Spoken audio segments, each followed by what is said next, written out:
What's going on, ladies and gents?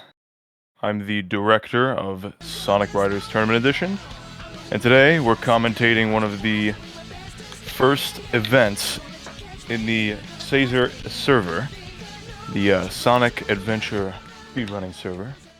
What's going on, everyone? We got the Sonic Riders Showdown tournament.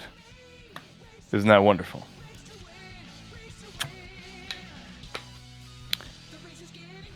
Seems like we're starting with Iona Rose and Sly Sonic. This is gonna be good. True that. Let's go, Garfield. A couple of details about the tournament. We're gonna be streaming, from what I understand, from what I was told, we're gonna be streaming most or all of the matches. So we got quite a bit of content here today, folks. Get ready to buckle your seatbelt in, because we're going to be here.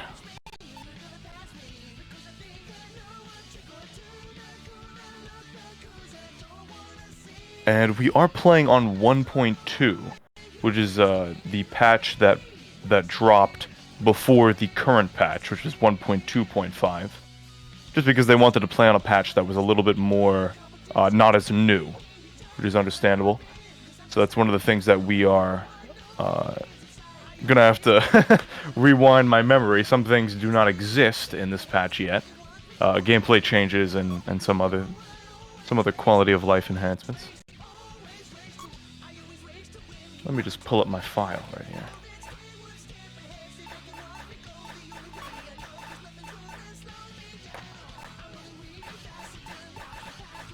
Okay, it seems like we're getting into the game.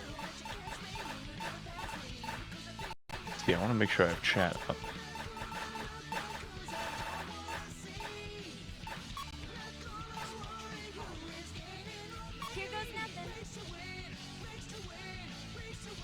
Okay, so we have our picks. Shadow on Advantage S versus Oolala Default. We're gonna get a Speed Devotion, a Speed Negation, a Speed Freak Nation. I see. All right, here we go. First match of the evening. Hopping in, alright. Normal start. Okay, we got some getting used to tricks Rider's newbie moment. There we go. Oh no. Oh boy. We gotta get the dust off, ladies and gents. Okay. Rose getting their footing. Let's see. Sonic seems to have a little bit of trouble controlling the drift. You see the stutter drift is a little bit overcorrecting. But they're starting to get their handle. They have level 3. Very important for any gear. While Rose is just coming up on level 2. This level disparity is could prove huge. Because you're going to have speed type on advantage S with, for those who don't know, runs a little bit faster. The running speed is a little faster while a speed type. But in the vein of Sonic R, the speed types have the worst handling. Then the power types have the best handling but the slowest run speed. Kind of a callback to the dynamic between Sonic and Knuckles in that old game. Oh, wow. Extremely rough ricochet from Sonic. Yeah, that's gonna be rough. Yeah, you do not have power type, my friend.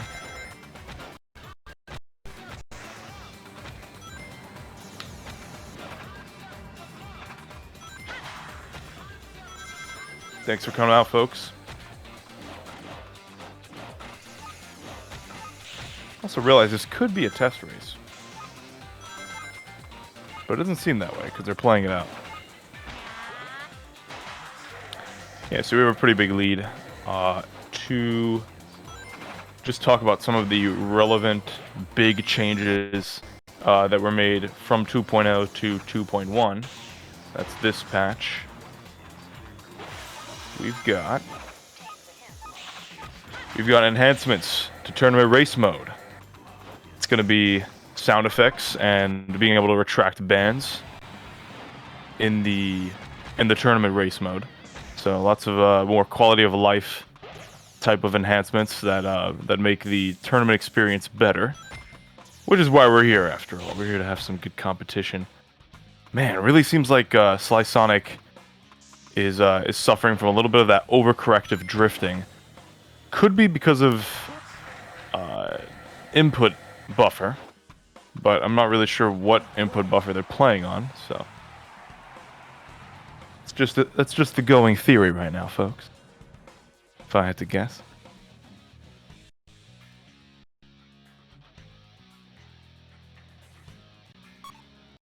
Okay, so some other changes.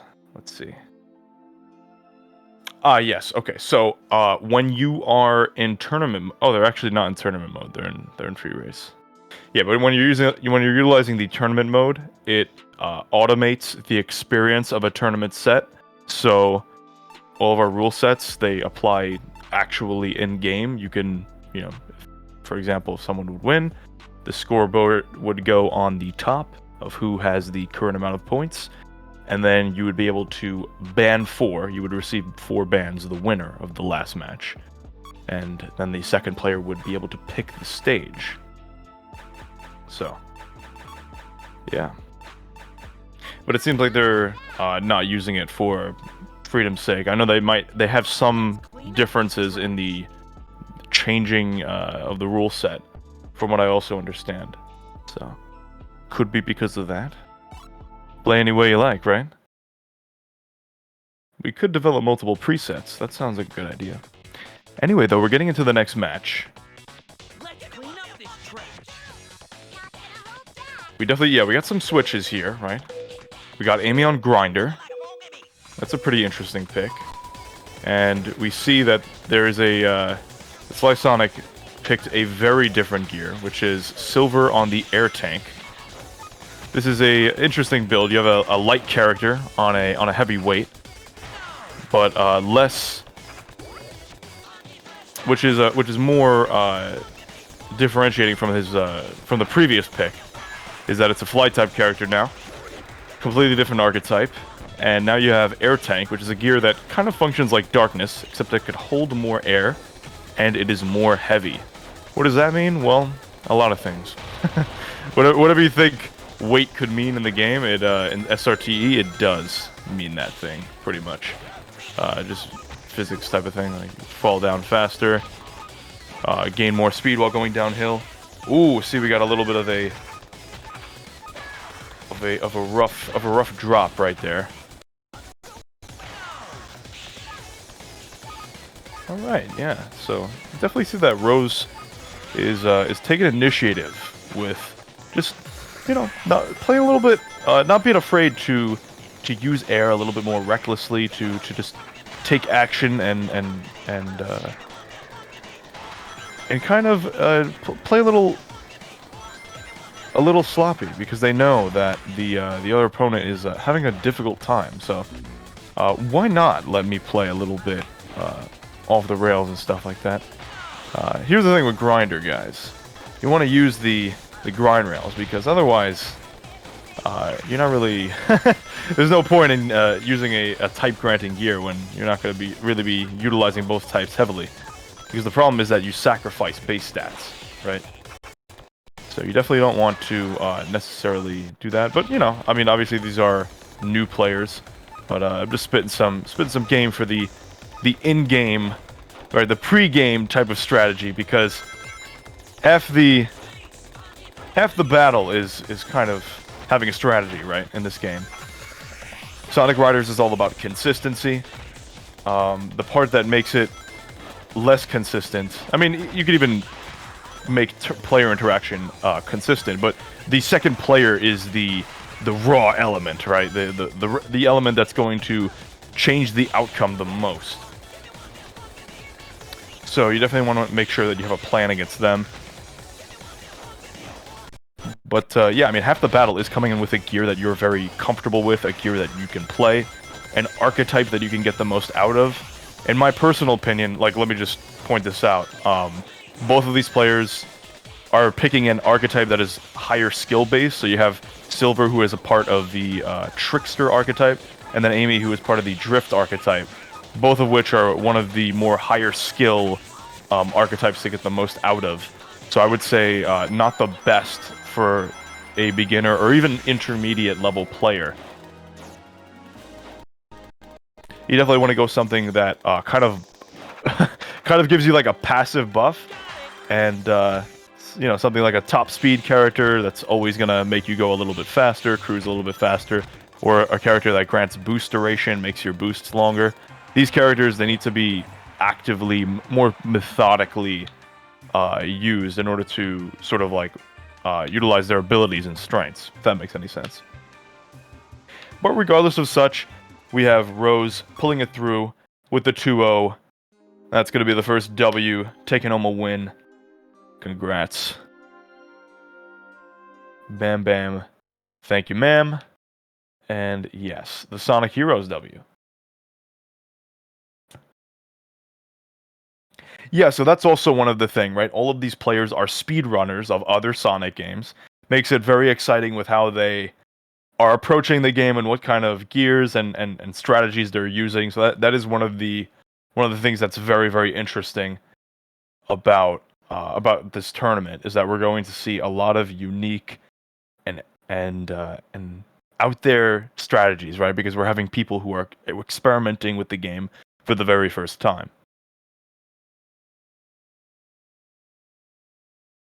This is Sonic Riders TE, Freudian slip.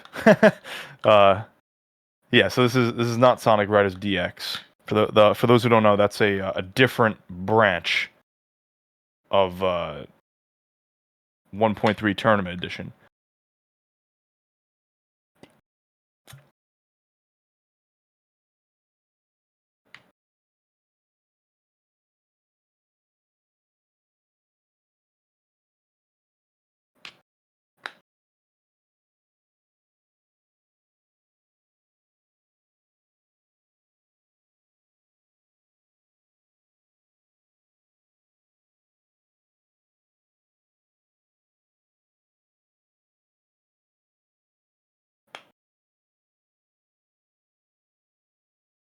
Okay, seems like we're getting the next match in order.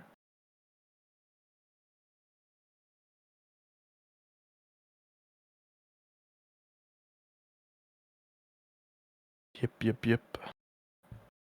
Surprised if I'm not sure if, like, when I'm going to get commentators. I was kind of just, kind of just got here, and they were like, "Yeah, you're gonna be solo comming for a bit." I was like, "Let's do it." So I don't really have any sort of information on when more people are coming to the table, or preferably I would have someone who can inform me about the players and teach us other things about the community. But we will get that hopefully momentarily. So won't be too long. Yeah, but this is tournament edition, folks. You can check out our website, sonicriders.org. That's really what it is. sonicriders.org. Check it out. The website was primarily developed by our resident hero of the Sonic Riders community, Jam. You might have heard of them. I hear they've also become famous around these parts. So,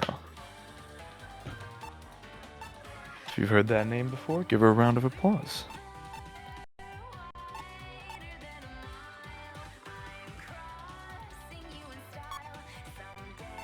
Let me just drop this in the Riders Discord.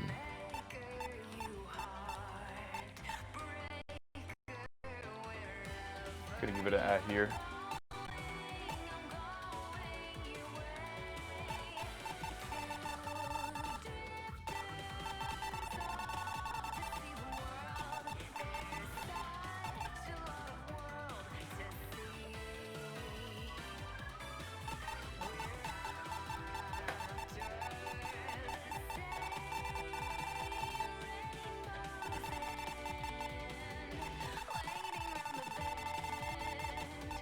Okay.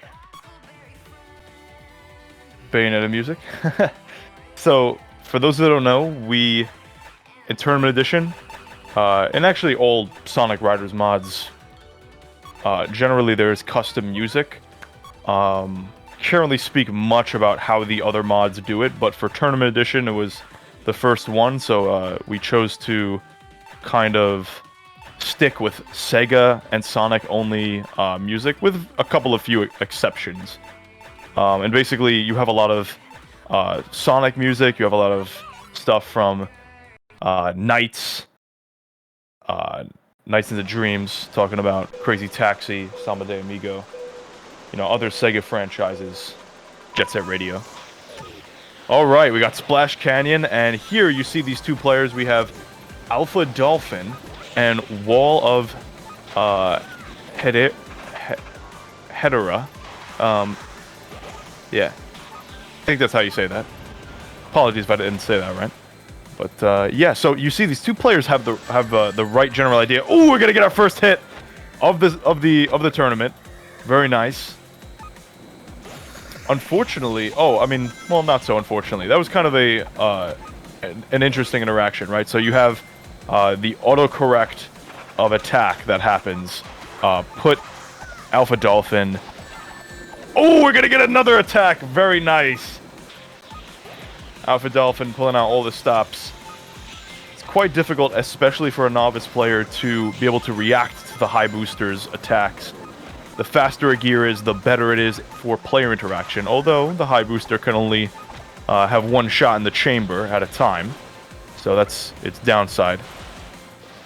But you can see that actually worked out very nicely for Alpha Dolphin, not getting the fly path the first time, because they leveled up, which is where that is. Oh no. Oh my gosh. That is not good. The devastation. How unfortunate.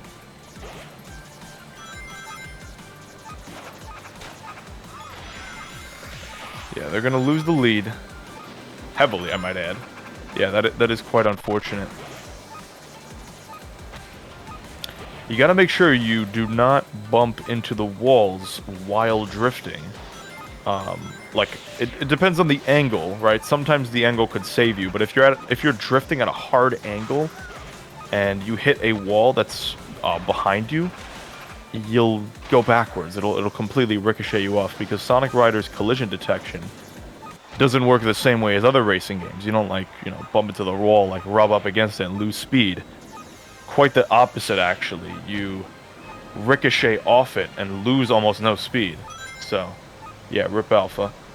It's going to be a point of the board for Wall of Hedera. Hedera. Maybe it's got that roll of the tongue. Who knows?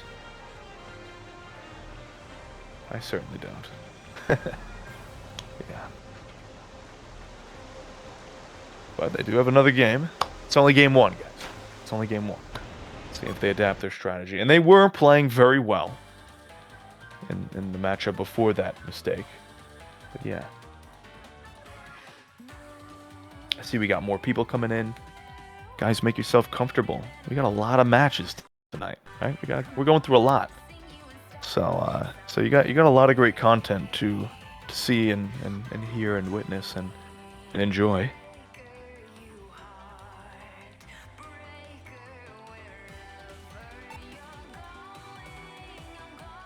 PC, good to see you.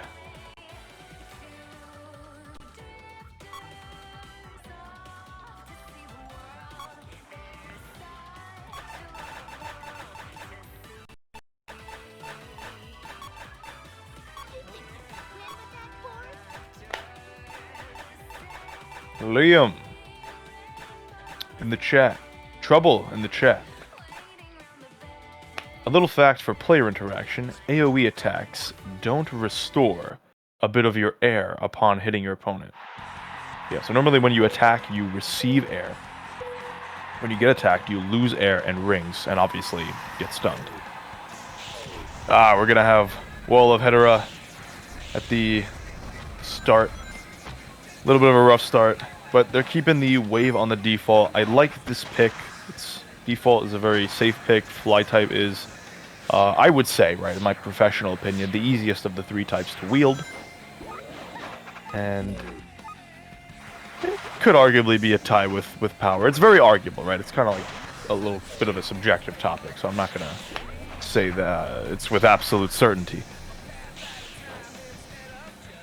Okay. Yeah, you could see Alpha Dolphin is definitely struggling on this map. Map a little bit more than Splash Canyon. They're probably not as used to racing on a stage like Sand Ruins. Sand Ruins is one of the harder tracks in the game, I would say, just to play in general, even the single player experience. There's a lot more to do in Sand Ruins, a lot more to look out for. Much bigger margin for error, right? So that's another thing.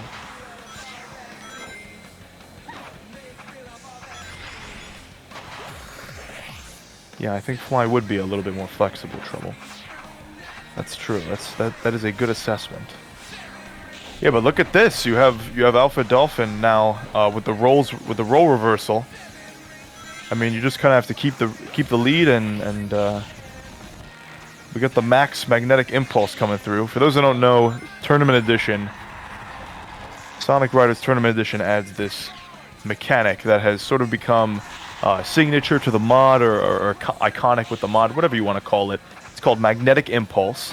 And basically when you're not riding Turbulence or Slipstream, which are the other two mechanics, the other two comeback mechanics, these two little orbs kind of like circle you. When you have Max Impulse, right? This red orb will circle you when the Magnetic Impulse is active, and it will buff stage elements within the stage. So it'll give you more air and speed from things like ramps, type shortcuts, even the item boxes that you can pull, the pit stops, you name it. It's faster if it's a stage device. Alrighty, and we're going to get Wall of Hedera with another win down. And Alpha Dolphin, a little bit of an unfortunate win. Oh wait, yeah, a little bit of an unfortunate loss, right? 2-0 loss. But you see, they did put in the effort. They did try. Went out, and there was quite a lot of tenacity, a lot of tenaciousness a lot of vigor in his performance. So I just want everyone to see that and make sure you give Alpha Dolphin the respect and love they deserve, and let's hope to see them back in Losers. Let's hope to see them again, clawing through Losers, right? Let us not forget, yes. We hope to see them again. I bid you good luck, Alpha Dolphin. You're not just any dolphin. You're the Alpha Dolphin. The tip-top of dolphin kind. Right?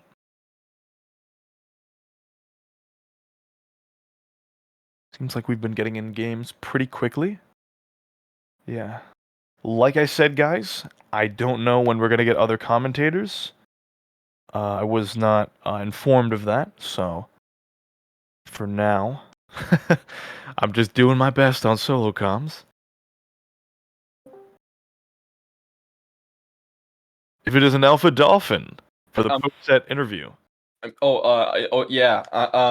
Hello. Yeah, I'm ready to be interviewed. Fantastic.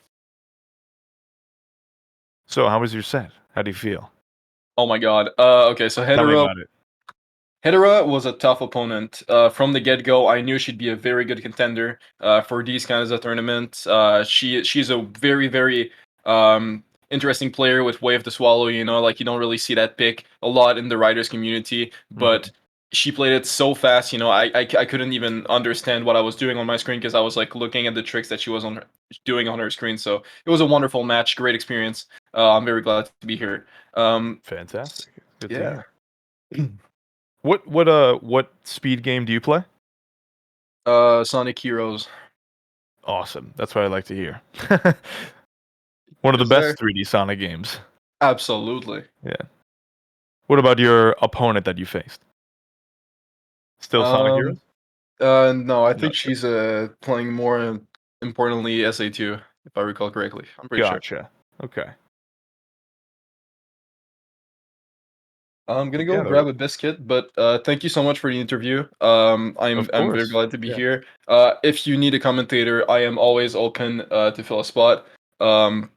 So Awesome. Yeah, yeah. I don't mind you hopping in, joining in. I'd love for you to tell me about the players in the community when you come back supplied absolutely, with biscotti nutrients. absolutely. Yeah. Shout outs to my team Chaotix Gamers. Do your thing.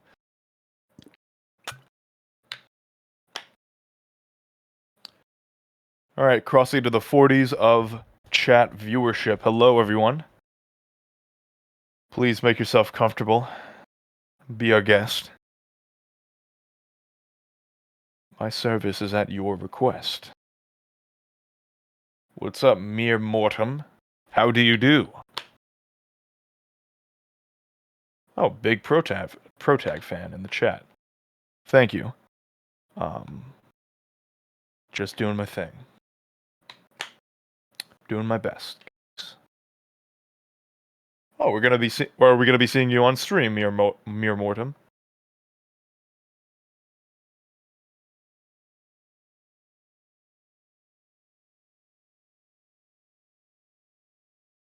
Gotcha. Just mortem is fine. Ah, okay, we're on nickname basis. It's moving quite quickly for me. It's getting a little bit stuffy in here, guys.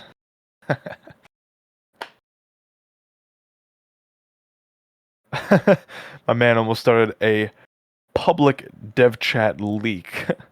Let's just casually talk about the contents of the upcoming patch 2.2 in public chat. Guys, for those who don't know, we are coming out with new chats. We are developing new characters in the game. We're coming out with new extreme gears in the game. You gotta come out to support, right? If you want our updates, follow our Twitter, come in the Discord. You know where to be, right? There's Sonic Riders content coming out, working top to bottom almost every day with the team. You know, we're going ham, we're ruthless and staying hungry about the development process. We're going in, boys. You know, I can't say much about specifics, but it's gonna all I'm saying is we're gonna put on a show. It's gonna be incredible. It's gonna be huge. Just watch. That's all I ask, is you give us your attention, right? Look our way, give us one chance to impress you. We will not let you down.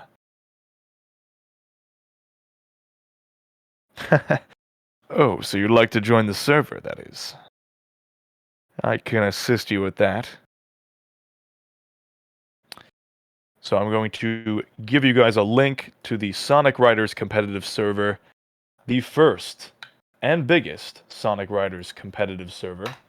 We have multiple tournaments every month, all with prize pools. We got the biggest economic flow in the Sonic Riders community.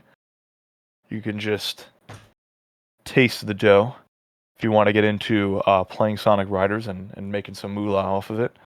But more importantly, we have an incredibly fierce and competitive community that is going to teach you how to get fantastic at this game and play it at a whole new level. And let me tell you, when you get good at this game, what I've found from personal experience and from other people's experience, from what they told me, you're playing the game and the process of learning how to do things that you weren't able to do before. A day ago, you were following up on things that a day ago would just end, and the game suddenly gets 20 times better.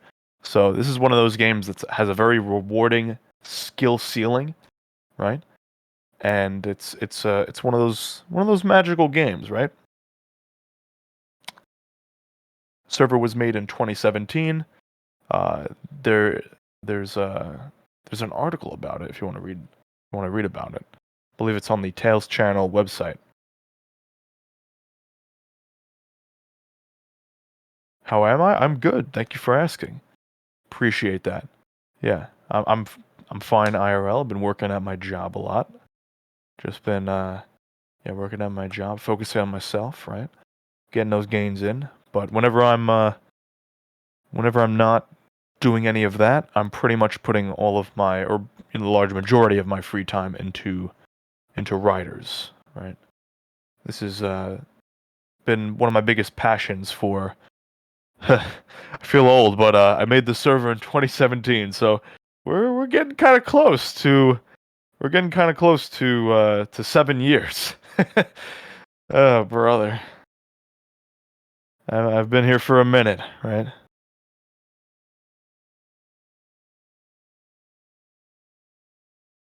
Correct. That is my age. I ain't getting any younger. But as they say, you age like a fine wine. Yeah, that's what they say, right? Me, when the difficulties are technical. We got some technical difficulties, folks.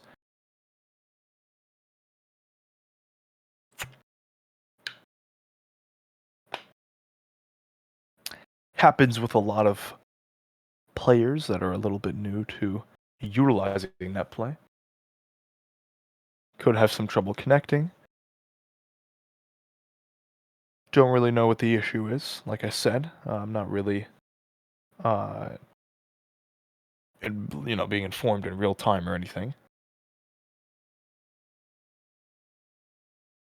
Not that I need to be or anything. I'm just, I'm happy to just keep you guys contained, and try to keep the dialogue rolling.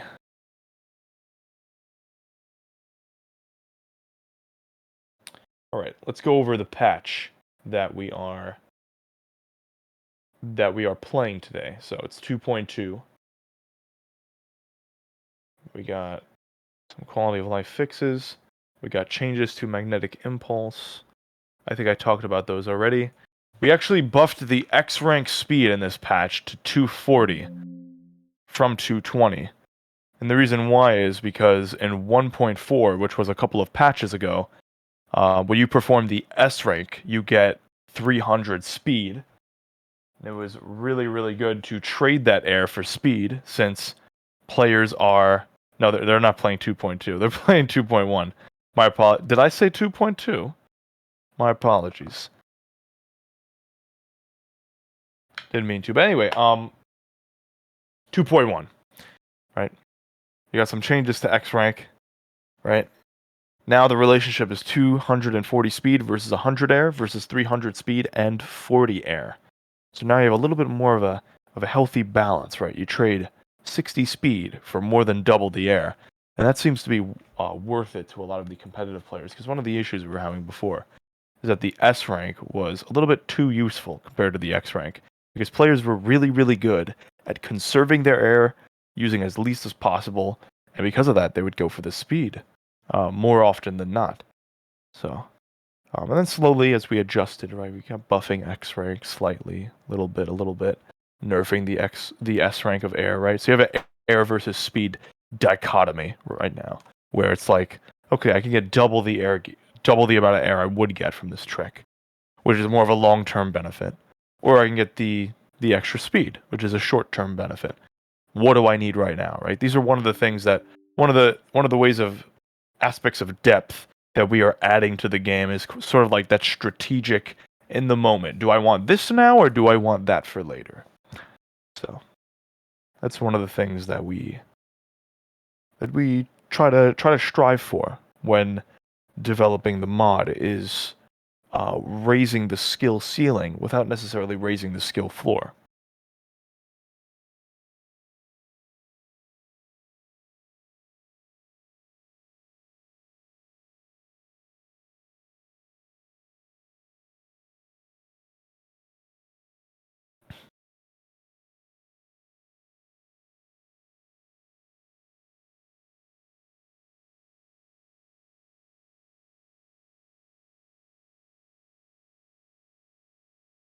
Yeah, seems like we are having some technical difficulties here.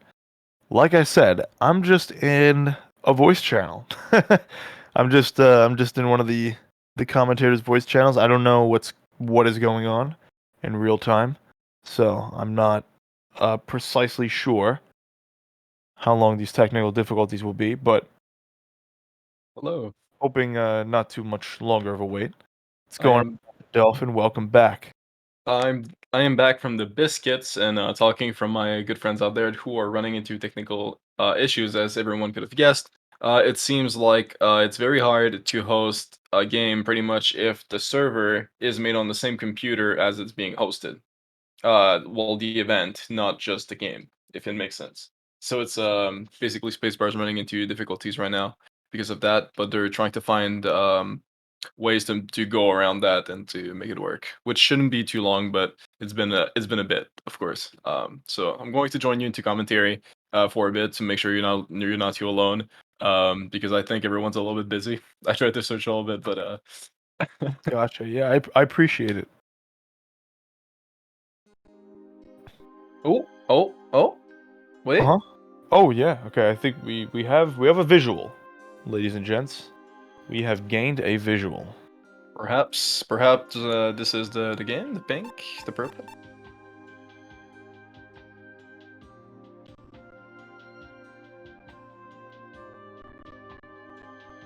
But yeah, how's it been? How's it been on the writer side of the communities and everything since the start and It's everything? Yeah. So it's been going very strong for a pretty long while now. We recently released our a 2.1.5 patch, and we have a lot of exciting changes and a lot of content down the drain, down the pipeline, I should say. And we're coming down with that pretty soon. You guys are going to be learning more about it, so make sure to follow the Sonic Riders Twitter, the website. You guys are going to be getting updated information soon. And yeah, I mean, the community is as big and as strong and as unified as it's ever been. At least over on the TV side, I can't really speak for um, other Sonic Riders related endeavors. Thank you, Sups. Appreciate it.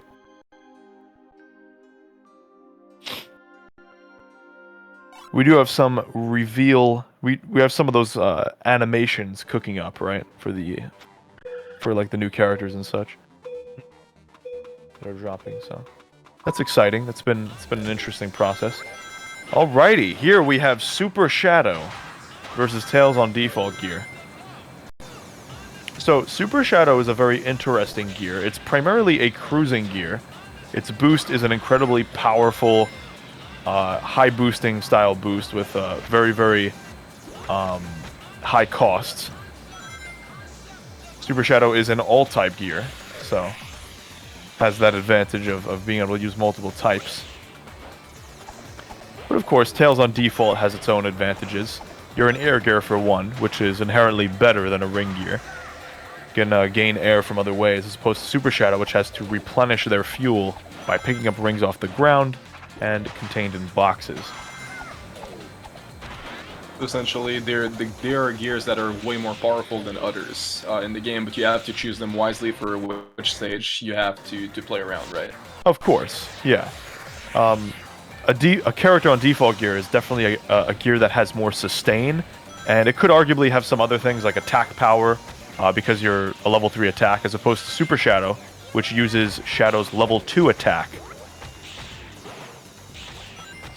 Oh, a little bit of a... Wow, yeah. we got a little bit of a mess up from Liam, but pulls it back not too long after. The game is still within reach. Yeah, this is the thing about Super Shadows that you really have to... Oh, I mean, any ring gear in general, you really want to maintain your rings and make sure that you're keeping up with it, because otherwise you're not going to be able to use Super Shadow's incredibly fast and powerful boost. Super Shadow also has a special property. It's an ability that we like to call Sticky Fingers. So when you attack your opponent, you steal an amount of rings, a fixed extra amount of rings, rather than the normal ring gain, which would be whatever flies out of them. That's going to be a point on the board for spacebar. But yeah, as I was saying, when Super Shadow attacks a gear, he will like steal rings so that he can boost again or continue their boost, since he has another mechanic which can extend the duration of that boost. You have the choice in the end. Unlike you kind of can do mind games, I guess, with that around, right? To your opponents and stuff. If you're let's say like not too far in the lead or whatever, you can like strike back to actually, you can wait for an opponent actually just to steal some rings to make sure that they don't get a boost that you cannot have, or you know. Yeah. I'm not entirely sure how it works right now. Like, I'm kind of just learning about this whole process and riders and everything, but it looks like there's a lot like stacked up in the game, like way more than like what you would have normally, like way more. So riders, you would think that it would be purely whoever is faster, right? Okay, who's faster at the game, who has a higher execution barrier. Not always the case necessarily, because when you have two players that are in the same relative league of speed, the comeback factors will kind of pull them together. They'll be able to make a comeback, and then it comes down to another aspect of the game, which is a huge aspect of the game. It's the X factor that kind of gives Sonic Riders that competitive drive that a lot of the properties of fighting games like spacing and neutral and punish game and stuff like that, and that is the player interaction. So there's a whole bunch of different dynamics and nuances to be learned about player interaction, because obviously you're very likely to go up against people who you're in the relative, same speed tier that you wouldn't be able to just raw outpace. Oh, a little bit of a unfortunate situation right there. Liam perfectly jumping to ramp skip. I guess they're restarting for a different song, or maybe it was a mutual agreement. Not sure. Oh, they're both getting shocked directly at the start. Yeah. By a few frames. Yeah, so one of the things about Super Shadow is that because they're an incredibly fast, high boosting gear, and because they, the pure reward that they get over scoring a hit, they definitely exert a lot of pressure on the opponent. One of the worst positions to be in Sonic Riders is right in front of your opponent. You don't want to be directly or diagonally in front of them, because you're actually at a positional disadvantage. The opponent will inevitably catch up to you due to things like slipstream and turbulence or magnetic impulse, and they'll be able to close the gap, and you're actually on the defensive because you are in front of them. Yeah, so that's one of the things. Oh my. We have a little bit of another oopsie from Liam. It's gonna give them Oh no, we're gonna run out of rings too. This is really bad. Ouch. Spacebar has no more power. Danger as it rises. Seems to be okay now with the jump. It grabs an indie that will not do a lot for the power on Spacebar's end, as Liam still has power due to the Super Shadow, I believe, but still has to get the lead back from Spacebar, who's pretty far away now, but catching up slowly but surely. Yeah. Okay. Yeah, we're getting some of that right now. Oh, and we're gonna have Spacebar lose the lead. Yeah, so this is one of the... What Spacebar is using is called the Speed Balancer. It's one of the most difficult gears to succeed with. It's got some amazing abilities, right? It's got above average stats. It's got this ability called Pinball Power. So when you ricochet off the wall, you actually gain 35% of your current speed, which could be a lot if you are, you know, hitting the wall at like max boost speed and all that type of fun jazz, or you're rubbing up against the wall. But yeah, it's one of those gears. One of its downsides is that it could barely turn on the ground. It's sort of similar to the Formula Star from Kirby Air Ride, if anyone knows what I'm talking about. It's sort of it's kind of a deep cut, but that's a gear that is very fast, but also, you know, cannot naturally turn.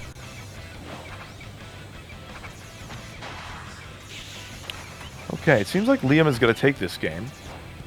Taking home a W. It's going to game 3 of the set.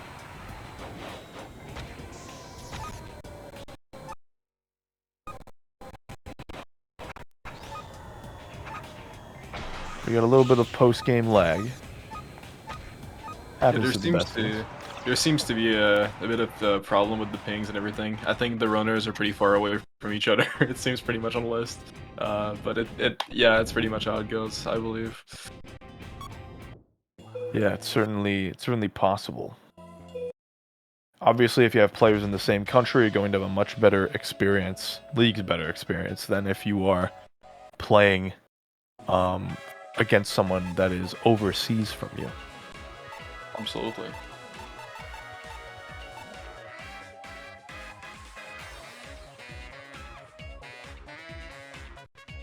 True, Titan Sparrow. Thank you for coming out. It's good to see a familiar face here.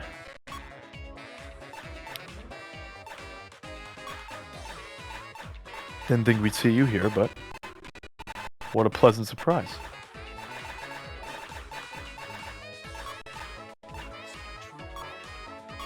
I wonder what Spacebar is going to go now. Okay, going back to Tails' default. Probably realizing that the speed balancer is very unwieldy, because honestly it is. Even, you know, fantastic players generally don't opt for it lightly.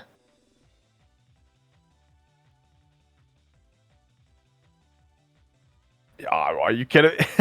Come on, Trouble. Getting some shade in the chat. Guys, I love all my children equally, I can assure you. It's just that, you know, Titan Sparrow is a new guy to the TE community. They need a little bit more love, you know. You guys know. You guys know. You're my boys. I didn't want to say that specifically, but correct. Correct, Logic Mage. Just because not everyone here is in on the joke. Alright, oh my gosh, we're getting Speed Balancer again. You love to see it happen. Oh no, yeah, that's one of the things about utilizing Speed Balancer, is that you want to be bumping into the wall, but you want to be ricocheting, you want to be positioning yourself at an angle where, you know, you would be, like, shot off.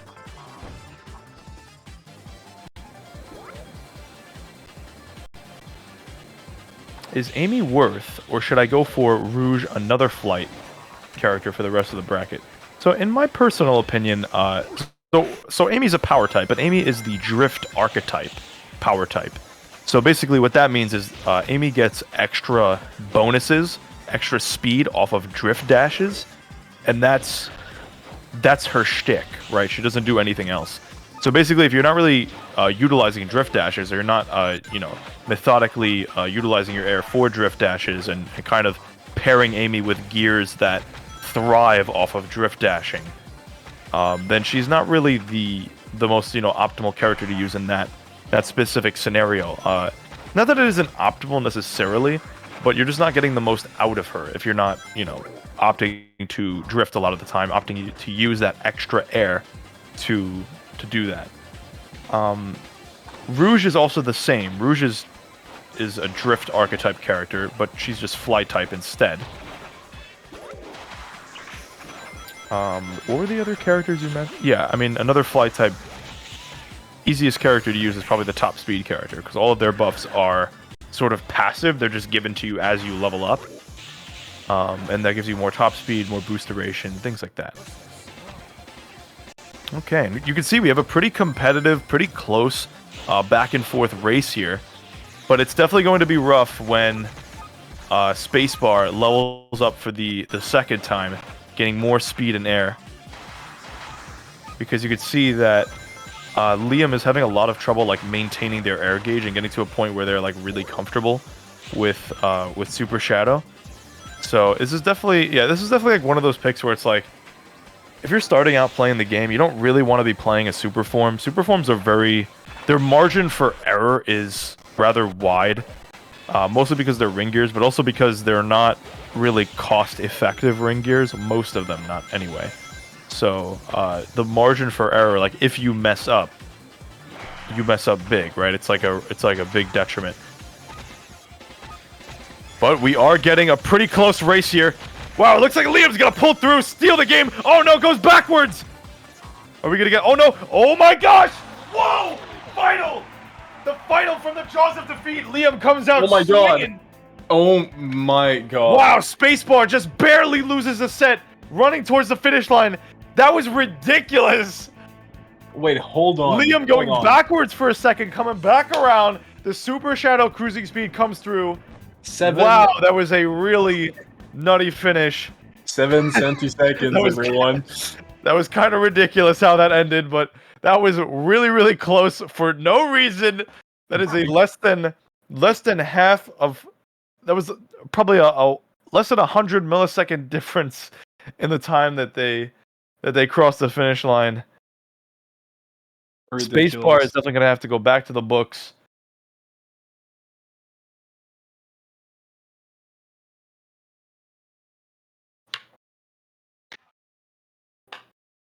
Hello. What's up? Spacebar, what's going on? Not much. What's going on? That was kind of crazy. Yeah, it was that. You just got canoodled a little bit. You just got bamboozled. I saw. I was screen snipe. I was staring at his screen because I saw him catching up. I was like watching myself on his screen. Yeah. We both struggled a little bit. I couldn't land on a rail because I felt like I was playing the game 2 seconds ago. Like in real time, always 2 seconds ago. So it was kind of weird. You're playing on a pad buffer, I assume. Yeah, and there was some frame drops where the game would just pause for us mid jump, and then we'd both eat it. So that's why we reset digital circuit at the beginning there. I see. But yeah, I couldn't have asked for a better matchup. That was so close, and I had so much fun, and I did not think I was going to win. After I turned around right there at the end, that wasn't even 0.1. It was less than 0.1. Yeah, it was 7 centiseconds to be exact. That's so ridiculous. Yeah, that's ridiculous. Really I just noticed him gaining on him, and he's running on foot, and I'm like, no way! Oh, GG though. Holy crap, that was insane. Wow. Yeah, that was that was I just see Boink City. I wonder what that is. Let's wonder what that is. So, do any of you have any like questions about the set in question, or any picks moving forward, or anything like that? Any sort of strategy to discuss for the upcoming competitors, or you guys? Games. Personally, for me, I think it's just adapting to the net play, and the like, it might be different with different players, ping across everybody and stuff, but hopefully less frame drops and pauses and stuff like that. But just being able to anticipate it and work around it, I guess. Of course.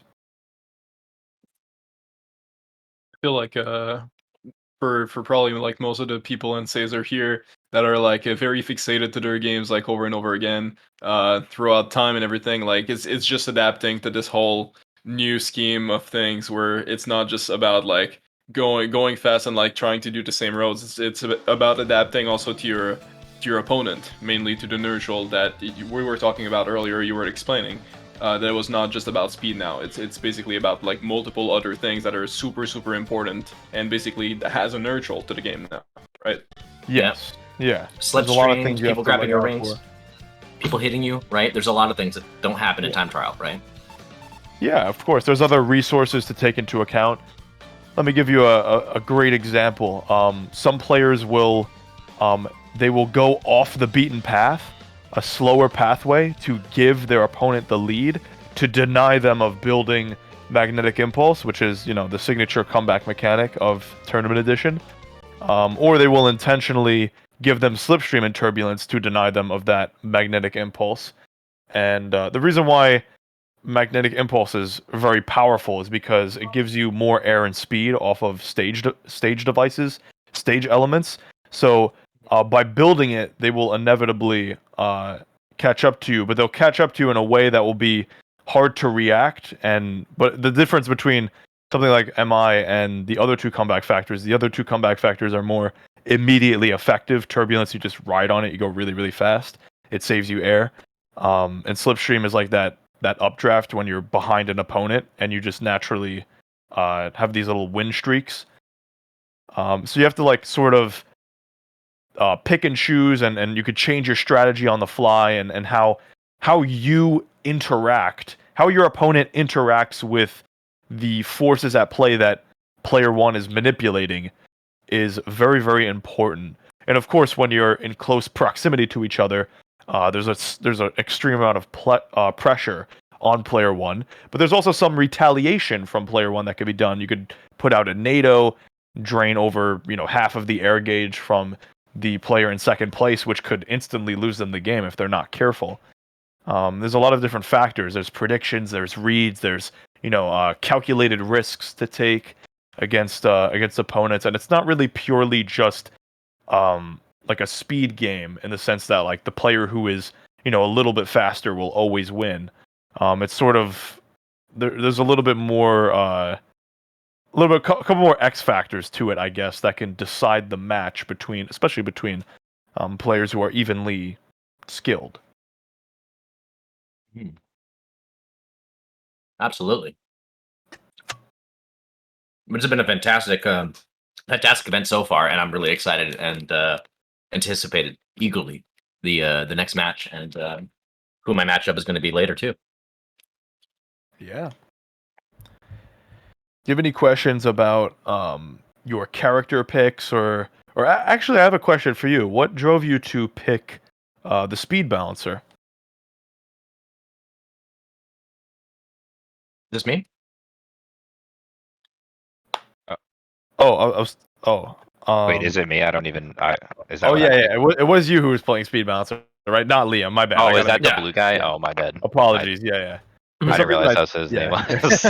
I got you two mixed up. I was looking at the chat. Yeah. I don't know the characters and like there's so many boards and different characters. Like there's so many different strategies before you even pick the stage. Like Sure. I Yeah. feel like there's a complete huge difference between like I was playing Tails in the first game and then I switched to the other guy and I was trying out that board where you bump into walls because I know I'm not that familiar with the stages and Yeah. I was trying to use the walls to like help because I know I was gonna hit them anyway. I'm not that great at drifting. Yeah. Uh, That gear actually encourages you to hit the walls when you're boosting, or using some sort of speed boosting element, because that gear is called the speed balancer. It has this ability called pinball power, and what happens is when you bonk against the wall, it gives you 35% additional speed of whatever your current speed is. So you can like combo and chain ricochets off the wall. That's kind of like the idea of the gear. Yeah, I noticed that a little bit. I was trying to do it. It's really hard to control on some stages with some sharp turns, like the Definitely. second Yeah. stage we did. There was no way like that was a bad idea picking that Yeah. guy because there's too many sharp turns. Yeah, here's the but thing with about it. with like Tails and the flight characters, you got to know the routes. You know. Sure, yeah. That's definitely a thing.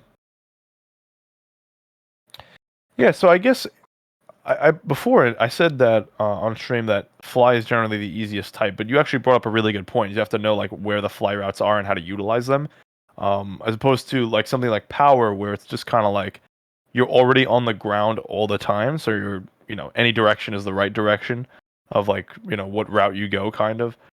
Even if you miss power type paths, not a big deal. There's usually power type objects spread throughout the stage, even if they're not you know paths for power specifically.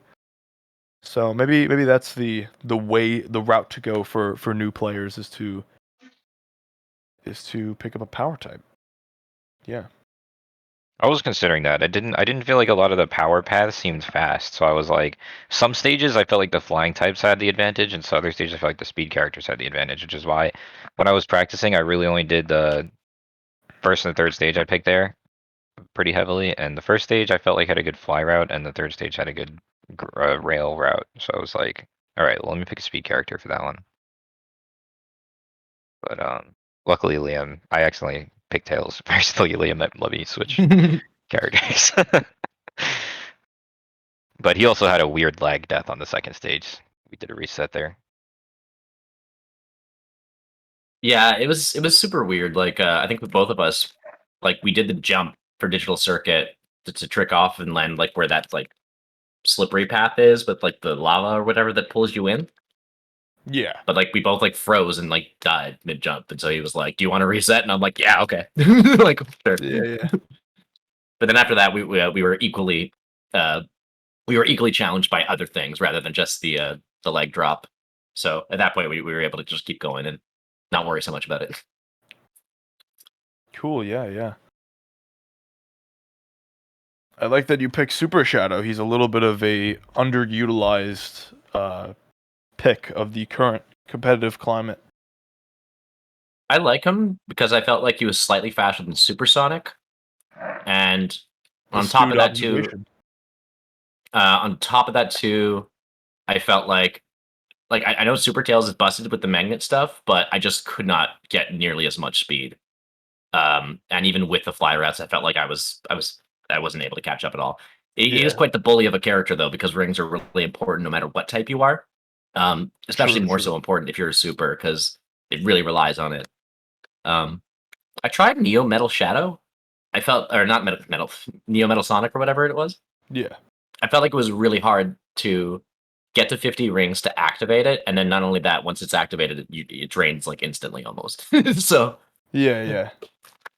I felt like Super Shadow was probably my best pick. I was considering Super Knuckles, but I forgot the super forms typically grant you access to all types. So Yeah. I could have tried Super Knuckles, and that would have been an interesting thought, but I settled on Shadow because cool. Yeah, Super Shadow has all types. Super Tails has in the magnet form, right? The non version of the super state. When he's in normal state, he only has fly, but when he's in super state, he gains speed. But then he turns into a ring gear. Yeah. Okay. So he kind of has to like bounce between back and forth. You are correct though. Super Shadow has the highest top speed of any of the other supers. So definitely for more like a player that's not like focused on boosting so much or who's like okay with being a little bit more passive, your average consistency speed is much better.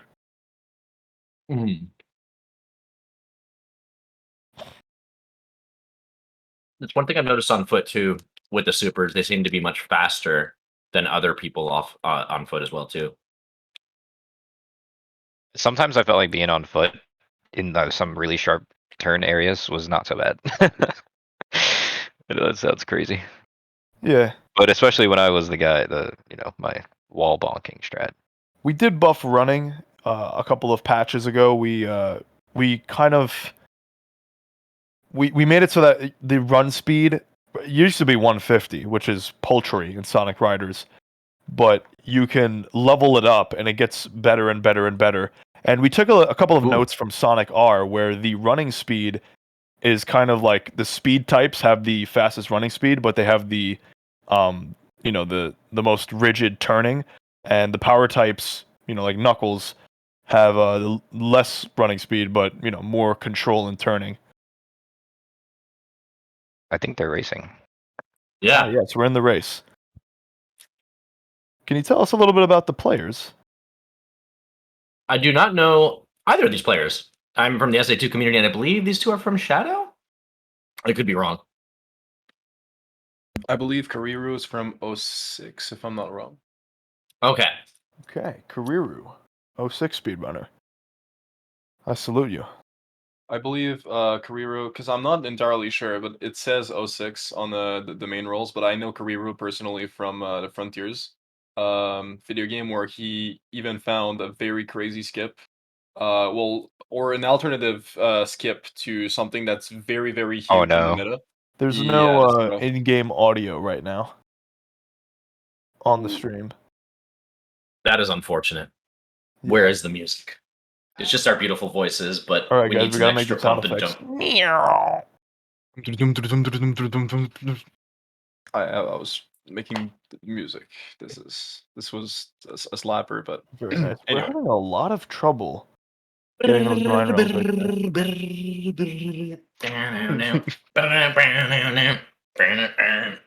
Super That Shadow. song does play here, so not far off. I don't remember a giant centipede in Green Forest. Oh, absolutely. There's Yeah, it's a one. little bit There's wild. two There are- actually. But aren't there like big ass dragonflies in Green Forest? Like they're just like in the background and stuff. Or is that just my imagination? I thought there was or is it in Heroes? I think it might be in Heroes. Because I know in Green Forest there's a or are they? Damn, my memory is going crazy right now. I don't even know. Okay, it's fixed. Let's go. Man, Metal having a lot of trouble here. Rough ball right there, yeah. Across Rue the kind line. of ripping through there, kind of just going at his own game, just really going fast there. Like it looks like there's some practice in the background a little bit more, for sure. Yeah.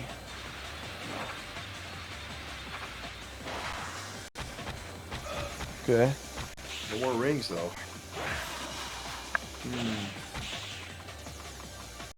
So our resident supersonic player is gonna air out, but I mean they have such a lead, they're probably just gonna take a nice little victory jog to the finish. Absolutely, they're right in front of the finish line, I would say. And there we go. Game 1.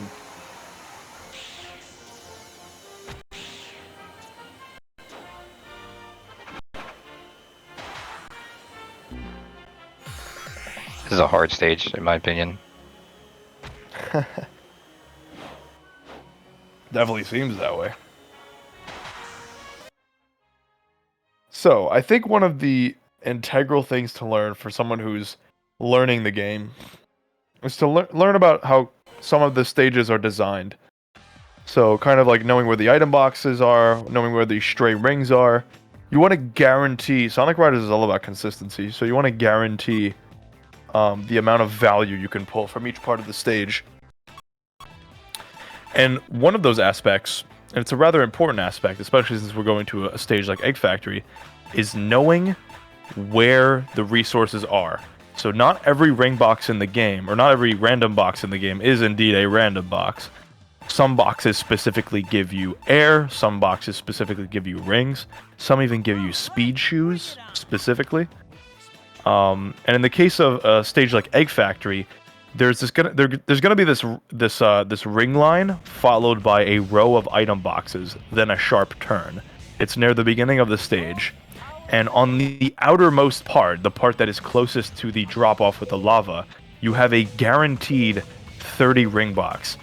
This is integral for every gear that functions on Egg Factory, but it is especially important for ring gears. Ring gears need that 30 air box to get the most value out of their picks. See, right there on the other side, you saw the outermost box was a 100 air box, but that's not going to help the ring gears at all. They get some amount of rings. They get like 5 rings if they pick up an air box, but definitely not as much as 30. So you can see they're already almost about to air out here. So we're gonna be running. Why are you running? Ah, yes. Okay. We're gonna have Karyu. Oh no, we're gonna go backwards. That's unfortunate. Reavers. Oh, we're gonna get a hit. Almost. Oh, goes not back again. again. Oh We're gonna go backwards again. Gotta be careful with the drifting. Might have been the There we lead that go. Metal wanted to have right there. Yeah. Might have been it.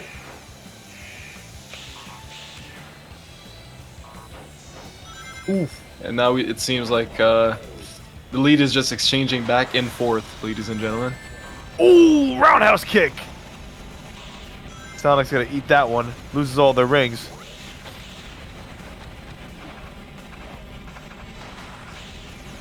Seems like Karyu is having a lot of trouble with the trick system. They kind of, I don't know if you guys noticed, but Oh. they're kind of like wiggling around in the air when tricks happen.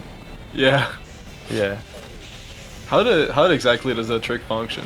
Just to be clear, so I understand exactly how everything works. It's basically just like some sort of combinations that you can make, right?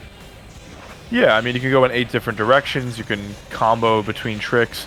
What you want to do is, you see Karyu almost got a good trick there.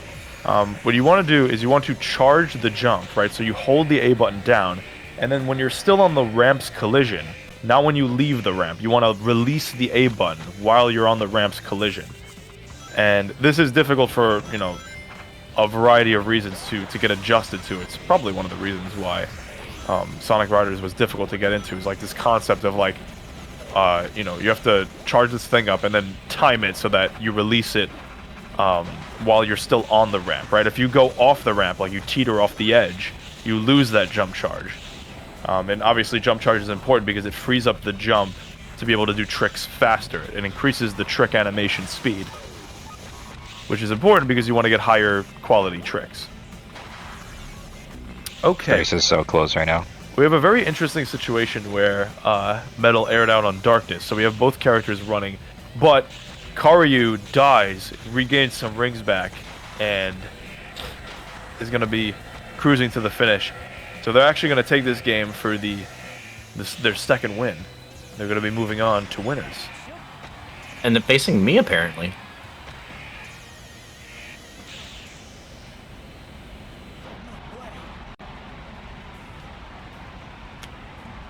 So we've seen like some numbers for the end of the races right there. Like for people that are not as necessarily super used to do the Sonic Riders competitively, you know.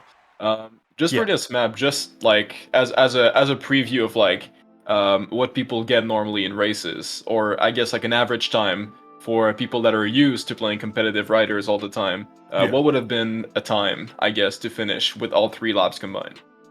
So an above, I would say, a match between 2 above average players, it would probably be less than 2 minutes long. It would probably be around a minute 50 or a minute 45. That is insane. Yeah, it's very, very fast paced, and usually one interaction is all it takes. Especially if it's like mid to late game. It's definitely kind of it's brutal on certain stages. Like Egg Factory is a little bit brutal to come back from, just because a lot of the comeback factors don't fundamentally work.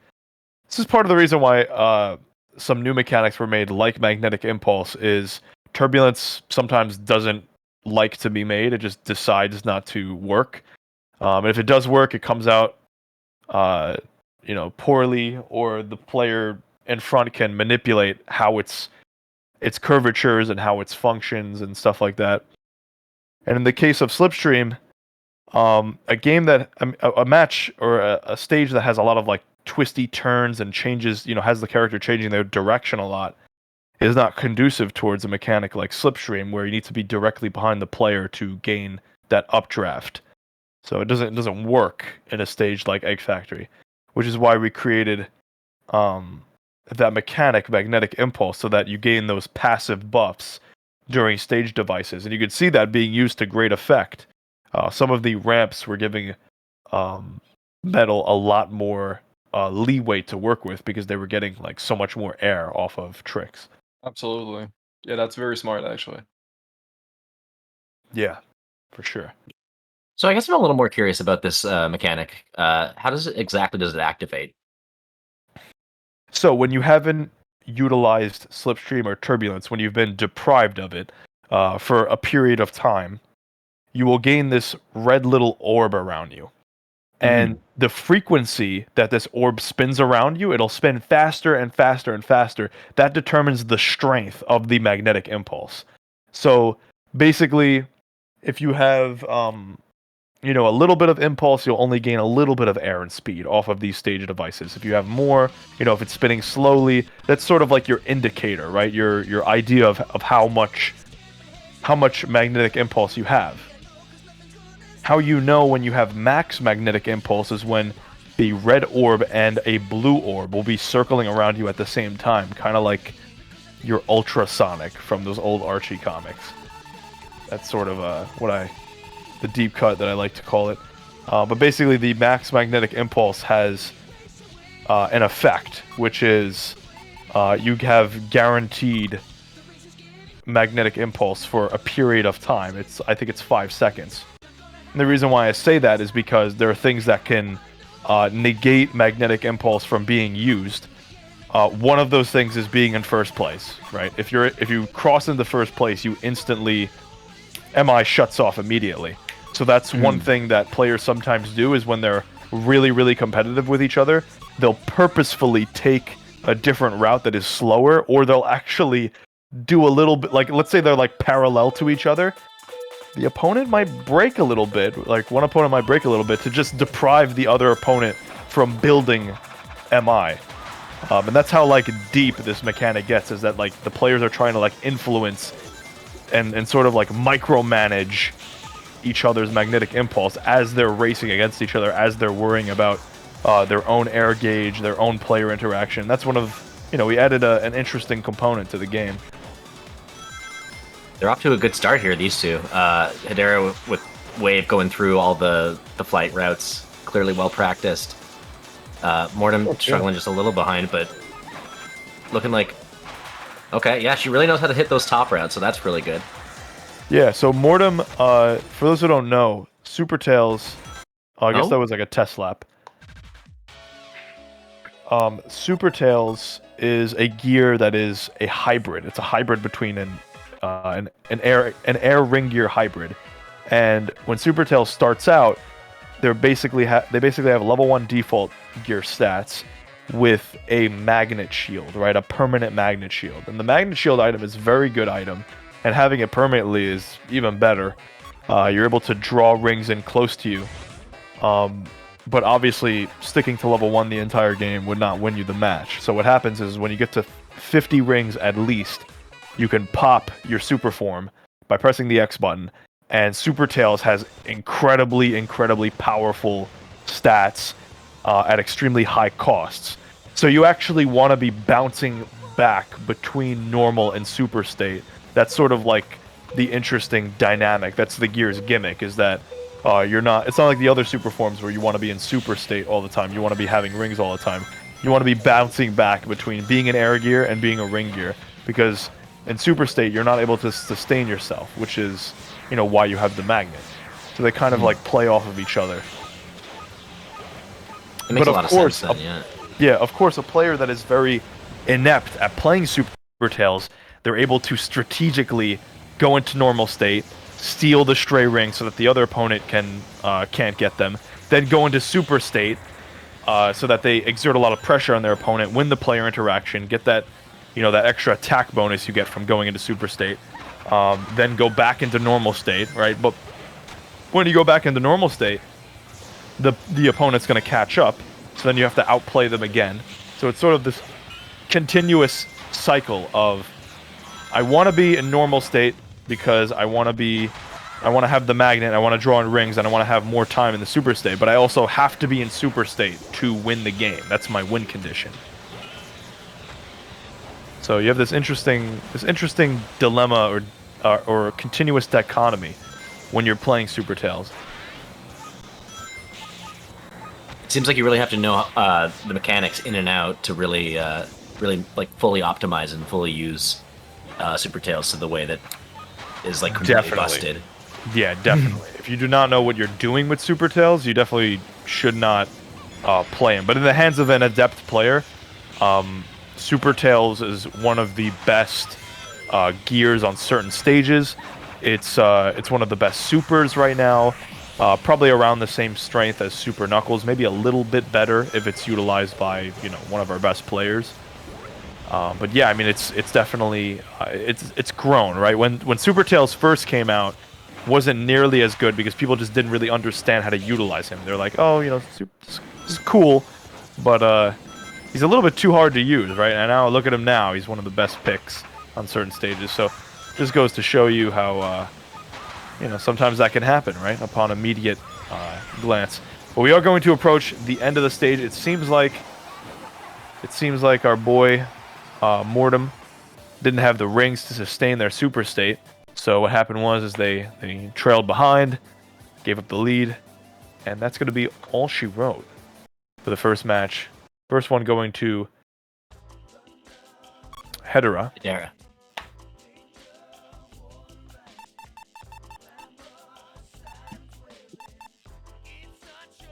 Is it pronounced Hedera? Yes, it's Hedera. Oh, cool. Thank you. No problem. Hedera. Nice. Okay, we're going to be getting some of our stage bans now. When you win a game, you have 4 bans, and then the losing player of the last match will choose the next game, where the next game will be played. Then what happens is that the player 1 is supposed to pick their gear and character first, and then player 2 counterpicks them. But a lot of people are fine with just, picking at the same time, sort of like that gentleman thing. But counterpicking is a huge aspect of the game. Very good example. Super Tails. Super Tails is anti other ring gears. So if you're fighting against someone who uses ring gears a lot, perhaps going Super Tails yourself and depriving them of the rings is a very good counter towards that. But obviously, you could just play your own game, right? You could just pick a gear that you're comfortable with, and you could still body someone that way. So it's sort of like you can achieve the same goal in many different ways. No, absolutely. Certainly, so many different mechanics to bounce off of and play with, and so many different counters, so many different ways to optimize. Your path through the stage, a way to like bully or what is happening right now. I can't even tell. Wow, this is a skip that I did not know about. Yeah. And if I have to go up against one of these runners in this stage, I am screwed. Yeah, so this is what's called the Coliseum skip. This is a skip, conducive to Dark Desert. Fly types have a lot of skips in the game. A lot of them are banned because they're too powerful. This is one of the exceptions. Where it doesn't really save that much time, but it saves, a marginal amount of time, so players would still want to learn how to do it in order to get the highest speed game. What's very interesting is that what's interesting is that Super Tails, in the Super State, top speed sort of determines your fly speed in a way. So you have Wave on default gear right now. Default gear is a gear that has a very high cruise speed. So you're actually doing your fly shortcuts and doing the skip faster by having a gear that has a higher top speed. So Hedera has the right idea here with the Wave on default pick, as opposed to Mortem, who is traversing the same fly type shortcuts, not in the Super State. So that actually slows them down significantly. Ooh, they're gonna get sniped by a NATO. Ooh, what a horrible place to get. Yeah. And they're not gonna be able to make it to the fly type pathway in their super form, so they're gonna be way slower than Hedera. Yeah, and that's gonna be all she wrote. That's gonna be a 2-0 victory.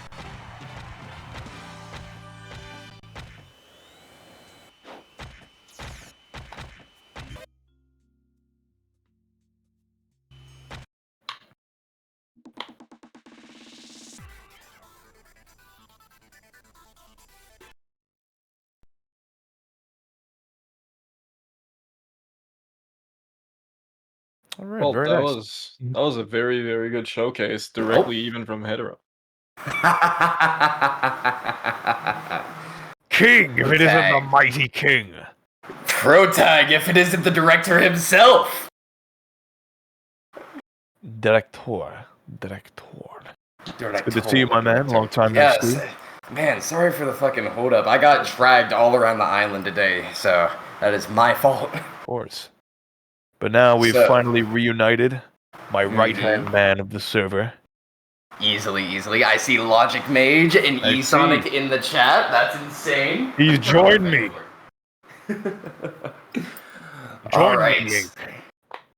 All right, so I see we've got Mir Mortem and Wall of Hedera. I was talking to Mir while I was waiting to get into the VC, and he seems to really like Super Tails. Super Tails, yes, it's quite a tantalizing pick, isn't it? Yeah, I mean, when it beats you 2 weekends in a row, you have no choice but to join them. Of course. Okay, so I was told Clutch made you go through tornadoes, which clearly it didn't. Okay, fun fact about that. It does let you go through tornadoes if you have adequate air. So if you have low air, you're going to end up getting hit by them. But, Protag, if you want to explain Tornado Pass and all that stuff. Yeah, so in order to explain that, since everyone's new here, or a lot of people are new here, Tornado is a very powerful defensive mechanic.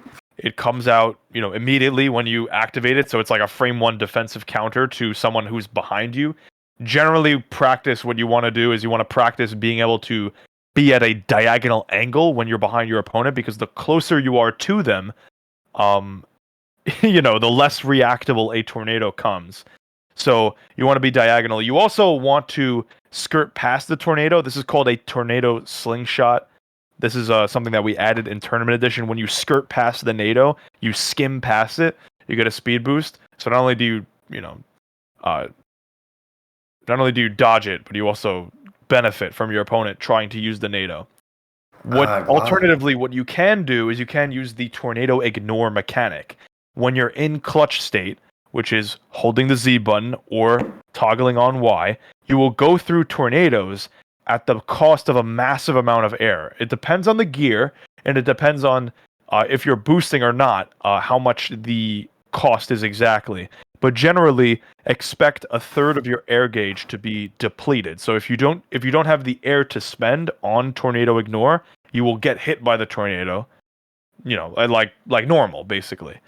So obviously, this is because tornado ignore is a very powerful mechanic. I mean, obviously, you just invalidate your opponent's tornado, right? That's gotta have an extreme blowback. Downside to using it. Yeah, of course. So you can only go through so many tornadoes, and you can only be able to brute force your way through the opponent. It's really encouraged that you just dodge the NATOs, or ideally you slingshot them.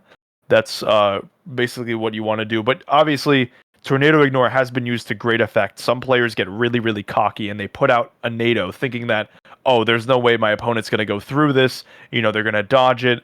They're not going to be willing to spend the air to go through it and hit me. And they do.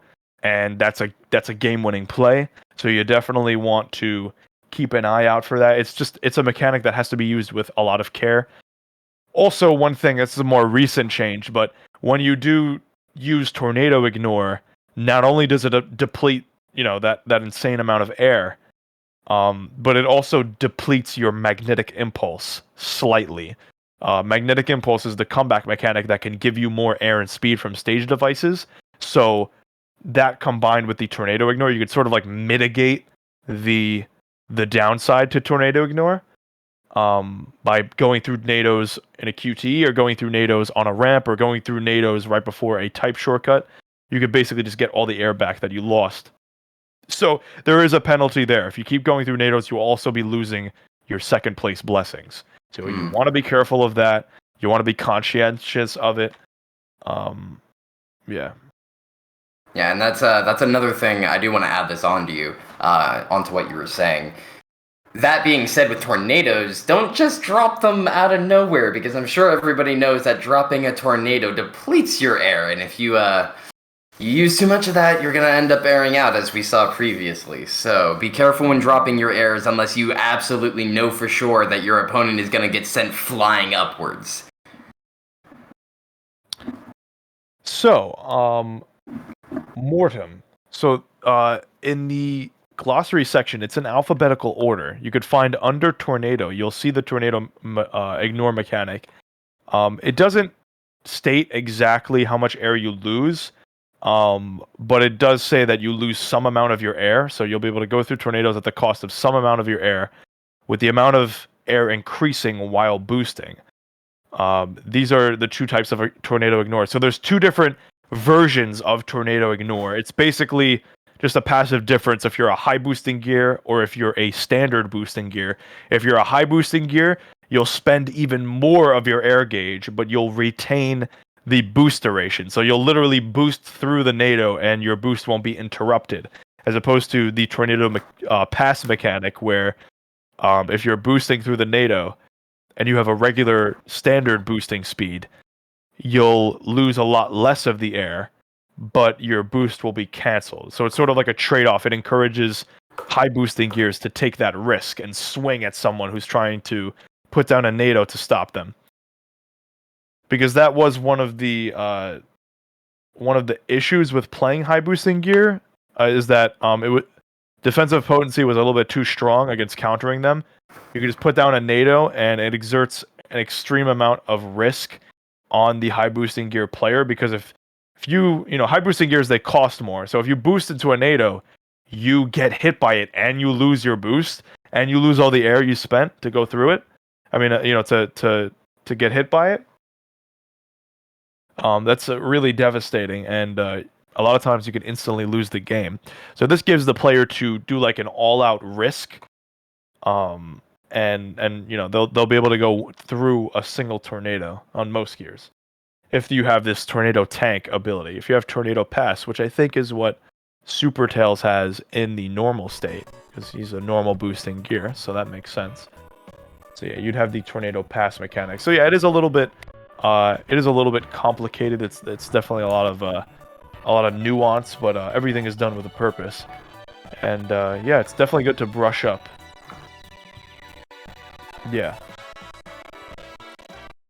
But like I said, we introduced this mechanic because Tornado was a super powerful defensive mechanic. It's it comes out on frame 1 when you do the input. It only costs as much as a boost. What's really ironic is that people who are like game reviewers of the game, they're like, oh, I never really found a use for this mechanic. But in PvP, it's very, very powerful because it's so fast. It's so, especially a level 3 tornado is it's a very large obstacle that you could just spawn wherever you want, right? You could basically create an obstacle on the stage wherever you want it to be, and you can instantly put it there. I mean, it's really, really good. So we added Tornado Ignore as some sort of countermeasure to some of the most egregious aspects of Tornado Ignore. Sometimes you could put a tornado near a QTE and it becomes undodgeable. You could put a tornado right after a fucking rail. Yeah, right after a rail. And that's also a dick move. You have to jump over and lose speed. You could put a tornado. You can put a tornado on a fly ramp. Yeah, you can put it right there. And just, on a fly ramp. You can get hit by the tornado, fly off the fly ramp, and not go into fly state, and then not lose your shortcut.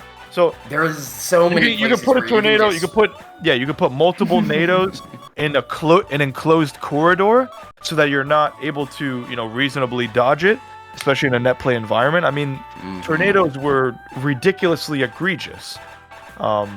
Super aggressive if used right as well. Exactly, yeah. So this is the way that we chose to sort of combat that issue, is we're keeping the power of NATOs where they inherently still command that same respect and presence, but now at an extreme cost, you could invalidate one or two of them at a time.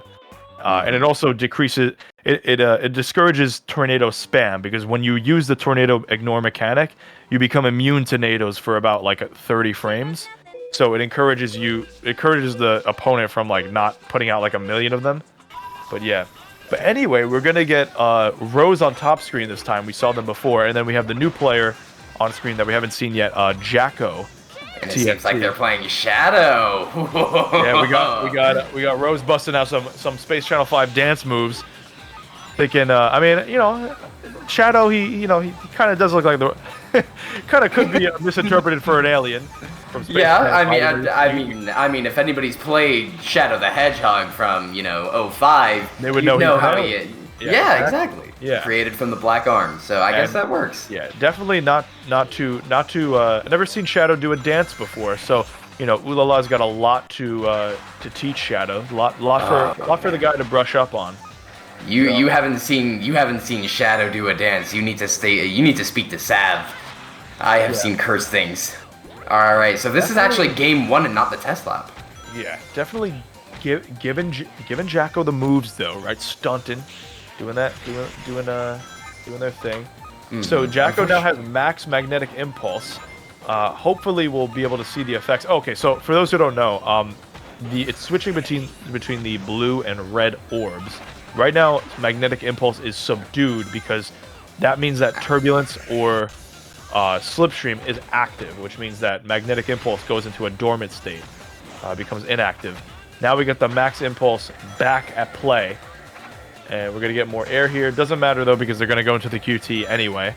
It would be more relevant if they got top path. Okay, they're going to get their slipstream back. Mm-hmm. That being said, I mean, for the most part, the players know what they're doing except for getting out of turbulence. Yeah. So, okay, we're not going to get the level up here. Ooh. Tricks from Jacko. Not Jacko, Rose. Unfortunately, Jacko is not having a fun time. Yeah. Not making use of any of, like, the shortcuts, any of that stuff. Not getting the level up. They're going to air out right here as Maximi kicks in. Missing all the rings, missing the boxes. Yeah. I feel like they would have opted better due to their playstyle and their routing. They would have opted better for power or no type even. Mm-hmm. Hell, I think no type probably would have been the way to go if you're just gonna ignore the shortcuts like that. Pretty much, yeah. Mm-hmm. But the first point does seem to go to Ulala, Iana Rose. Now now I'm wondering, what are they gonna ban? Because they're not using tournament mode, so I don't know what they're banning. They're going straight to Green Cave. All right. Spec Wii.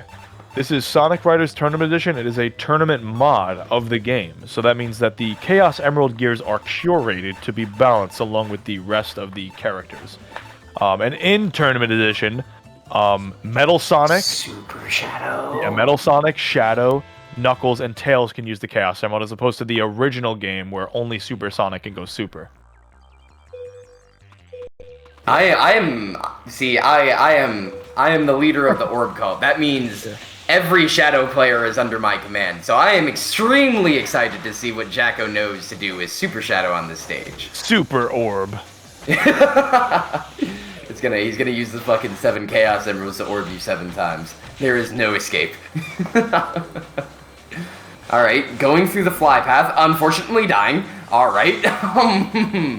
Not a super great start for Jacko. Meanwhile, Iana, 0 rings, but still ahead.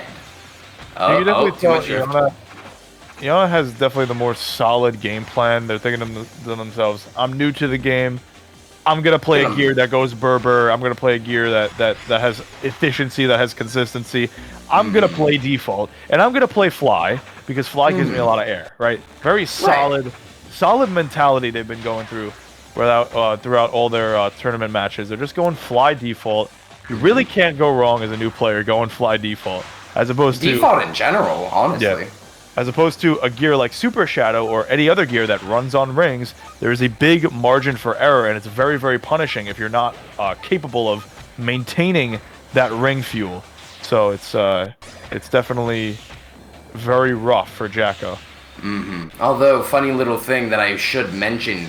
If you guys haven't noticed by now, Jacko is currently Maximi as a ring gear, which means their standard ring drain is halted with the disregard to drifting and boosting. They still lose rings when they do that, but their passive ring drain whenever they're just riding and cruising, it's not going down. So long as they have XMI, they're gonna stay at 51 rings unless they keep drifting.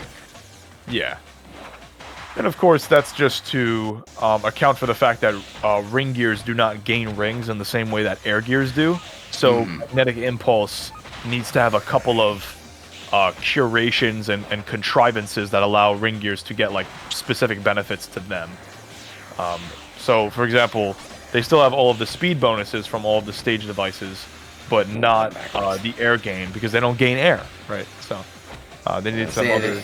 It seems like Jacko cannot control the power of the Chaos Emeralds because he is going too fast. We're having a very difficult time here. Oh my. Oh my. Well, at least he spawned on the right vine. Oh man. What is he trying to do? Oh, is he trying to get on the rail? Why are you not jumping? Yeah, that's well, that's game 2 going to Rose. You see, this is really an interesting thing to talk about. So originally, there's a slight change that we made in 1.4. It was a really slight change, and it was a rather subtle change. And basically, I wanted you to be able to maintain your ability to retain a drift when you bump into walls. Because what happens in the original Riders is when you bump into a wall, you start fucking braking. Yeah, it completely negates the drift and stops it. And if you're still holding the drift button, you'll just start braking. And that was very, very frustrating for players. It lost them games. But now we have a different problem, right? When you ricochet the wall and you continue the drift, you could be going backwards, right? This is something that happens with a lot of new players that this is like a byproduct, right? A result of this change. So most higher level players and most top players, they like this change because they don't break when they hit a wall. They can actually intentionally drift into a wall and not feel bad about it because they can afford to do that. And it gives them a little bit more freedom. But we noticed that for players that don't really understand the ricochet mechanics of Sonic Riders, you really do not want to be bumping into walls when your character is angled, because what happens is you'll go in like crazy unpredictable directions and you can just lose yourself the game by going backwards. It's really a big detriment. So that's definitely something that you want to keep in mind. Honestly, it is better to just rub against the wall and bonk against it. Don't feel bad about it. There's basically almost no speed penalty. It's like Sonic R. There's no speed penalty. It's not like other racing games. You don't lose speed when you bonk into the wall. So, embrace it, right? Bonk into the wall. Bash your head against the rocks and the scenery. And if you really do like bonking into walls, why not treat yourself and get rewarded for bonking into a wall? Play Speed Balancer. It gives you speed off of bonking off the wall. Now, I won't go that far. I shall warn you if you do take my advice on that one. I wouldn't be telling new players to be playing Speed Balancer. You're kind of a bad influence. See, but I told new players to play Cloud, and now we have E10F. What do you want me to do? No, but if you do decide to heed my advice and try Speed Balancer, the handling it's harder to turn, and if you ever just hop in the game for shits and giggles and decide to mess with it, you have been warned. Start drifting.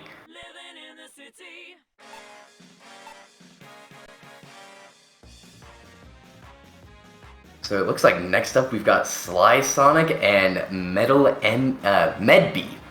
Whoops. Have we seen these guys on stream yet? I'm sorry, who are we getting? One more time. Sly Sonic and Medbee. We are getting. Yeah, we're getting. We had both of them before. Okay. So any cool things? Because I wasn't here for the beginning. Anything to note of these two players? Oh, that's a beautiful 2.1 logo that I saw. Love that Neo Metal Sonic in the top right. Wonderful choice, Pro Tag. Are we gonna see Super Amy next?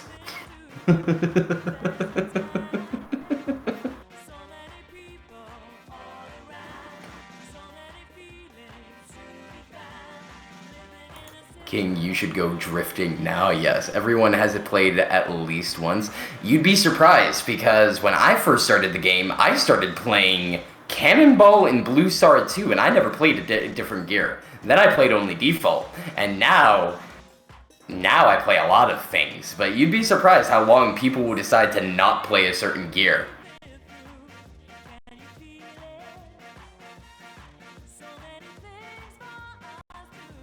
Ooh, the buffer. Oh, looks pretty decent. I don't know why they're... it seems like they're pretty close to each other. Why is it at 15?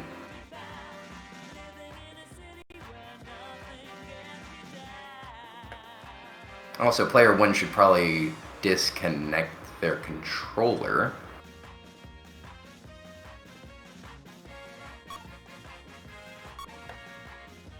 Have they been playing with 3 controllers active?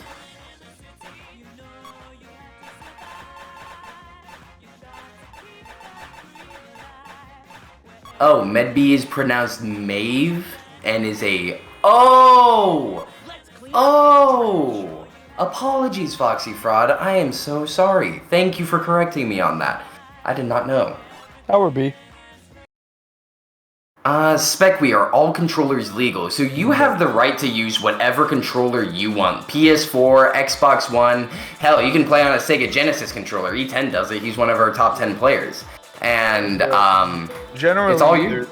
There's no restriction on if you want to use turbo buttons or macros, mainly because there's no real way to enforce it in an online setting. Mm-hmm. And on top of that, it's not going to give you an insane advantage. Yeah, it's really not going to do much for you in a game like Riders anyway. It's not like you're going to like do a TOD in a racing game. That's not possible. I guess it would be problematic if you had like a frame perfect, like if you had like a button that gives you like a frame perfect boost chain. That would be pretty stupid. But generally, that would be cool though. Yeah, generally those types of things are looked down upon, with the exception of like a tornado macro. Everyone kind of accepts that, like you know, Just everyone's kind of like accepting of the fact that I would like to have a button that produces a tornado. Like that's whatever. Yeah. A lot of people have that. Yeah. But yeah. Other than that, you can basically nice use whatever jump. controller you want. Are they playing Cover P? I don't think I've seen Cover P. They are. They are playing Cover P. That is correct. insane. That is insane. So Cover P is a very interesting gear. It's a cruising ring gear, which is very uncommon, and it's a gear that has this ability called Money Crisis. And Money Crisis, the statistics of the gear are affected by how much money you have, how many rings you have. And the more rings you have, the faster you become. So obviously it could be a very scary gear, but with a paltry ring count like 22, it's not really that big of a threat. Oh, but just wait till you get like 100 rings. You'll start seeing the difference. But going into lap 2, it looks like Metal Mave is currently in the lead, with Sly Sonic going ahead and taking top path. If they knew that they could get the rings off of a secret sign grind that not many people know about, they would get some, extra fuel, extra punch to their power, that kind of thing. Yeah, if you're on an Xbox controller, I use an Xbox One controller. Mm-hmm. Yeah. I personally use PlayStation 4, and everybody calls me insane. Coming up at the end of the race. Okay, so it seems like Mave, right? Good to have the win here. Mave with the 93 rings, definitely working on their ring collection. Yeah, very solid. Mm-hmm. Especially very good pick she had with Darkness, right? Shadow and Darkness, just keeping it like simple, keeping it really tight and air efficient, as opposed to Cover P, where Cover P is definitely is definitely a less efficient gear. It's a gear that really thrives and expects you to be great at stray ring collection, right? Picking up those rings on the ground are essential to succeeding with Cover P. And when you're a fly type, you're not on the ground as much, so you can miss a lot of those ring lines. And in Metal City, that's no exception. So I actually think that Cover P is not really conducive to fly types in general. So I really think that was kind of like a mismatch in type combo with character. In my opinion, that's fair. That's fair. Yeah. I think it's a little bit of But it is what it is. But so Flypath actually has a couple decent spots for you to get rings. You got the line of ring boxes, then you've got the secret sign grind, and then you've got the first Flypath that gives you 30 rings, and then you can drop down. Yeah. We have the double. The Hang on. Ditto. Daytona. Let's go away. Neither of them going for the tricks through the rings to get more rings. He is turning around. Somehow fixed himself. Don't know how he did that. Both of them are getting bottom path. What is this race? They're going. They're going no type route. Yeah. Well, it looks like Sly Sonic has followed Shadow to the no type side. It looks like we are typed characters who are allergic to type shortcuts. So there you go. Now, I wonder who's gonna land the first hit and realize that it gives you max rings. That's what I'm excited about. Unfortunately, no boost means you don't get to get the 10 rings, and he misses the 10 rings anyway. They're allergic to rings, guys. The guy on the motorcycle decides to call a taxi with his motorcycle and hop out. That is. Yes, Uber, please rate 5 stars. If you guys like what you're seeing right now, you should probably go see us on Raid Shadow Legends. We just added Shadow the Hedgehog as a playable legend. Guys, make sure to tip your Uber drivers.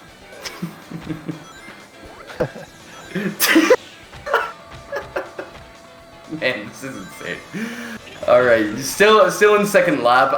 Metal Maeve is in the lead, but only with 0 rings, and Sly Sonic isn't doing too well either, with only 2 rings. Oh, she's finally gonna take the shortcut, and she missed it. She jumped off. She's falling into the abyss. She got rings back. Fortunately, did not get the trick jump, and now Sly Sonic is in front of her. Man, this is a lot. What is going on? Just to talk about the gear that they're using for a second. So, Hang On is a standard boosting ring gear. It's actually slightly slower, boosting at 240 than a standard gear, but it has a very low cost. It's basically like 5 rings per boost, and it has an above average JCBC multiplier. So for those who don't know, that's kind of an advanced mechanic, and we can change the strength of that mechanic. And basically this gear has that enhanced strength. This gear also has another ability where when you attack an opponent, which is something that I'm surprised they haven't tried to do yet, but when you successfully land an attack on this gear, you get something called the Golden Experience, which is 3 seconds of infinite rings. And you could go absolutely ham with that. With that being said, during those 3 seconds, you have 100 rings, and then as your 3 seconds ends, your rings stay at 100 but start depleting with your standard ring drain. Of course, yeah. So you definitely want to be hitting your opponent because you get an insane amount of value out of it, like a ridiculous amount. Oh, they finally got it? Oh, are they going to land a hit? No, they're not. Like we're going on with the taxi. Yeah, but with no rings, it's a bad look for Sly Sonic. And it looks like it's definitely going to be a 2-0 for Maeve, yeah. Using the last of their rings to boost right across the finish line with us. Congrats 3 minutes and 13 seconds. That is something.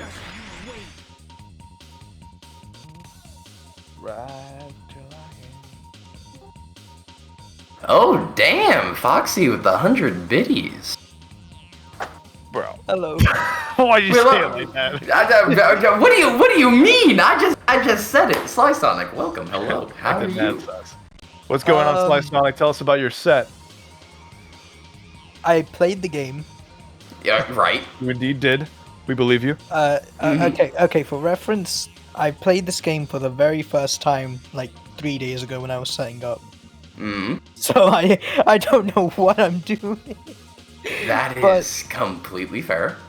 Yeah. But you know what? That last race was scaringly close at times. Yeah. But yeah, that was definitely an experience. I'm kind of surprised that with all these novice players, right? All these players that haven't played Riders in a very long time, or at least haven't played the mod, I'm surprised no one has picked the beginner. That is a gear that is a gear that cannot quite literally air out. says beginner. It quite literally Yeah, says I mean, beginner we for have- beginners. One common theme is that between all these sets is that we have a huge airing out problem.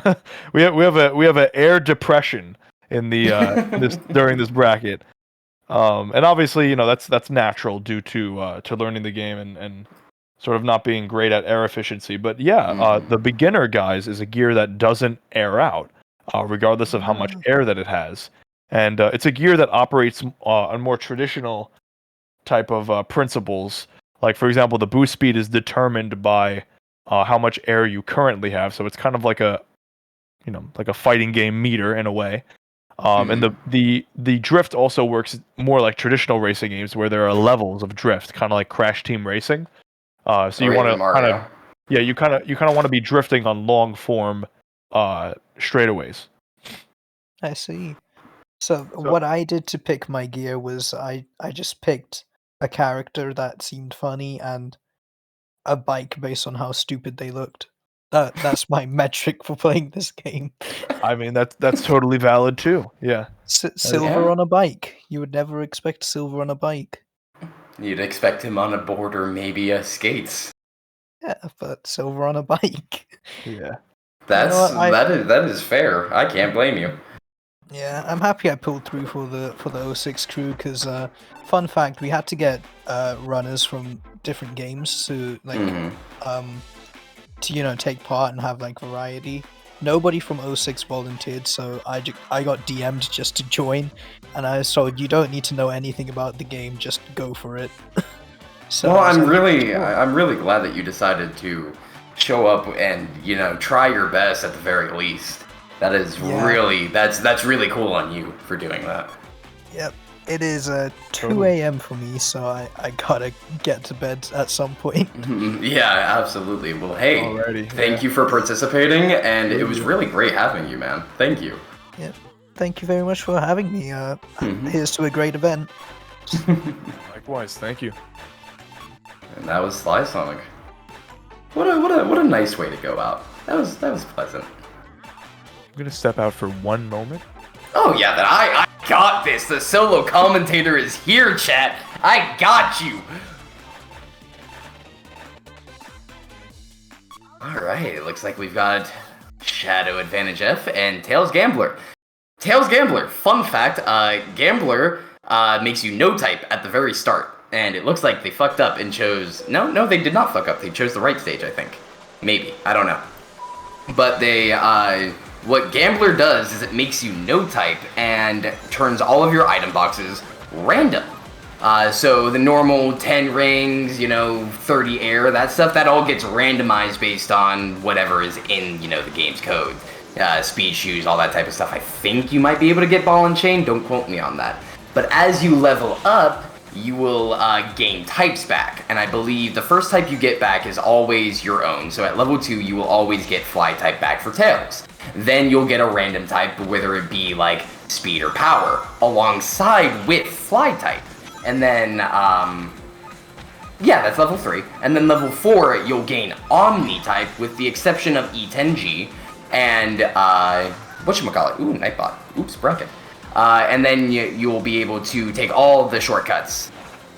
It is worth noting that Gambler uses both resources at level 3 and 4 to boost. So I believe it takes 5 rings to boost in some of your air whenever you hit B, obviously. So if you do want to try out beginner, be wary of that whenever you're playing the gear. And Advantage F, I'm going to be completely honest with you, the gear has been changed so much that I'm not even sure what it really does, but I know that it has a really high boost chain modifier. So if you're going above your current cruising speed and you decide to boost chain, man, you're going to be going really fast. I believe it has below average cruising speed. Again, could be wrong. All of this stuff, all of like the stats that I am talking about can be found on sonicriders.org, where we have the data sheet. So you can see all of these things that I'm talking about, and it's all there for everybody to see and all that kind of thing. Back to the race. Currently, Alpha Dolphin on top screen is in the lead at level 2 with fly type. Hey, look at that. And it looks like Jacko is, they're having a time with Shadow, even with Maximum Impulse kicking in. So, Maximum Magnetic Impulse, whoops. Ooh, 5 rings before they get level 3. Are they going to try and take the straight rings? They missed all of the rings. That is unfortunate. And since they don't have level 3, they don't have a second type to get power. Jacko could come by at any second trying to steal the win, but it's looking like it might be Alphas, and there it is. Yep, that's all Alpha. Game 1 goes to Alpha Dolphin on Tails Gambler. The more Gambler wins I see, that is insane. Yeah, so a lot of the players that you guys are going to see haven't really messed with a lot of the gears or aren't familiar with the stuff that we've done. So, yeah, like the fact that, you know, Gambler gives you no type, that kind of thing. What's going on, my little Mufasa's? So we just got done with Splash Canyon. We saw Tails Gambler and Shadow Advantage F. That was an interesting race. Alpha Dolphin took the first one, and now we're at Metal City with Shadow Darkness for Jacko. And it looks like we're going to see Knuckles High Booster. Okay, that's a gear I didn't expect to see. Togging Slobber Knocker. Oh, man. I have been messing with the power of High Booster myself recently. And if you guys aren't aware, High Booster, it's basically just... you boost once, you use a lot of your air, and you go really fast. And that's the same for, like, at every level. It really doesn't change other than, you know, the speed you're going. Although it requires... It requires you to be good. It really does require you to know the game, rings, how to manage your air properly, when to boost. You can't use it carelessly, otherwise you're going to be stuck in turbulence like this. Which isn't a thing, because... Wow, Alpha just caught up and is now boosting away. Sure, they only have 15 rings, and they got bottom path, but so did Jacko, so it doesn't bother them. Alright, missing the 5 ring path, currently stuck at 19. Opts to go straight for the middle instead of hitting any of the cars to get their air back and boost again.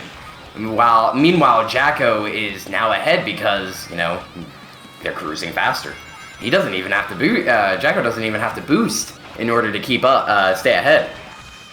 Unfortunately, Alpha Dolphin messed up their trick, bonking them into the wall, and then they boosted, which causes them to go right back down to below cruising speed. And they got there. They leveled up. They got their air, and they boosted again right into the turbulence. Seems like Jacko's still currently at level 1. Shouldn't pose too much of a problem so long as they level up soon. Meanwhile, it looks like, yeah, Alpha Dolphin is 1 ring away from leveling up. Got a C rank, but they got enough air to boost, and they got the 1 ring they needed. They're going to do a full drift, and it looks like they're going to boost off. Very nice, very nice. Still lagging behind. Jacko is at 24 rings, and only needs... they didn't get the 10 rings from the box. That's unfortunate. Maybe they'll be able to get it from here if they were aiming for a hit. That's unfortunate. I don't know who's Oh no, he's coming, he's coming! But they're both running, they're both running! They're both running! They're both running! He's running! Oh my god! Oh, it's really close! It's really close! No! Race to the finish! It came down to whoever boosted first, and it looks like Alpha boosted right when they needed to, and just right across the finish line. Oh man, that was a lot closer than I thought it was going to be. And Alpha Dolphin takes the set. It looks like 2-0, unless this is one of those best of 5s. Sigma. I'm pogging over here. Can somebody clip that? That was kind of somebody clip that. Yeah, somebody clip that. This is LR1. Oh, this is losers round 1. Oh man, yikes! Thank you, Mir. Thank you. I appreciate you. Hello. Jacko, welcome to the VC. How's it going? Welcome to paradise. That second game was too close for its own good, I'd say. Why was it that close? Can you tell me what was going through your mind as you were going up the QTE and you were right next to each other? There was nothing going on in my brain. I was just trying to go as fast as I could. brain empty must boost. Yeah. Yeah. I can't say I blame you. Yeah, I had like little to no practice. Fair. So I went 0-2, but it was fun. There is one little nugget of information that would have saved that game. And that's that in Tournament Edition, we added this mechanic called fast fall. So when you hold down the B button in the air, at the cost of air, it makes you fall faster. Oh. And you would have been able to fall before him and traverse the QTE, and also you could use it whenever you want. So even when after the QTE, that period of time where you're falling down, you both fell down together, and he outpaced you because he was high booster. But if you used fast fall, went down before, you could have got a head start on him. And if you got a head start and he decided to boost the more into you know, right? Yeah. If yeah, he so in another thing, which is really funny because this happens a lot even in our own tournaments, if he hits you at that very last stretch after the QTE, he probably would have carried you right across the finish line and gave you the W. Yeah. But hey, the more you know. Yeah, maybe I will pick up Riders at some point. Hey. It's a fun game. Hey, and with that being said, if you ever want help learning how to do all these crazy things that we're talking about in the glossary or on the stream, that too, we also have a bunch of Riders coaches. You can see the orange roll if you look at some of the people in the Discord. They are they are there to help you get better at the game. All you gotta do is just ask. Yeah. Yeah. There is something I would like to mention. Now that we're in intermission, we recently created this video that goes. We've been creating these videos that are like voice acted little snippets of characters talking about the current events of each server and all of the different events that we're going to be hosting, the tournaments, other type of prize pool festivals throughout each month. And the February one just dropped the other day, and we actually got the Adrenaline Dubs voice cast to voice our characters who are involved in the video. So here's big the shout outs to video. them. I loved hearing their stuff. Here's the video in chat. I'd love for you guys to support it. Make sure that the Adrenaline guys get that support, right? Mm-hmm. And tell your friends, give them your support. Yeah, just like watch the video, give them some love. Absolutely love their work, and definitely big shout outs to the guys who are like hosting the events as well. I believe at least in SRTE tomorrow we have Love Chasers, which is just a normal tournament, but you can only use the girl characters. And through that video, you can access the Sonic Riders competitive server. It is the first Sonic Riders competitive Discord, the biggest and also the most active. You have multiple prize pool tournaments every single month. There's multiple people streaming the events every single month. We have an entire operation that keeps the community alive and active and engaged. So there's definitely a lot to do and a lot of fruits of labor to enjoy from this community. And I really think that it's much greater than what it's been before. But even then, it's still an up and coming scene, right? We're not even remotely close to tapping into where we want to be. Of course, yeah.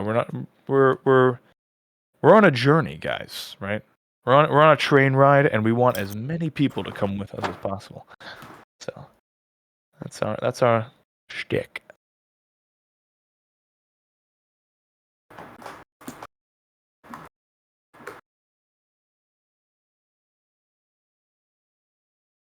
Sorry, we kind of went on rambling on after that, Jacko. We apologize. That's fine. That's perfectly fine. All right. Let me see. It looks like we've got Spacebar and we've got Metal Mave up again. Yay! Nice. Very nice. I wonder if Metal is gonna choose Metal Sonic. That would be really metal. See what I did there? Metal. My dad jokes are not working. I gotta up my game.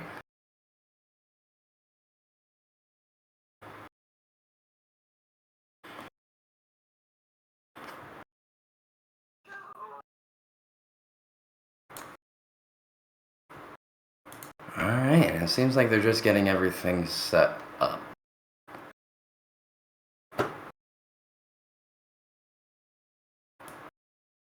Alright, ladies and gents. Tell me in the chat, other than Sonic Riders, of course, what is your favorite Sonic game to watch? That's actually a really good question. Yes, it's quite a tantalizing thought, isn't it?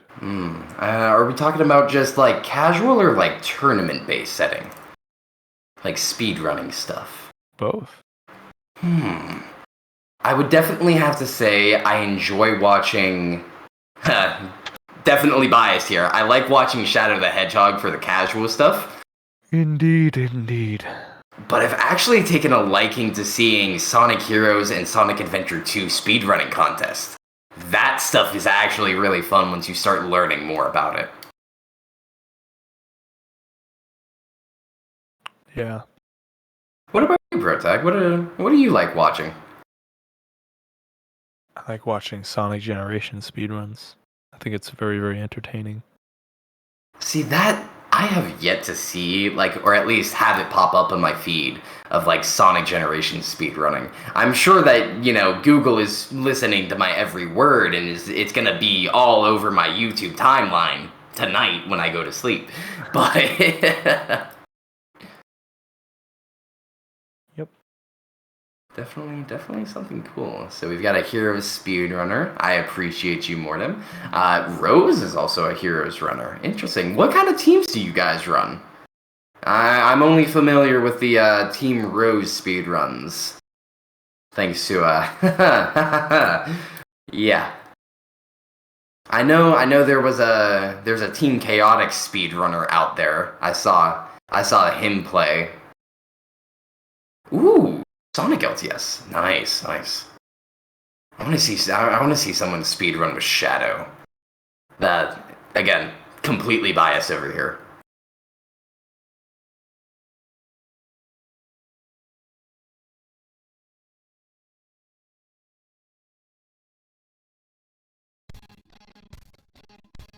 Dark Dev least popular category? Well, I mean, it's definitely not the easiest from what I've heard, and it is meant to be the hardest team to play. Sonic Frontiers and Sonic Heroes speedruns. I've seen... there is actually one of our friends. She plays Sonic Frontiers, and she was actually showing me a lot of the crazy stuff you can do with, like, the physics in Frontiers, and it absolutely blew my mind when I was watching her, because I couldn't even say anything. I was like, what the... there's Frontiers. Frontiers was an absolutely banging game to play and watch, honestly. I loved the game. You also run Frontiers, it's a crazy fucking game. Absolutely is. Seems like they're deciding where to go for their first stage, though. I wonder where they're gonna go. Are we gonna see Green Cave? Are we gonna see White Cave? Are we gonna see Babylon Garden? Are we gonna see Digital Dimension? Casually love watching Sonic Adventure. Based. That is based. I have to come out with a confession. I haven't played either of the adventures. I still gotta do that. Damn, that's fucked up.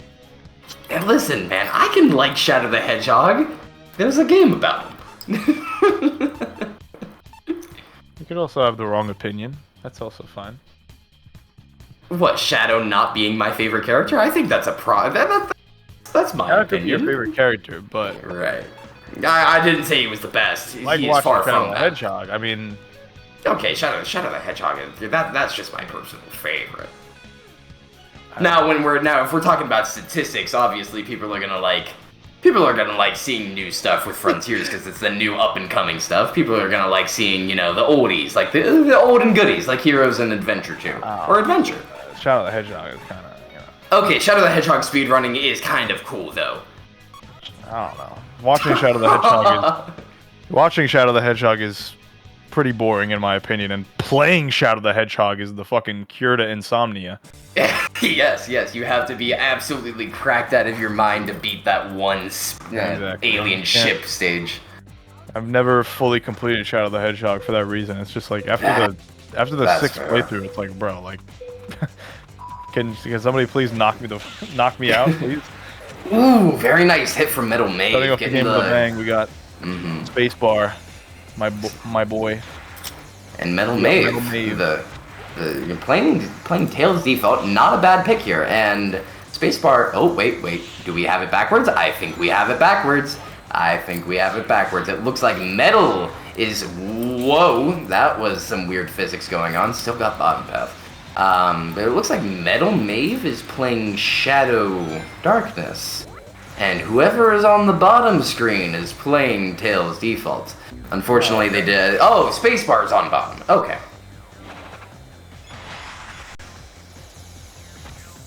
So it looks like they didn't manage to get their fly path jumping through it like all the speedrunners in the game, but it is no matter. They are currently in the lead with 14 rings to spare. Meanwhile, Metal Maeve is actually doing really well with level 2 underneath their belt. Very nice. Oh, a little bit of the jumpies. Not turning off the clutch to go through the turbulence, but it's okay. They're level 3. Everything is fine. Again, this is another kind of like low-level tactic, is that fly is the best on Green Cave when you're not very well versed at doing the vine skip. So it's definitely like, you could get to the top vine much easier, and that provides you with a significant time advantage. So again, definitely the right idea by Spacebar, going fly, and just keeping it simple with default. I mean, you really can't go wrong with it. Yeah, you're not the best at air efficiency, whatever. You got great cruising speed, right? Yeah. Darkness is also not like a bad pick for new players. It's good. You could boost more. You could press that B button more. A lot of people like that little red button rather than the big A button. Right. Yeah. But just yeah. And if you learn how to play Darkness, well, there's a world of endless possibilities. They start opening up for you. And Death Barrier. Ouch. Oh, please don't do it again. You're not a fly type. Gravity?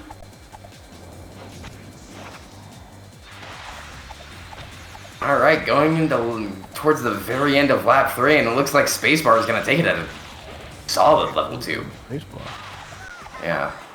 I did want to say something regarding speed on Green Cave. If you're not super confident in the stage, it has a tendency to mess you up. Specifically, there is that half pipe that sends you up into the normal fly path. However, it juts in the way of the beginning of the speed path. And if you don't jump early enough, or you angle yourself wrong, you're gonna end up doing a half pipe trick and missing your rail and bonking straight into the wall because you weren't expecting it.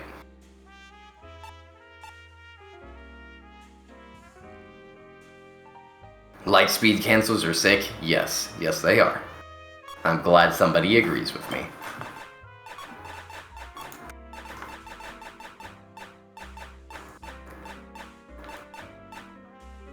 Is there a bracket we can look at? Yeah, I believe if you type in !bracket in the Twitch chat, you can see it. Yes! Yeah, there it is. That's very interesting. They decided to use... That is insane. I never thought I'd see a bracket in Google Docs. I feel like that's doing too much. I mean, when Challenge is right there. But starting off game 2, we've got, Shadow Darkness once again. And we've got Amy default this time. Actually, not a bad choice playing Power on the stage. I would have opted to play Speed, but I also know Speed can kill you like the Turbulence did. Oh no. Sand Ruins moment. Please don't do it. No. Oh, Metal Maeve. Metal, please. Okay, good. It looks like they are not having a fun time, and they got the 30 already at a large advantage. They just need 5 rings. I guess they missed the man, I can't think of words today. The rail. Gets rings instead of air, should be no problem. Turns around, ouch, not good. Jumps over the dash pad because they think it's gonna send them faster straight ahead instead of backwards. So fun fact, if you enter a dash pad the wrong way, it's actually going to make you do a 180, and you are going to, you're gonna go back the way you're supposed to. You're gonna get put right back on track.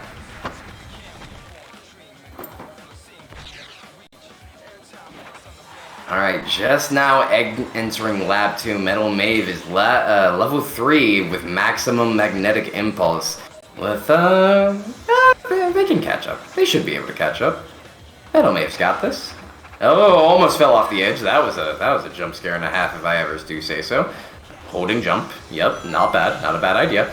Goes drifting right off the edge. Spacebar really getting the hang of just boosting, existing, not going OD, like just like kind of like boosting, cruising, drifting when they need to, not being OD with air. Like they're getting better at existing. That's what I noticed. Yeah. Seems like Metal Mave is starting to understand how darkness works as well. At least with like its slightly better handling over default.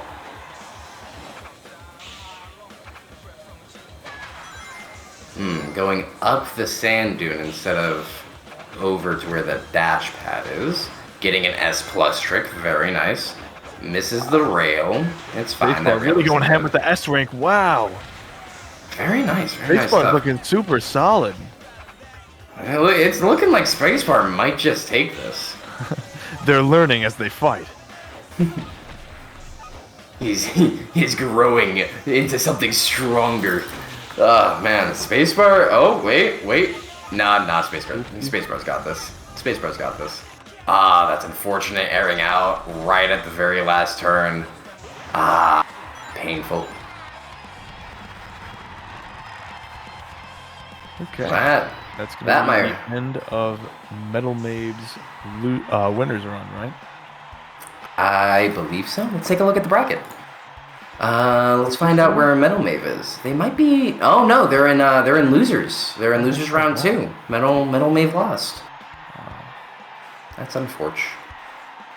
Well, it was a good try. Very good try. Very good try. Very good performance from both players. You got to see the amazing ring collection of Metal Mave, but just a solid routing from Amy. Oh wait, I have them mixed up. Spacebar with the insane ring collection and Metal Mave with just the solid routing. Wait, no, they have that backwards. I'm losing my mind. Oh, hello there. Hey, what's going on? Let me get out of the game so I actually can hear everyone talking and stuff. Fair enough. Take your time. Sure. So I was actually going to go, my dinner is here. I was going to take a little recess. Oh yeah, absolutely. You're fine, man. If you guys wanted to bring in more people, feel free. Yeah, I've got absolutely no qualms with anybody here. You guys are free to, come up here, talk with me, ask me questions, see what goes on in the game, and I can provide insight if need. And Protag is gone. So, tell me, Metal Mave, how did you like your runs today in this bracket? I felt like I have very little experience with Riders. It's fun, but I've never played it enough to really get the strict details about it. But that's fair. I think I did overall not bad for jumping in and choosing a full speed, no control setup.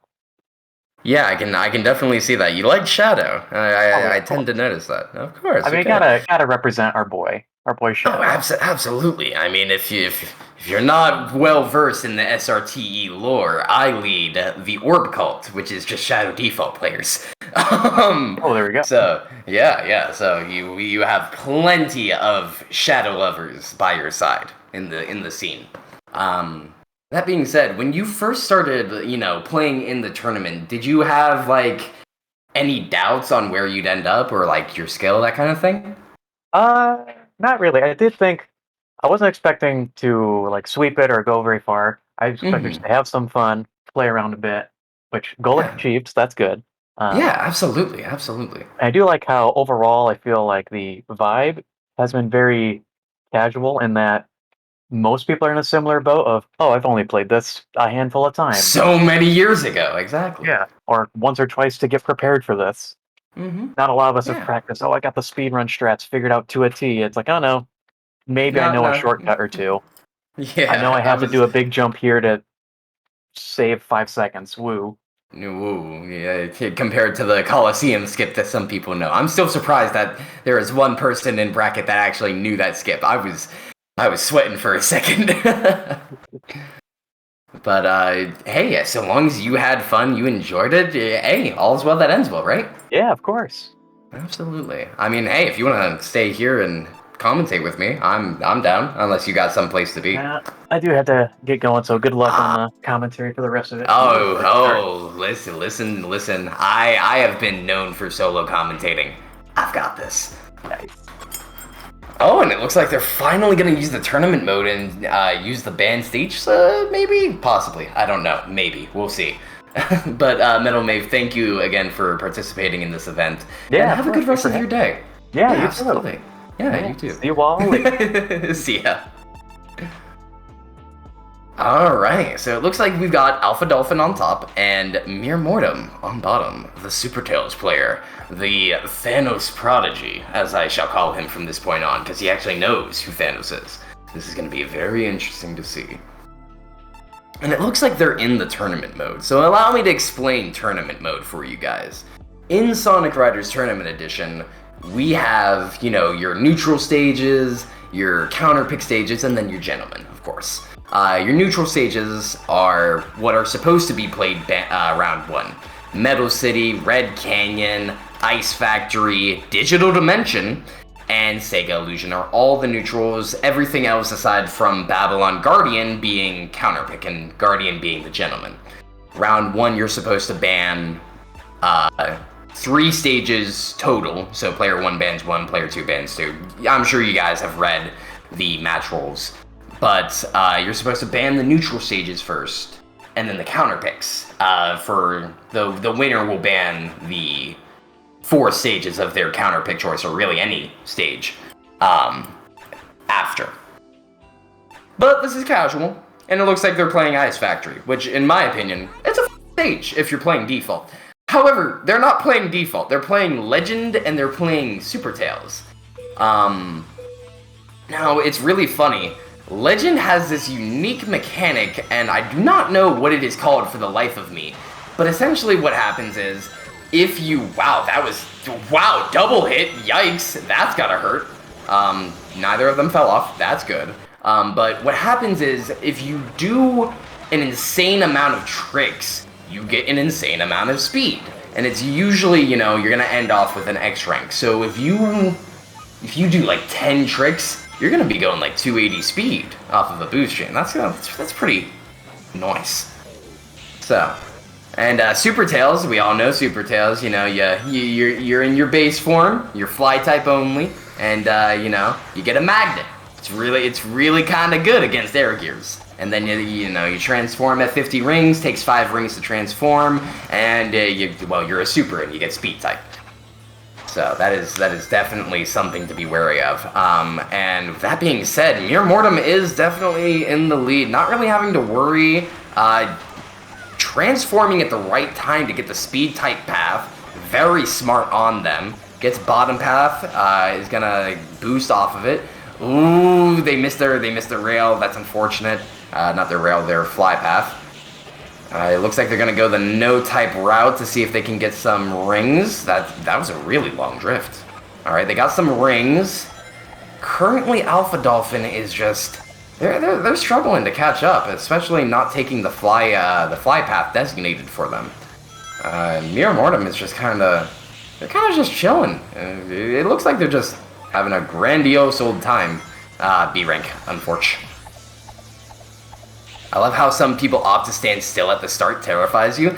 Yeah, just wait till you see round hit starts. That's gonna scare you more. Alright, level 3 from Alpha Dolphin. They could get an insane amount of speed if they knew how to do the trick combos. But meanwhile, Mere Mortem is just doing the best they can. Doing the S+ rank as a super form, boosting here and there. not getting the half pipe. That's unfortunate. Oh, they boost chained, it looks like.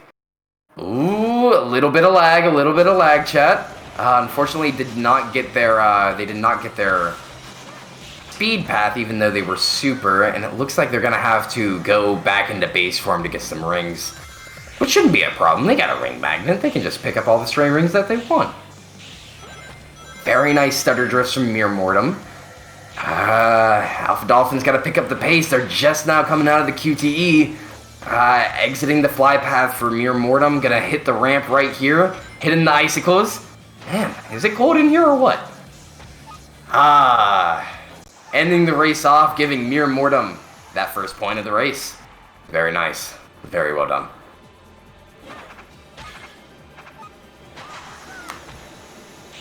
I have to say, I'm very surprised. Both players chose Tails, albeit different gears, but they both chose Fly.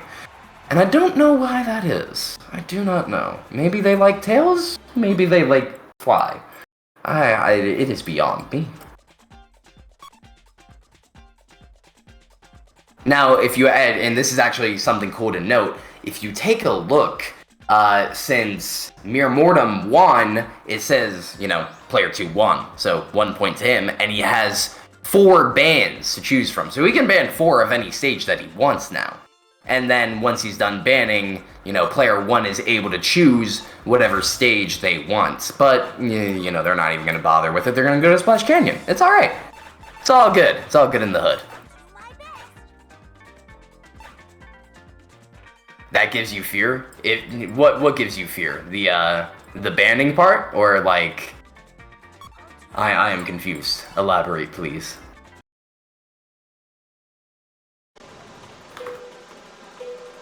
They can ban any stage they want. Oh yeah, no. Yeah, it is in their hands. But they can only ban 4 of the... 14? 16. I think it's 16. Regardless, it looks like we've got Tails, Default, and Super Tails. Very interesting. One opting to go to the top path right before the QTE, and one choosing to take the fly ramp shortcut. Ooh, very nice hit. One's gonna take their shortcut. Just misses it, unfortunate. That is unfortunate for Mere Mortem. He's gonna decide to use... Ooh. Went into the turbulence, turned off the clutch so he doesn't have to worry about it anymore. Ooh. Alright, going into lap 2, Alpha Dolphin is in the lead. Currently running low on that air. They're about to air out, and... Alright, Mere Mortem is coming back, trying to pick up all of those stray rings that Alpha Dolphin missed. Both of them are going to decide to try and take their path, but fail. Oh, that was a hit before a QTE. Are we going to see a replay of lap 1? Jump, jump, jump! Oh, that is a AoE and a half, if I've ever seen one. Was that a ban skip? I think that was a ban skip. That was a ban skip. Well, they don't know what they're doing. I would stop it, but... Are they good in this game? Super Tails or Tails Default? Or are you talking about the players? Oh, wait, you're talking about Jet and Knuckles. You see Knuckles a lot. Jet sometimes, not as often. It's more about the... I'll put it like this. Your gear is your character, and your character is your gear, right? So, your gear is like your main character. It's like basically what you're gonna be playing as. Like, this is what your game plan is, right? And then you've got, whatchamacallit, you've got, what's the word? Your character, they just give, like, the underlying stat buffs with, BCM, which is boost chain modifier, top speed, drift cap, that type of stuff. Oh, hey, Benja S4 with a raid of 3. Thank you so much for raiding. We are currently in a SAESR tournament featuring Sonic Riders Tournament Edition. This is 2.1, and I believe, let me double check where we're at. We are in Losers Round 2 right now. So thank you so much for raiding, and welcome. Yeah, apologies. What does SAESR mean? Can somebody answer that for me? I am not actually familiar myself. Here, let me just look. Let me look. Rules and important stuff. SAESR. Sandwiches are epic, so rad. Sonic Adventure era speedrun events. Thank you, Rose. Absolutely. Thank you so much. I need to bless myself with your guys' content more often. I have to.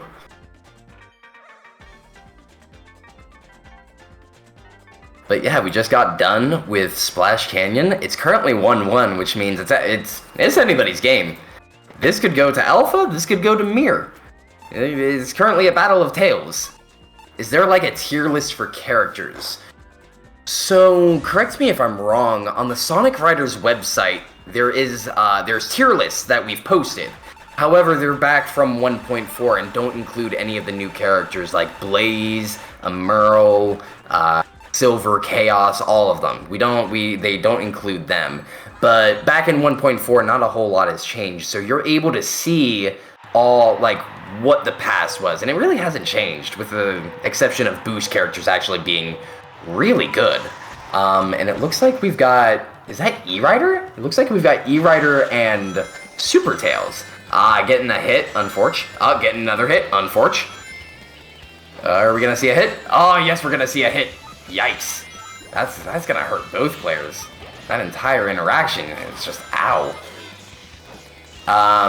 There's a tier list for gears, characters, and funnily enough, stages. Unfortunately, you are not fly type alpha, so speed type, so you are not allowed to take the rail. It is forbidden. The forbidden rail. Yeah, it's on sonicriders.org. You can see all the tier lists. It should be in the competitive discussion. If not, there is a tier list tab that you can find. So, but mind you, it is all from 1.4, so it's a tad outdated, but most of the information does still stand true. It looks like Mir Mortem messed up the Coliseum skip, which is, mind you, the Coliseum skip is a rather higher level skip. It's not impossible to do. It's become easier with the addition of hoop dashing. Unfortunately, you still do run the risk of falling into the abyss and dying. So, do keep that in mind. Ooh, very nice. Decides to take the fly path this time and get those 5 rings that seem to never want to go to you. Oh, dropping tornadoes before QTE, and unfortunately Alpha Dolphin fell into the pit in the middle, starting them all the way at the very beginning. That's unfortunate. Oh, man. Oh, it looks like they're doing the Coliseum skip. Very nice, very nice. It looks like they got it. Nice. Slow and steady wins the race. Well, not always, but you know what I mean, chat. Looks like Alpha Dolphin did not have the skip ready. It looks like they could do it, but they messed up. It looks like they're stuck. Oh, no, they're just bonking into the wall. It really is looking like it might be Mortem's. It's looking like it's Mortem's, chat. Very nice boost from Mortem, straight into the QTE, coming out to the very end of lap 3. Man, that is actually unfortunate what happened to Dolphin. I mean, I've done the same mistake, and that's cost me games, but seeing it happen like this, brings back painful memories. I shed a tear. Is this the haunted ship level from the Sonic Rush Adventure I'm hearing? It's either that or it's from Team Sonic Racing. On the Sonic Riders website, you can actually see all of the music that are used in the mod, and you can actually play all of the original Sonic Riders music if you hold A when you're loading into the race. But the directional buttons also play 4 different soundtracks. Alpha cheater, so I 3-0'd TBH. It's alright, Mir, it's all good. Alpha Dolphin, welcome, welcome! Hello. I feel bad. I feel bad for for the end of lap 2. What happened there? You mean, wait, we're on which map? Which one? Dark Desert. Oh yeah, I got lost there. I saw a window. I thought maybe you could clip in the window and so you kill can. The other side. You can. It's called the Coliseum skip. And it's a lot harder than you think. Oh, I see. Okay. Well, I was not wrong. It was the right window, right?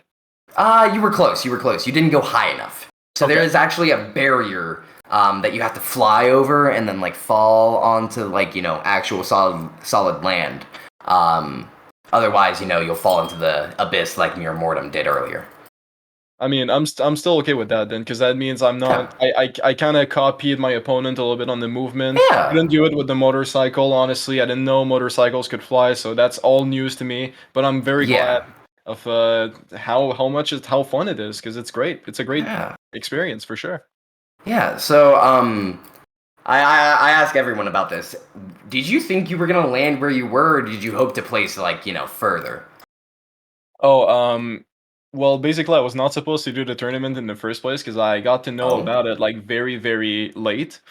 And I think about 2 days ago, I learned that there was someone in the tournament that just couldn't get there on time, and they asked me like, "Hey, do you want to?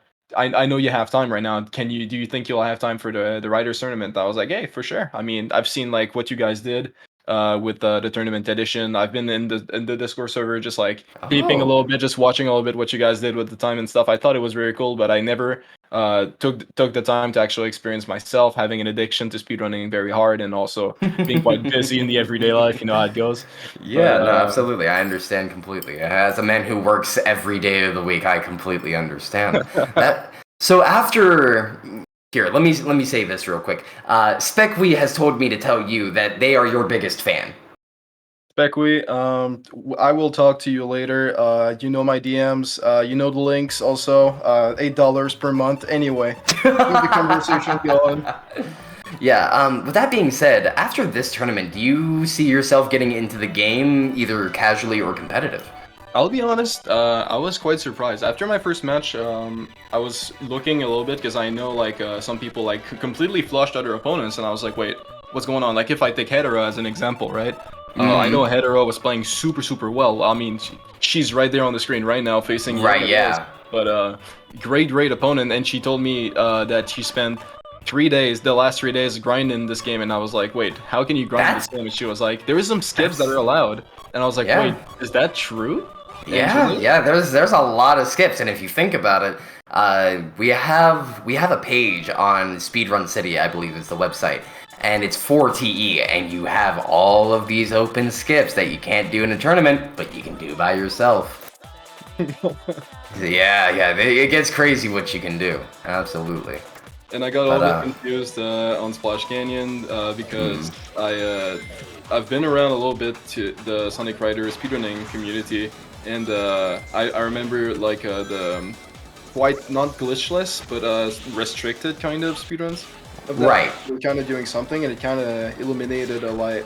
And when I saw the things that were allowed, I thought it was exactly the same thing, but turns out it was not like at all. So not exactly. There's a couple of different things. But yeah, definitely. Yeah, so I mean, hey, if you get into the scene, we've actually got a beginners tournament this month. If you want to try it out for yourself and give yourself some time to practice.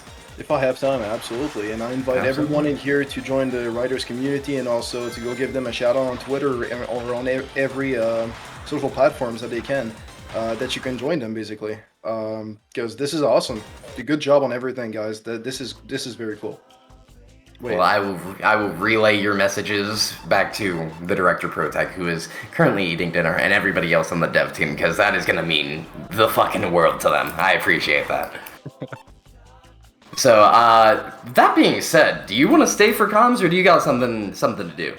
Oh no, I can stay for comms. I mean, bet, absolutely. Okay, let's see what you got. I want to test your rider's knowledge. My goodness, you're not going to find a lot in the box. I mean, it's quite empty, but there's a few plots, I mean, out there, maybe with a little bit of chug, fuel of energy, of knowledge, but not a lot. You're going to see quite a few mess-ups. Oh, I mean, to me, this is non-Mario Kart, at least. Right, you know, it's definitely. not like just a racing thing. I see a lot of differences and everything, but we're getting into it now. That's the real race. It looks like it's on the alternative version of. Wait, Mike. Red Canyon, right there. Red Canyon. You're right.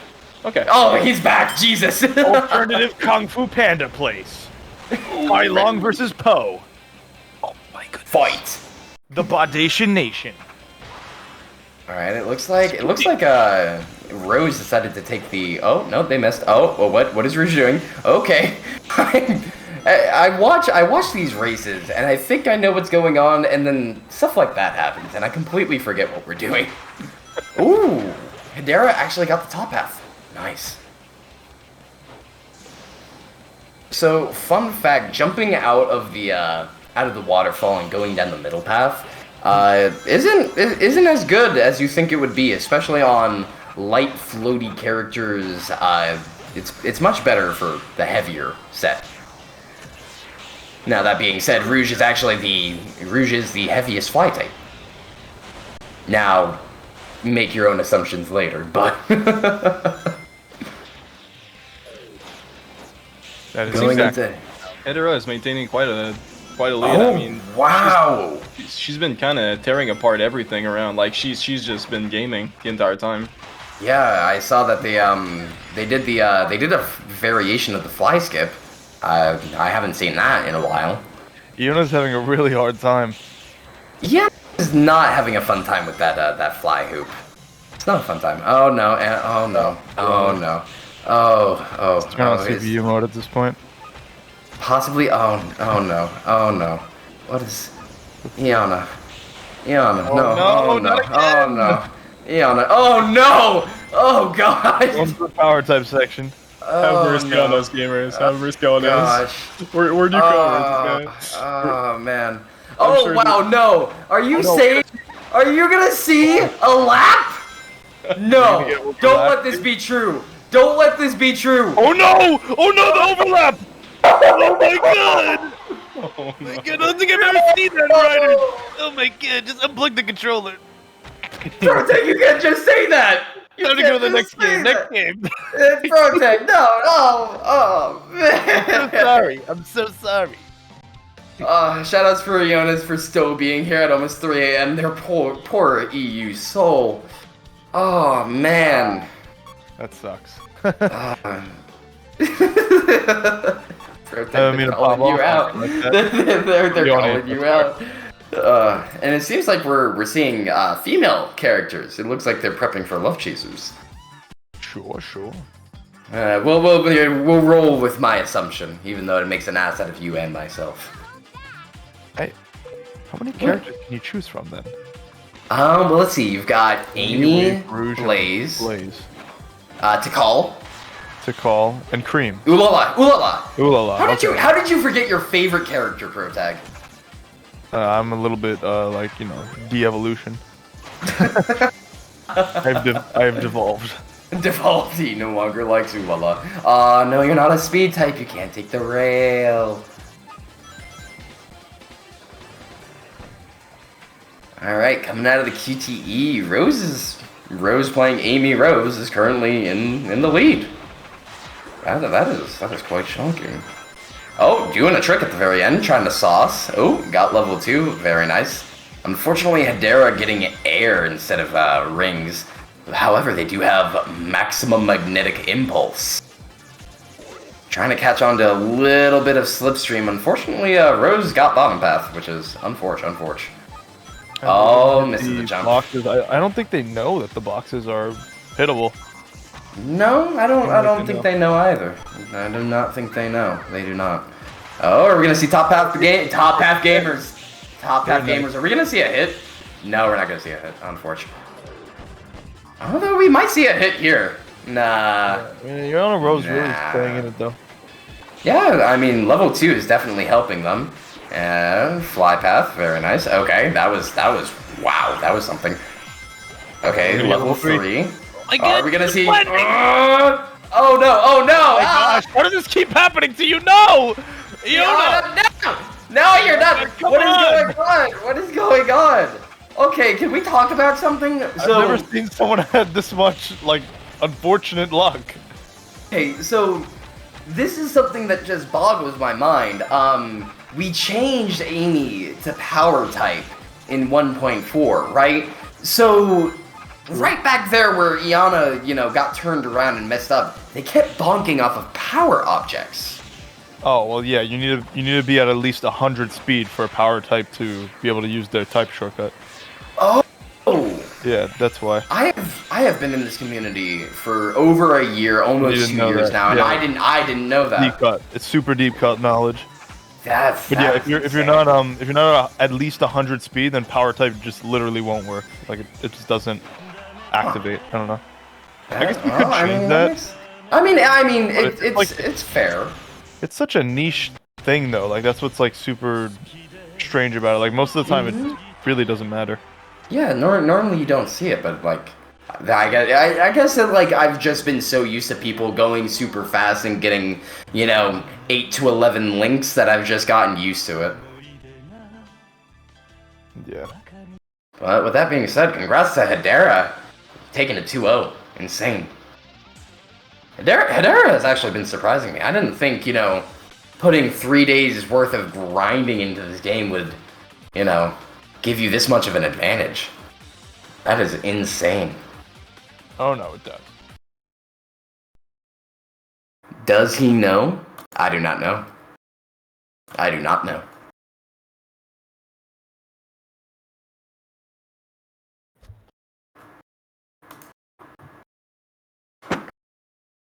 So it looks like Spacebar is going to be facing Yona Rose due to Yona losing 2-0 here, and Hedera seems to be advancing into winners finals. Ooh, that's going to be very fun to see. Winners finals matches are always super hype. And on the other side, on the winner semis, we have Liam Dunn versus Kariru. Two very, very good runners in general in the Sonic series. And I think Liam, I know for a fact, learned some stuff for writers, and Kariru is definitely someone that could surprise the whole bunch when it comes to just random knowledge about video games. Very technical person when it comes to just playing around in the speedrunning world, at least.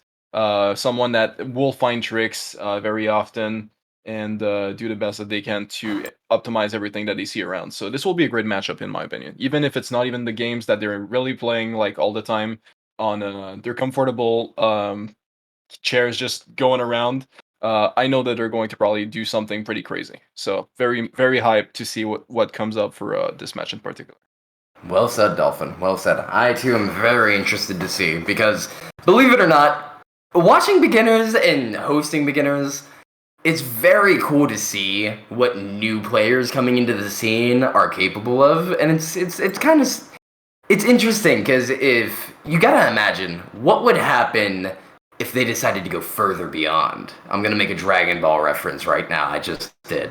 But just think about that. Some people today... a year later could be in the top 30, active competitive players throwing hands with Thanos and Salaga and all of the qualifiers, that kind of thing. So it kind of makes you think and, almost fantasize where people can go. And that's why I like watching beginners.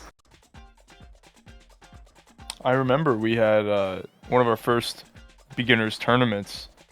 We had this guy who just came into the community not even a month prior, and it really inspired everybody because he got so good in such a short period of time. It's look, this guy's still new in the community, and he just won this big tournament.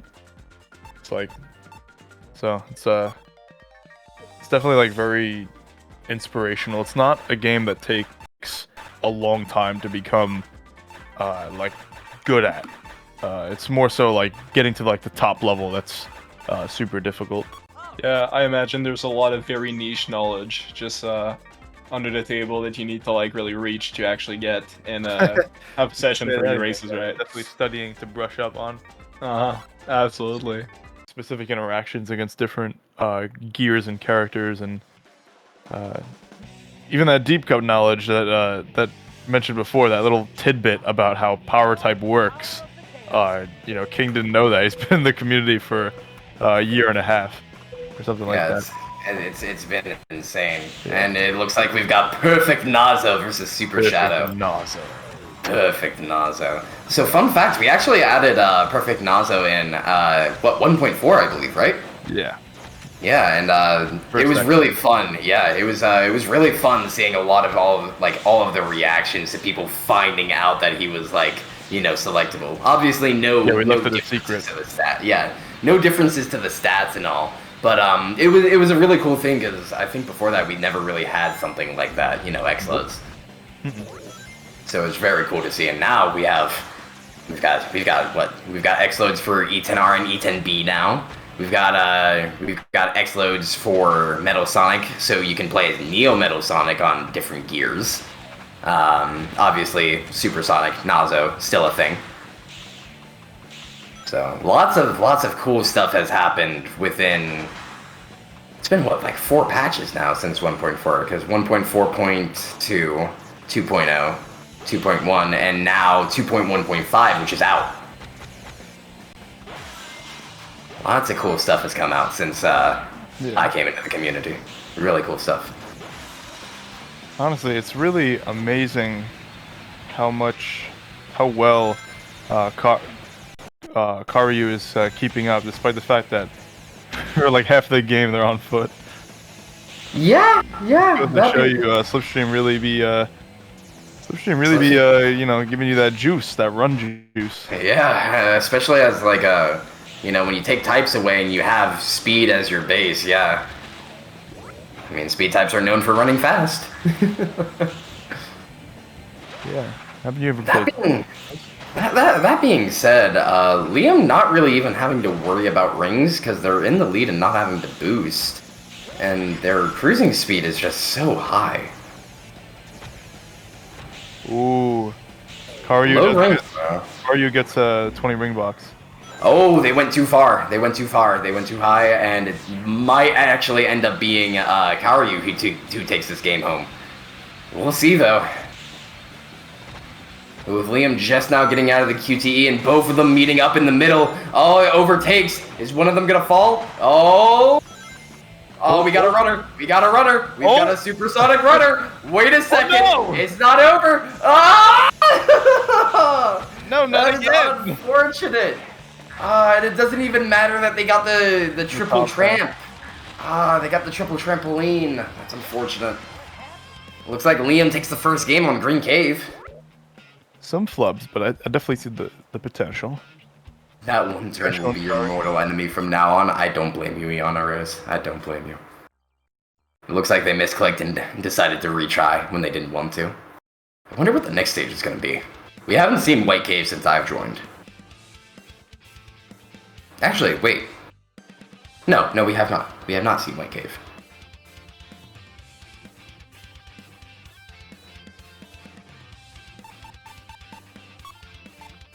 I'm getting your call. Are they? Don't tell me y'all are listening. Y'all are listening to me on stream. Focus on your race. That is insane. All right. It looks like it's just you and me, Protag. Nice one. Nice. Poggers, mate. Poggers, mate. Yes. Poggers. Yes. I gotta say, the way you say poggers is just nice. Slap the shrimp right on the barbie. Ah, man, why did you do an Australian accent when I came over? Right on the barbie. Wow, that's insane. Okay, so 9 times out of 10, most people actually mess up that beginning speed rail on White Cave because it's suicide trying to take it. That's why it's nicknamed the suicide rail. But it looks like Karyu managed to get it down nice and easy, and they take their rail, opting not to get any of the stray rings or the ring boxes, but that's okay. That's okay. Okay. Oh, getting the turbulence. It saved them. Okay. Trying to do too many tricks without all that jump speed. Both of them are really low on rings, but it's looking really bad for Liam right now since he doesn't have that max MI to support all of his cruising speed.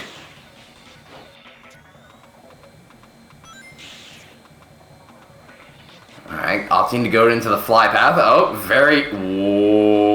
Okay.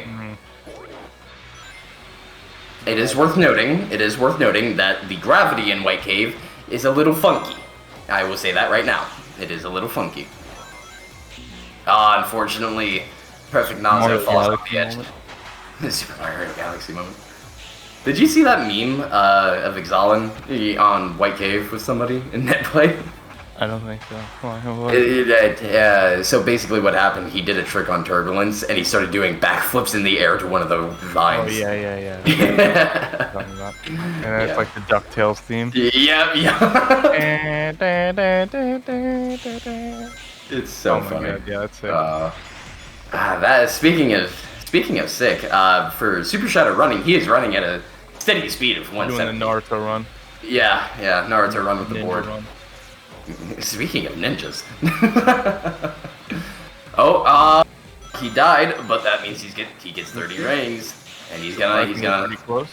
Oh, it's pretty close. It could be anybody's game, depending on if they take this turn nicely. Lag. Oh, okay. Ping pong's off the wall. Yeah. That Max MI can help you for so long, and then it just doesn't even matter. Alright, Liam takes this game 2-0. Very nice run from Karyu. Very nice run. I gotta respect the super plays for both matches. I respect that. Yeah.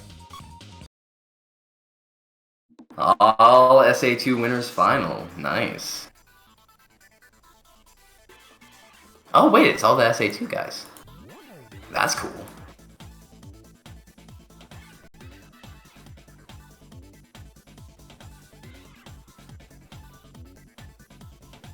So it looks like, yeah, we just finished out winners semis. I believe we might be going to losers quarters next. I could be mistaken. We shall find out soon. Oh wait, no, wait. You know what? Never mind.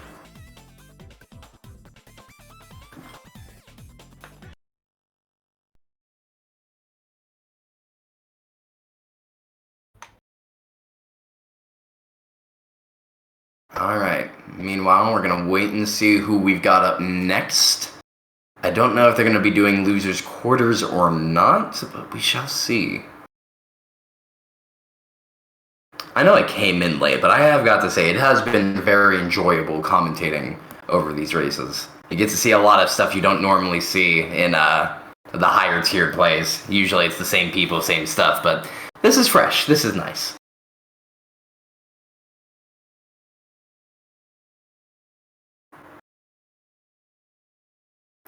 Alright, it looks like it's gonna be Spacebar. Yeah, it's gonna be Spacebar and Yana next. Spacebar. What's your favorite key? Favorite key? Yeah, on the keyboard. I have to say the X button. Like the X key. Because I can press Windows and the X key, and it, if you right click on the Windows, start button on the screen, it pulls up like a bunch of these, cool little things. Yeah, it pulls up like this cool little menu, but if you do Windows X, it also does the same thing. The Windows key does so many cool things. Like if you press Windows V, it opens a clipboard. Windows X, it does that little menu thing I told you. I think like Windows and another button opens... No, that's a different thing. I'm thinking of Alt something. Yeah. I think F4 would be my favorite key. F4? Yeah, it's produced the most memes. For your shadow play? Like, hey bro, you wanna just you can look at your statistics if you click Alt F4. They just like exit. Well, that's game. Funny little roll, isn't it? Oh, that reminds me. I recently saw this clip of this guy. He was like in a Call of Duty lobby. And right. His one of his teammates was like, had like an open mic or whatever. No! Yeah, I know what you're talking about. Yeah. Like Xbox off. Oh, Tim! It was Timmy! Oh my god, I saw that clip. That was insane. That is insane. My man just like left the game immediately after. Yeah. Like, and then the fucking squad got downed immediately because he was the last one on. That is the one thing that I find ingenious, but I also don't like about proximity chat. Yeah, it's crazy. Like, could you imagine you're playing Sonic Riders mid-bracket and somebody right behind you says Xbox off and your fucking Xbox turns off and you get DQ'd? Could you imagine that? PC off. PC off. Oh, man. I'm so glad PCs don't have that built in. I would cry. Wait, I wonder. Alexa, turn off. Oh, no, it doesn't work. Okay. I thought my Alexa was gonna grow arms and legs and kill me, but we're fine.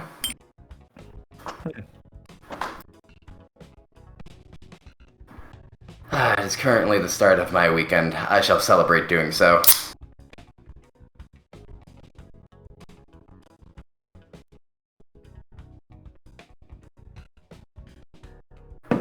You got any plans for the weekend, Protag? Yeah, I'm gonna work on a video. Ooh, nice. I won't pry into the details too much, but yeah, hoping I get it done in time.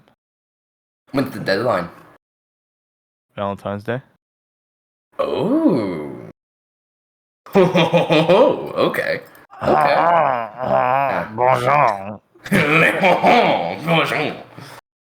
See, it's funny. Back in high school, I was a drama kid, so I used to sing and dance and all that fun stuff.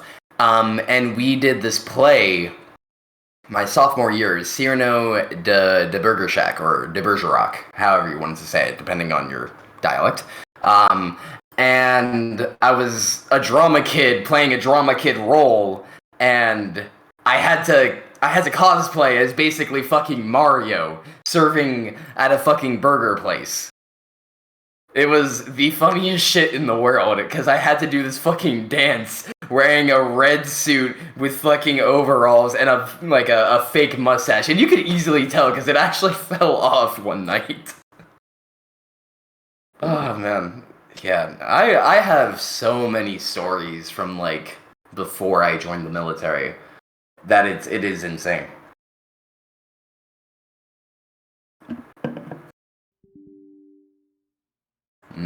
Seems like we're still waiting on the setup and all that fun stuff. That being said, chat, how are you guys doing? Are you guys enjoying the stream? Enjoying what we're laying down on the table for you? I mean, it's 3 hours in. Yeah, it's 3 hours in, and we've got 40 people now. 39. That was a large drop.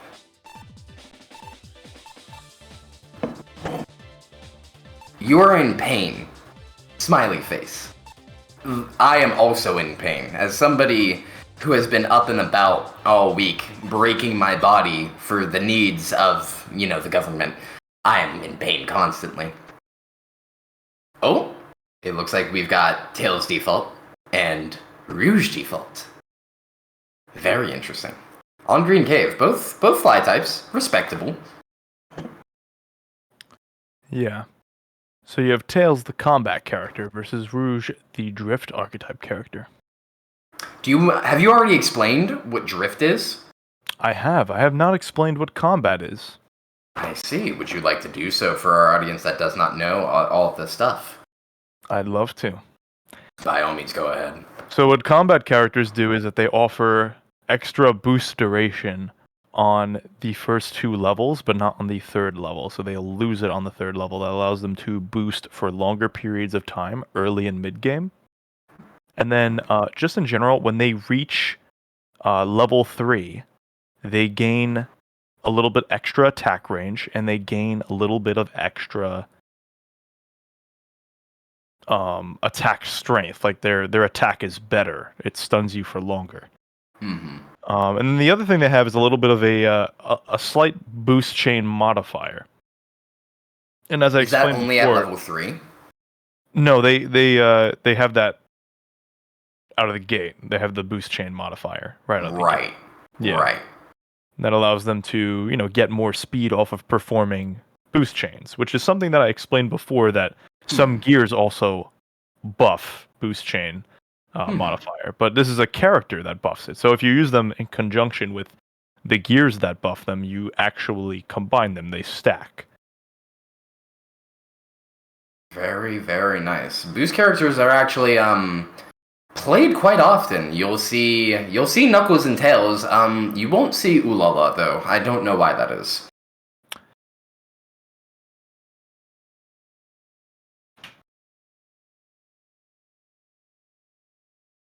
Coming into the very final lap, it looks like Spacebar is ahead, but not by a whole lot. With Rose having max MI, they could very easily catch up at any point in time. However, level 1 do be hurting. Got the air that they needed, but that was a very long drift, and they got turned around, and ouch. Ouch. I got no words for that. That just hurts. Like, you stayed up for a majority of the race, and what is going on? Misses the jump, but it's alright. They're gonna get the good spawn. Oh, hey, nice. They got the trampolines. But they do not get the, Rose does not get the fly hoops. Unfortunate. First race going to Spacebar, 2:31 being the final time.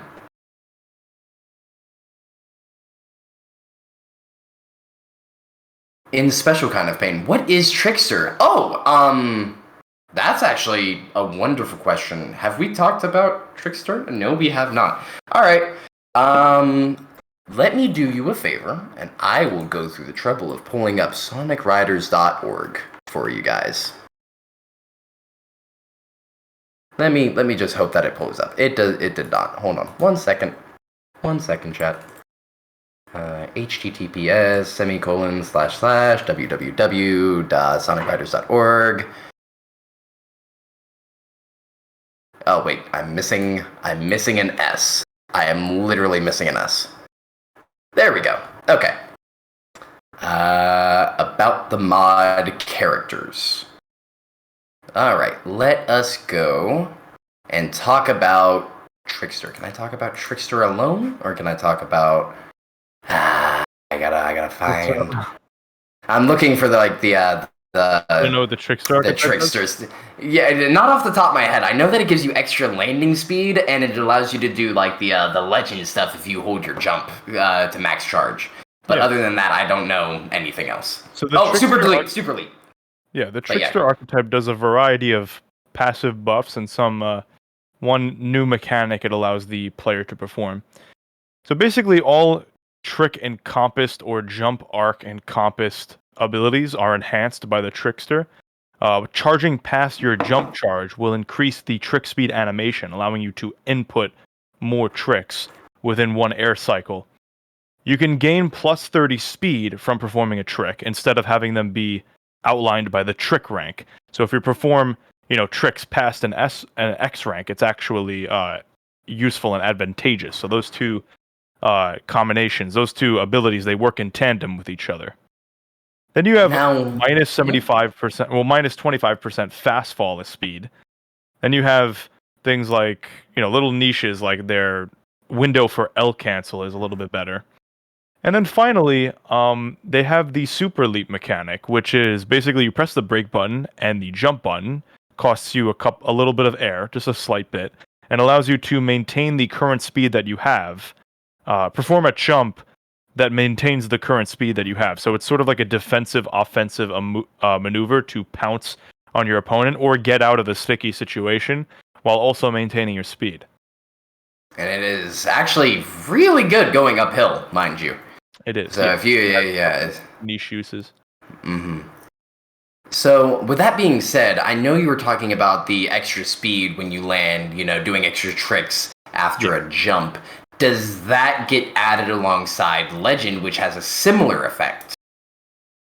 So that's a really good question. They don't stack, the Legend's ability and the Trickster's ability. The only part of Legend and the Trickster's ability that stack is the minus fast fall speed. So Legend also minuses fast fall air cost. So does the Trickster archetype. That component specifically stacks. The other part does not stack because That would be kind of crazy. It would be insane.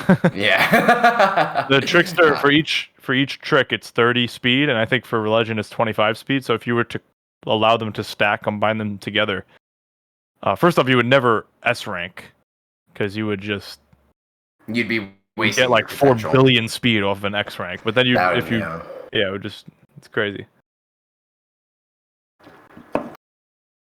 I remember in the early days when we were messing with it, Trouble was pulling off some insanely fast tricks on Carnival. Yeah.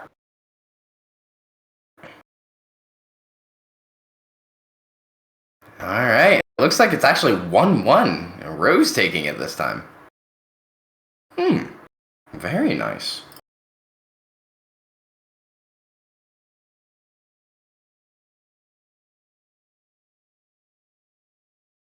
You wouldn't know how to download this either? So, fun fact, the way to download TE is you get the ISO for the original vanilla Sonic Riders, or any of the previous versions that we've had. You either get it from the game itself, or you do it from other means that we don't talk about. Then you would go into the links and downloads section of the Sonic Riders competitive Discord for TE, and there will be this little thing that says vanilla to 2.1.5. And it'll give you this patcher with all these instructions, everything that you could ever possibly need to know how to patch the game. It's in that file. All you gotta do is just, you get it, you do what the instructions say, so long as you do everything right, you check all the boxes, TE 2.1.5 is in your hands. And obviously, with every new patch, comes a new patcher. So to ease the way to get into the next patch, there's also the previous version to the next version patcher as well.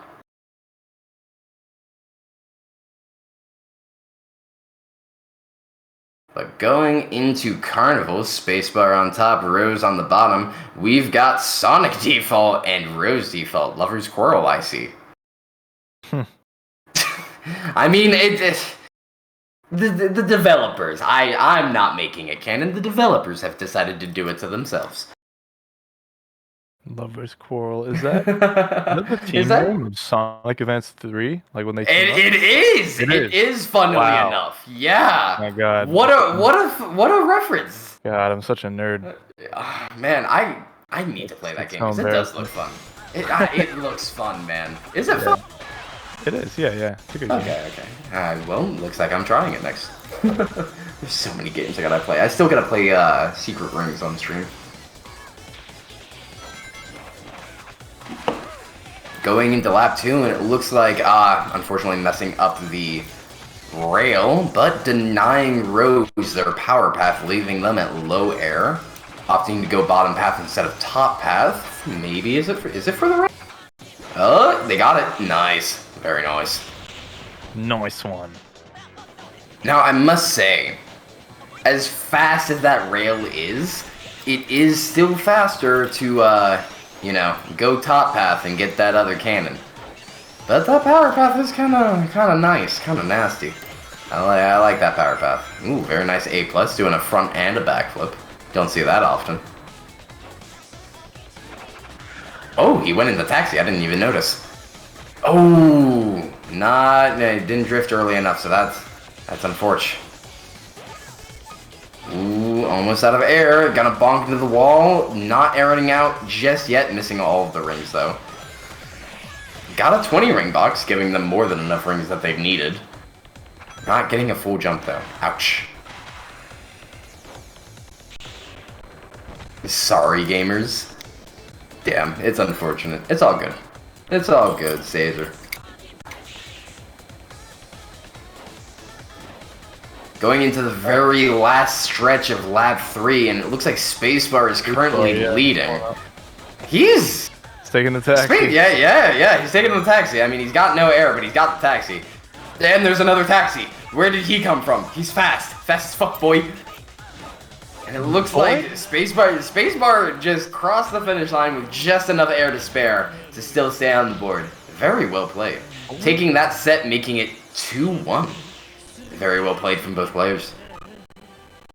That was probably one of the closest sets we've had so far. Well, aside from the that one high booster darkness match on metal. Yeah. But that was actually, pretty even, Both players were kind of just, sticking to their routes, doing their own thing, kind of just playing the game. Can't blame them. Cannot blame them. Oh, hello there. Is that Rose? Welcome.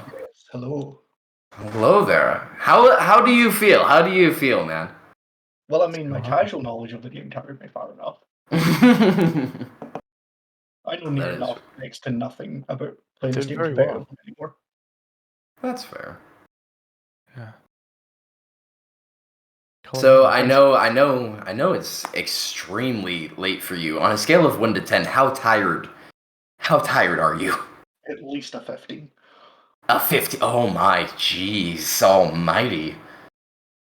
Well, let me just do you have any final words for your experience on the Sonic Riders event that just happened? Well, I mean, it was fun. Like, I don't need to go out playing Amy. That's all that really matters. yeah, fair. I'm glad you had fun. That's great. Yeah, well, don't let us keep you. I'm sure. Yeah, I'm sure you're dying. I'm sure you're dying to hit the pillow by now, man. So. Yeah. All right, well, man. Pleasure having you. Yeah. I feel bad for him. That must have been rough. Yeah. Ah, man. Well, they did do well. They made it to that was losers quarters, if I'm not mistaken, right? Yeah, that's losers quarters. And next up we've got Mir Mortem and Karyu. Or Karyu? Karyu. Why do I have 2 SAESR brackets? I have 2 SAESR brackets.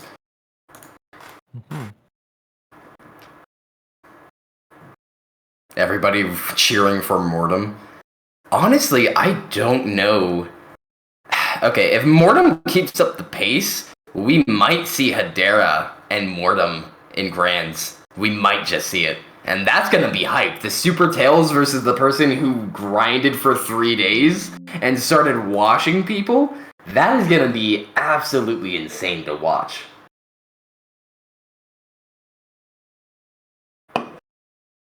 Yeah, that is gonna be interesting.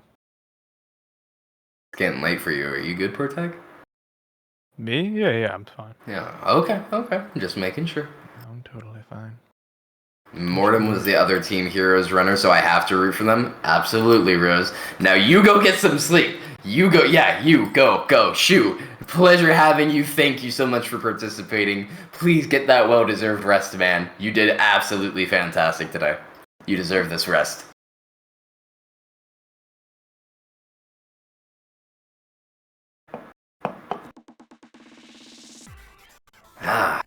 Oh, and it looks like they've gotten into the game. Very nice. Nice. Nice. That's just gonna be a thing that we're gonna do for the rest of the stream. It's just gonna be nice. Nice. Nice. That's rather nice. Rather nice. I think that's very nice. Whoa, that was really good. The What? graveliness and that. Try that again? Oh, what the nice? No, it didn't. It wasn't there. I've got it. Nice. Damn, Nice. that sounded so good. If somebody could clip that gravelly noise. Somebody clip that. Yeah, somebody clip us doing Australian accents over the fractures. Ridiculous. I'm losing my fucking mind, man. Oh, hey, we've got Sega Illusion. I love this stage. This is actually one of my favorite stages after Jan said that nobody plays it. So I grinded it, and then I beat her on it. And that was within 6 months. I think this is a first for the tournament. This is, I believe so. I'm gonna take your word for it. As they say. And it looks like, oh, Perfect. wait, hold on. Is this Super Tails versus? Oh my God, Super Tails This is versus perfect Super as Sonic. Nazo, just like the animation guy. Oh my god, this is insane! Absolutely insane. It's like the Tails, yes. Tails has had enough of Ooh. Nazo's shit, and Quite the battle we're going to witness here. oh man, this is. Oh, very nice hit from Mortem. Oh my god. Oh my god, the Magnation Nation. The righteous indignation. Tails pulled out the plug and it was like, Nazo, taste this. Gosh. It's like, I hope you like Duracell. Total ring scythe pinch. Ooh, very nice. Getting the fly shortcut, using a little bit of his air to hoop dash. That's the word I was looking for. Ooh, going for the cool skip. Let's go. Very nice. Using a little bit of their rings to get across the straightaway very quickly, and making use of their magnet. Very nice. Let's go, Mortem. Okay, Mortem's actually kind of saucing right now. Hold on. He's got the W Riz, you know what I'm saying? He's got. Yeah, absolutely. Okay, going into super form. That's fair. There's a decent straightaway here. I would probably go back into normal state now, though. Definitely brought the marinara to this table. Hey, Protag. What's going on, my little Mufas? What is a DJ's favorite sauce? Definitely something spicy. Marinara. Huh? Marinara. That was garbage. Get out of here. Oh my god, no, not you two. My coworker did that at work and he had to do push-ups for it. Oh, man. He did push-ups for it? Yeah, he had to. My NCO was like, nah, that shit was trash. Front leaning rest position. Oh man, but going back into the stage, it looks like Perfect Nazo has been stunned around. Oh my god. Oh no, that is actually unfortunate. Maximi can only save you for so long. I will say, drift boosting is nice, but there is times where you can stutter drift, and when you don't really need to do that full drift. Like that. Into the wall. Although I still do make those mistakes to this day myself, so. Damn. Mirror Mortem takes the first game. Super Tails was not fucking around, I see.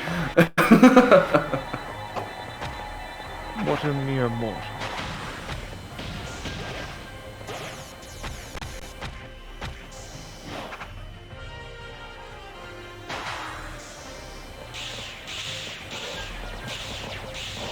I made chicken the other day. I should definitely heat that up and eat that. Chicken. Yeah, so what I did is I've got a bunch of seasonings specifically for chicken, right? And it is this maple barbecue spicy with a little bit of spice, not a whole lot. It's maple barbecue spicy chicken. And it's baked. Why'd you lower the octave? Why'd you lower an octave or two?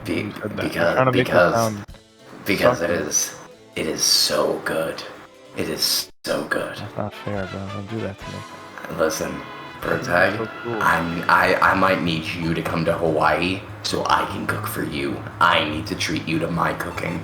Cause let me tell you, the way I talk about my cooking makes everybody interested, and right now Suppins is planning on meeting me at one point to try my cooking.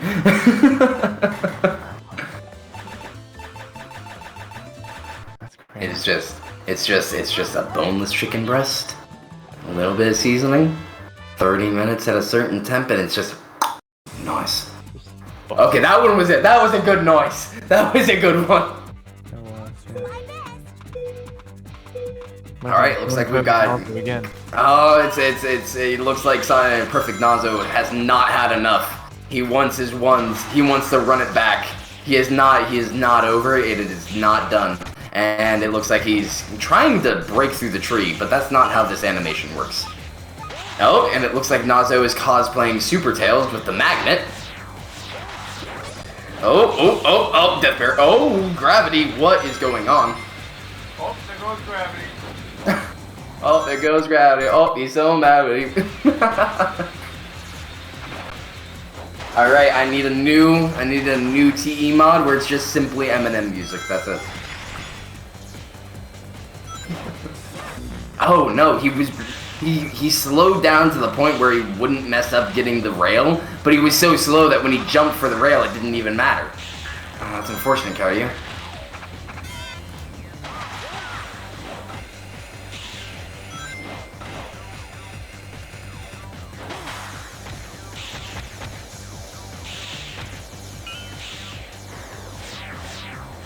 Okay, going into the QTE, Mir Mortem is with a very decent lead. I've got to say, Mir Mortem has been proving their skill in this game, knowing how to play Super Tails on a majority of the stages and not letting it slow them down. Unfortunately, they were too far to the right and they missed the trampoline, but they're ahead by a decent margin, so it doesn't matter.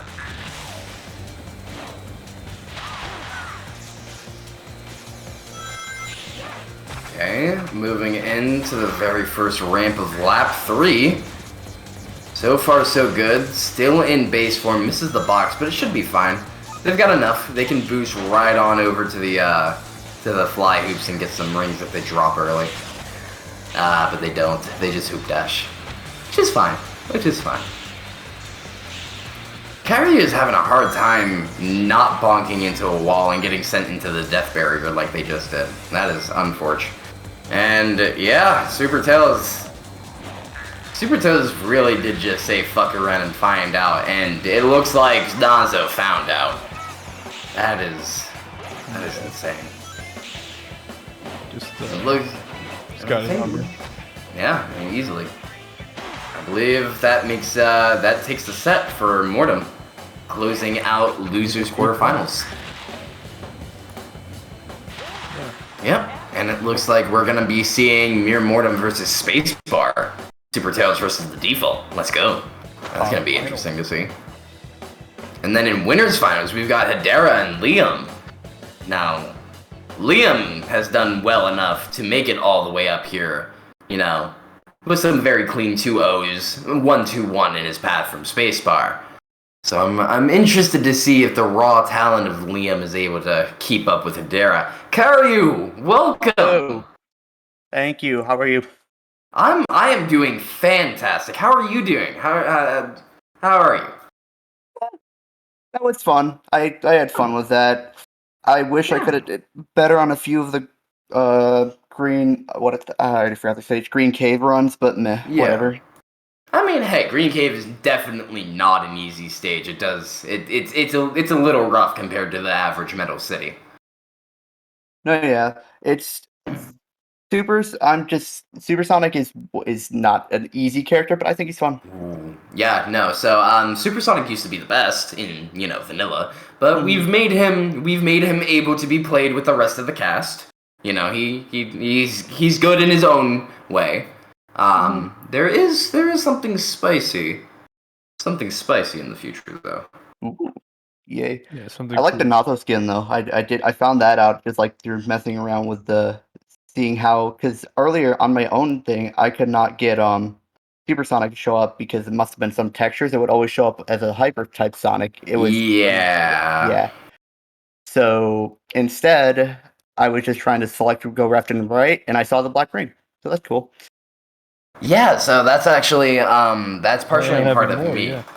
Yeah, so that's in part of me because I was like, we were messing around with the C stick, and I was like, hey, since Supersonic is getting a cool little X load, can we make it not a default and give Perfect Nazo their own little cool CSS? And Protag just dumped out the black ring, and I was like, okay, that's hype.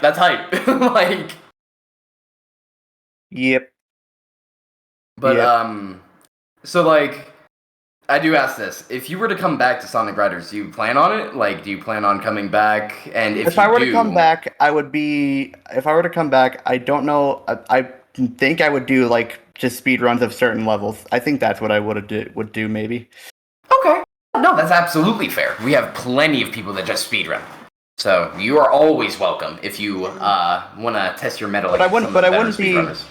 wouldn't be opposed to doing another one of these because it was pretty fun. I mean, with the literal, how long have we been? 6 hours. We've been streaming for 6 hours is all the gameplay for this I've had. Oh, fair enough, man. Yeah. So, funnily enough, we do have a beginners tournament coming up this month. It's not this weekend. I believe it's next weekend. But if you ever got time and you wanna try your hand against other beginners in the server, feel free to. Yeah. All right. Yeah. But yeah, no, it was a pleasure having you, man. You did really well to make it this far. Yep, I am proud that I at least didn't. My goal was not to lose the first thing, and That's fair. That was the standard I set for myself. That is completely fair. Congrats that yeah, absolutely. You made it all the way to losers quarters. Not many people can do that. Anyway, thank you so much for having me. Yeah, no, absolutely. Thank you so much for playing the mod, man. It was a pleasure having you on and watching your sets. No problem. Have yourself a good one. You guys have a nice night. You as well. Thank you. Thank you. Yep, have a good... Wrong button. Alright, moving into the next match, we've got Hedera and Liam. This is Winners Finals, guys. And I hope that it's a best of 5, because I am... Yeah. Okay. Because I know semis was best of 3, so... Yeah. So... Alright, but moving in, Liam's got a decent lead for right now. You know, they're not... Oh, test lap. They said it was... Okay. I was not looking at the chat. That is my bad, chat. Apologies. Oh, are they actually... They're actually gonna... Well, yeah, I wasn't looking at Twitch chat. You know what I mean. You got it. Yeah. Alright, and it looks like... I don't know if they're actually gonna ban, because they went on tournament mode earlier when you went to go for dinner, but what they did was just like, they were like, what stage you want to go to? Alright, cool. And then they went to the stage. So I don't know if they're actually gonna use, because to ban stages, it's the X button. So... We gonna ban? Are they gonna ban, or are they gonna choose ban? Like, that is the question.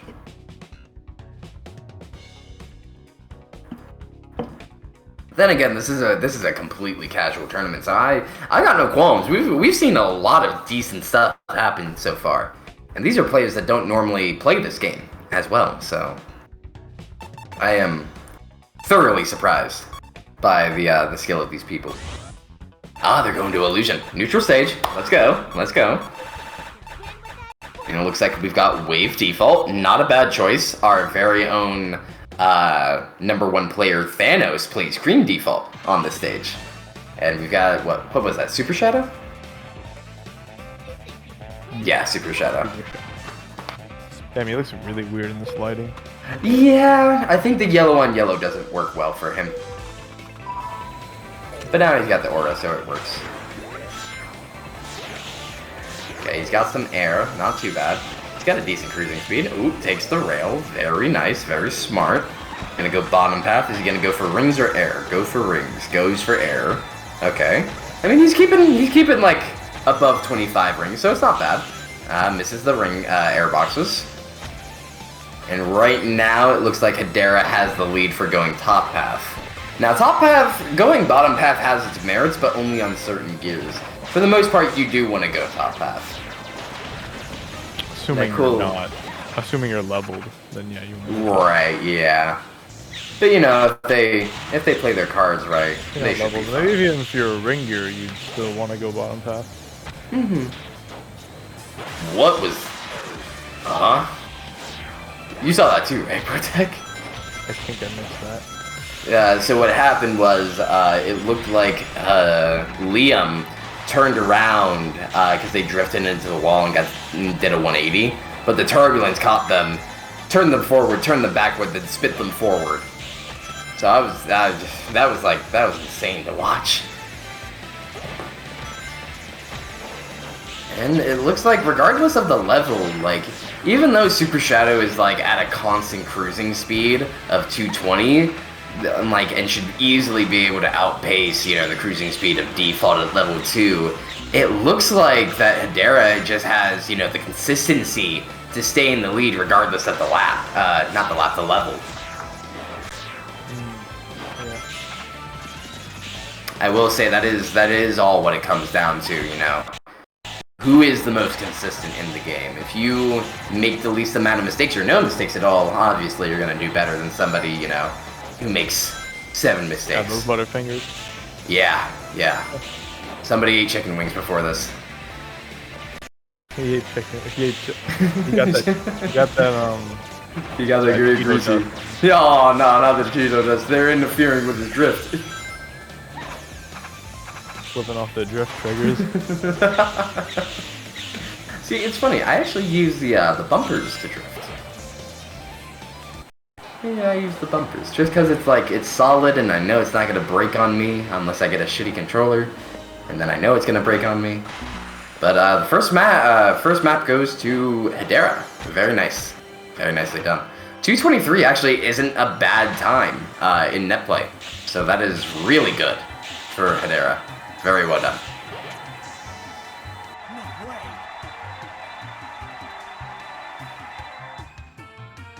Oh no, the CPU is doing a band skip.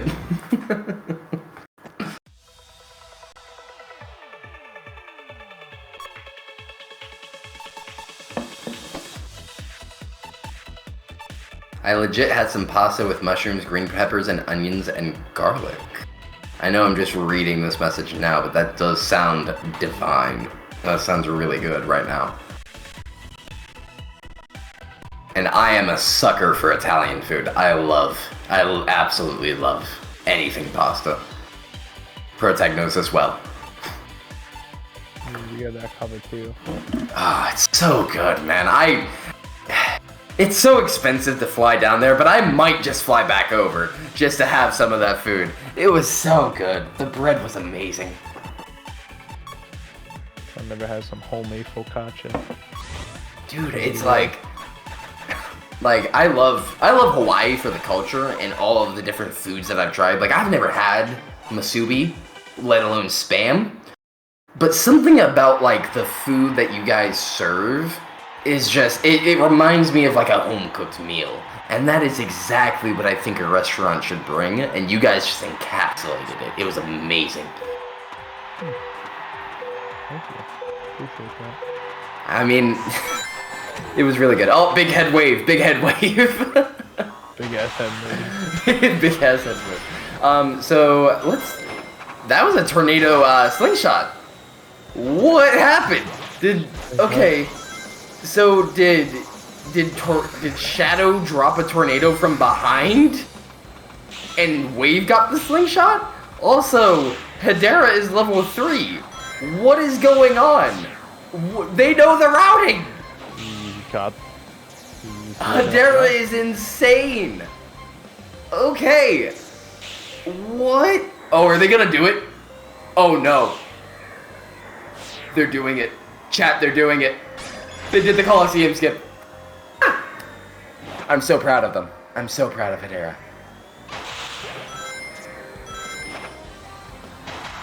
Oh, but unfortunately Liam fell into the abyss that is known as underneath the map. Even though I gave the warning about the Coliseum skip earlier before the tournament. Yeah, definitely be careful when you're performing some of these skips because as good as Coliseum is, it will fuck you. It will definitely fuck you if you're not careful.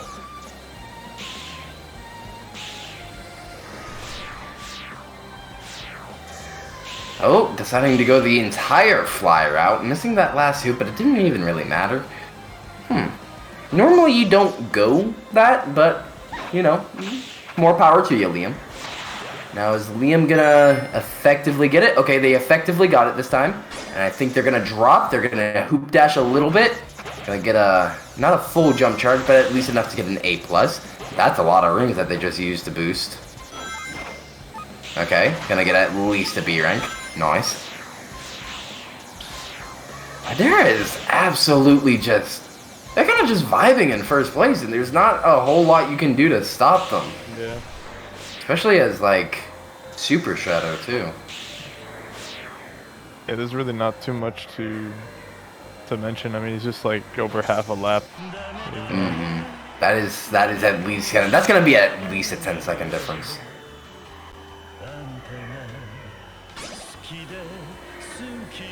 Oh no, he missed. Oh no. Oh no, he missed. The race is God, not gonna end. no. The race is not gonna end. He has to. Okay, good. Went over the detection. Yeah, so that's a funny thing. You can fly over it, but you have to be within the detection radius. I've never seen that. It does happen from time to time. I remember the beginners tournament where Barraguda got second place or first place. I don't remember exactly which. That beginner's stream, he was playing Super Tails and did the same thing at lap 2, and he was in the lead. And well, he lost that Dark Desert, as you can probably guess. Yeah. Not a good way to end a set. That's for sure. Yeah, definitely be careful when you're performing these types of skips, because the downsides, are tenfold compared to the upsides. Sure, you get a 2-second time save. That does not compare to the 5-second downgrade that you get when you mess up.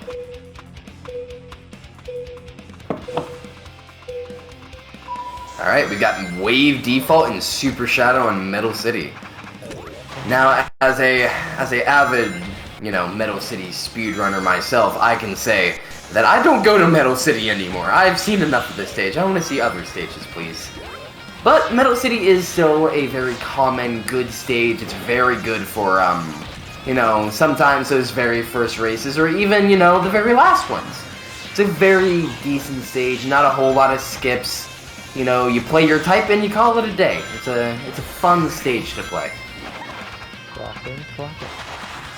Yeah, exactly. And it looks like Hedera getting top path, going for the S rank.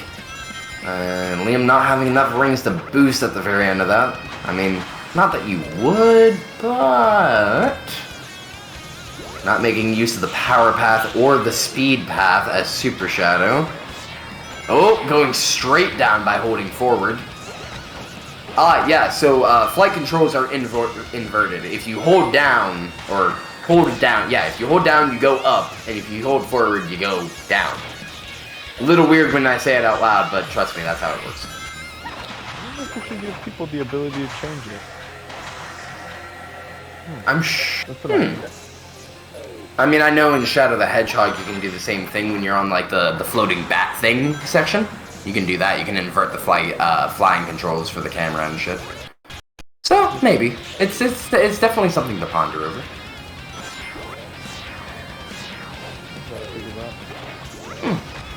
I'm sure we can ask the team and see what they think, or really just anyone. Yeah, I never thought about that. Yeah. It's crazy when you start thinking about the little things. It's like, what if we did?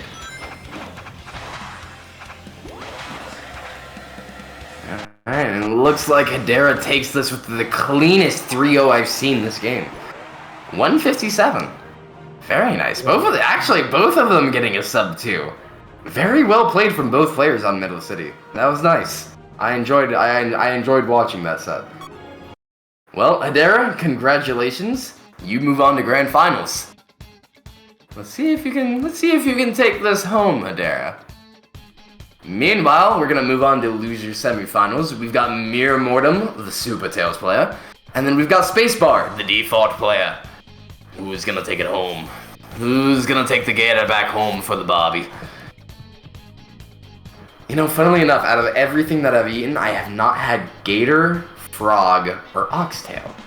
I've had shark though. Shark is good. Gator, frog, or oxtail. I've had frog legs too. See, I heard frogs taste like chicken, but anytime I go to a restaurant that sells frog legs, I mean, this was before I joined the military, I never got it because I was like, there's a perfectly good hamburger here. But I might just have to try it.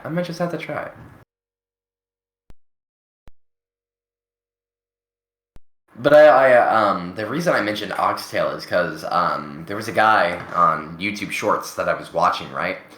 And what he does is he goes up to these random people, these street performers, right? The first one I saw, it was this guy with an anaconda. He was just out in public next to a fountain with this giant ass fucking snake around his neck. Bless your heart, I could never do it. I would die.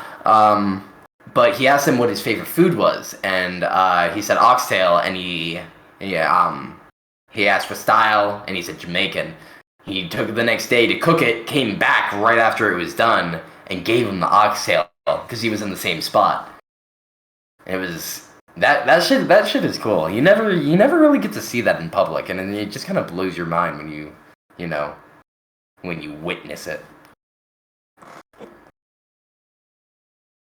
Like Protag, imagine if somebody came up to you randomly in the street as you're walking by, like, "Hey, what's your favorite food?" And you name like 5 cheese lasagna. Escargot. Or something. Escargot. And somebody the next day, as you're walking down that same street for whatever reason, hands you a paper box, or not a paper box, a cardboard box, like a to-go plate of your food. Could you imagine that? That would be a little freaky. That would be a little freaky, but that would warm my heart, knowing that somebody actually took the time out of their day to make that food and give it to me. Yeah. Huh. It's just nice. It's nice not knowing that not everybody on Earth is just doing their own thing. And it's nice seeing like the give part. Oh shit! We hit the 4-hour mark. Yeah, it seems that way. Yeah, that is insane. This is but then again, this is like normal time for our journeys. Most of our journeys last about 4-ish hours.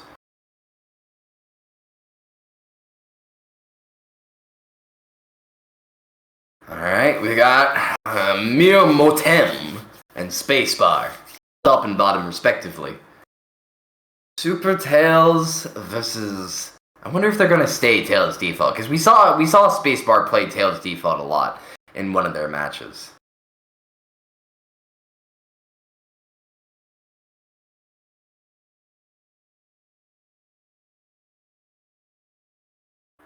I'm very interested to see what happens. Oh, they accidentally hit race settings. Oh, fun fact. Which patch? And he's deafened. There was a certain patch in the past, and you guys remember Omo Chow from Vanilla, right? Well, we've decided to add it in his voice lines again. Yeah, you can actually enable his voice lines in the race settings menu, but I believe only during free race. I could be wrong though, you could be able to do it in time trial. But yeah, in race settings you'll be able to see Omo Chow something, and then it's always set to off, but you can turn it on. With that being said, you can also turn on the Japanese voice lines. Not all of the Japanese voice lines are in, but the majority of the characters do have them. We're currently working on adding in the rest though. And there's obviously there's all the other cool stuff like when you air out, there's run or retire, no pits, no air box, and no boxes. We actually have a tournament based on no pits, no boxes, and it's called the Endurance Tournament, and you have to do 15 laps on a stage without airing out and win. And let me tell you, it's a lot harder than it sounds. If you are interested in something like that, I believe, and let me double check because I can tell you when the next one will be. The next Endurance Tournament is going to be in April. So, if you are interested in something cool and wacky and honestly downright just not normal event like that, definitely come check it out. It's going to be hosted on the comp Discord. But then again, another huge thank you to SAESR for hosting TE on their channel. This event has been insane, and I've got to thank Jam for, organizing this, orchestrating it from behind the scenes, and getting in touch with Tethys and all of the guys on SAESR and making this possible. So, thank you, SAESR. Thank you, Jam. Thank you, everybody, for coming out and making this possible, because this is insane.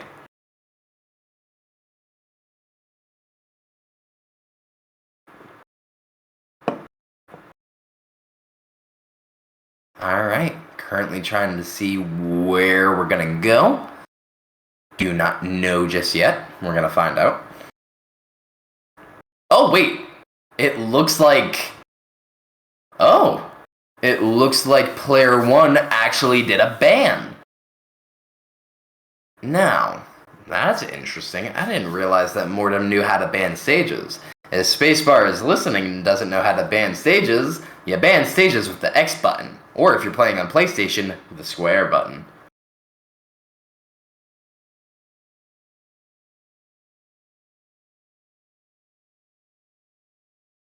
Way Watcher, I see you. I see you over there. I see you with that, I know the Pokemon name, but it keeps escaping me. I don't want to hover over it because it's gonna give the answer away. I gotta know. Don't tell me. It's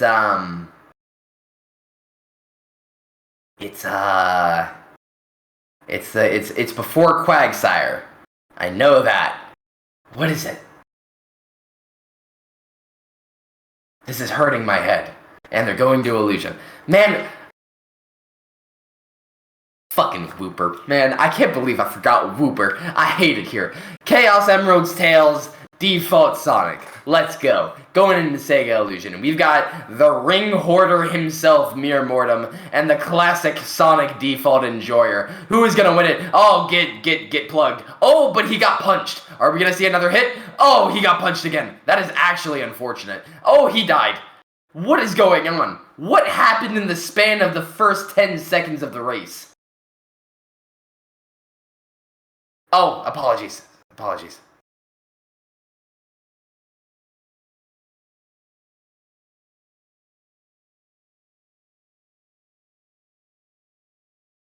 Boo. Ah, man. Pain. I'm getting cat booed. Alright. Tails moving on in, taking the fly path, going fast. Also no sound. I can barely hear sound other than my own voice sometimes. But then again, I have like the stream at like the lowest volume.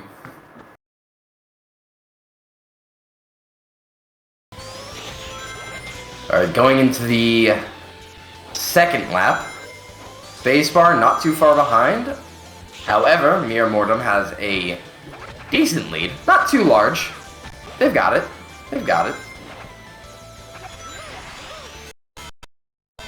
Ah, there's the sound. I hear the sound now. Very nice. Alright, going in. Mere Mortem's got rings, but they've got to decide whether they want to save it or use them. Because they could use the rings. Super Tails could use the rings. Or they could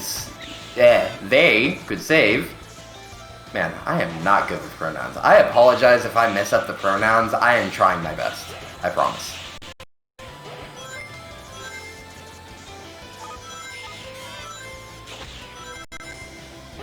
Right, lap 3, going in.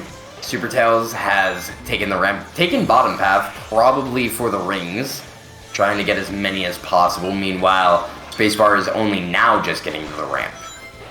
Going into the QTE on Mere Mortem's side, they're coming out. Spacebar having Magnetic Impulse is not going to do them much. Gotta do something, and taking that pit is not gonna help.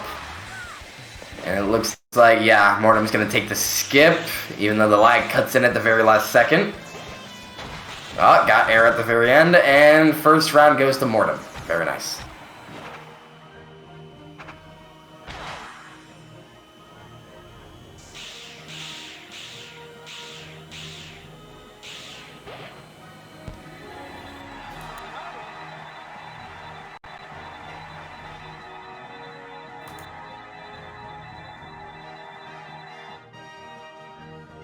$234 and $249.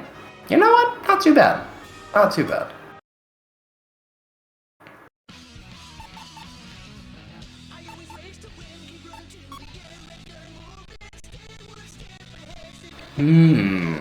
See, it's okay. This is interesting.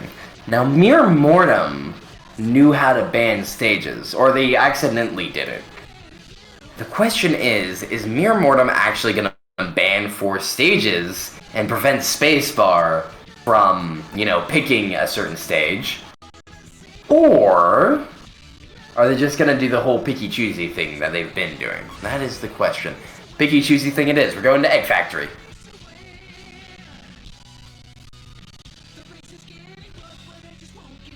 I was wrong. They're not going to Egg Factory. I am confused. I'm confuzzled. They're going to Egg Factory. Yes, they are. Okay, both players are picking characters. We've got Super Tails for Mir Mortem. Spacebar probably picking Tails default. Silver Sonic. Sonic default.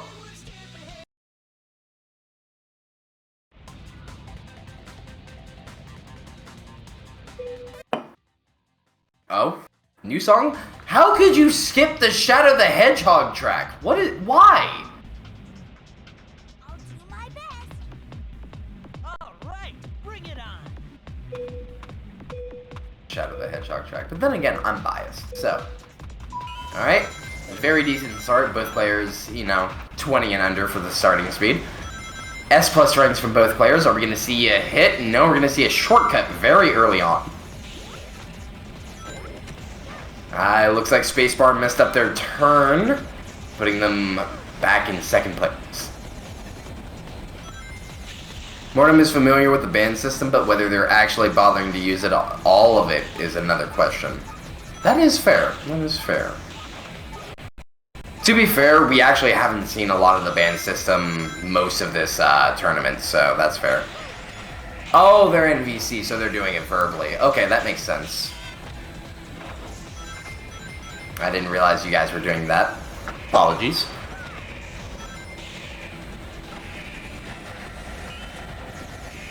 Okay, moving into lap 2. Very nice use of using Super Form to get the speed path. Save some rings, reduce the ring drain, that type of thing. Spacebar is currently at a very large deficit. They're gonna have to pull something in order to get something. Oh, that's weird. They might have just not did their trick on the half pipe. That's the word I'm looking for. They must have not done their trick on the half pipe early enough in order to get the speed rail. There's a lot of jank that you got to be aware of when you're playing Sonic Riders. Oh, they got it. Nice. Mir Mortem's got the speed type. But unfortunately, Spacebar is getting the slower path for the very end of lap 2. That's gotta hurt.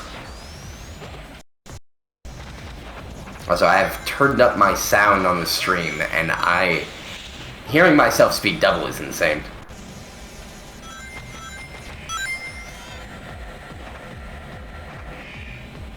Yeah, moving into the second game. Looks like Mir Mortem takes that. Very well played, very well done. 2:10 is a very nice time for net play.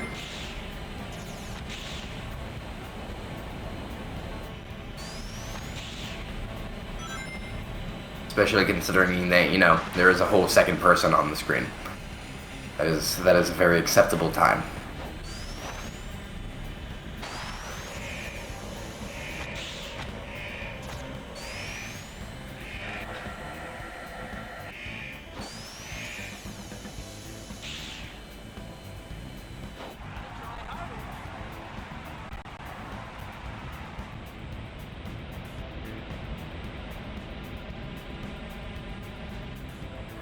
It is quite funny.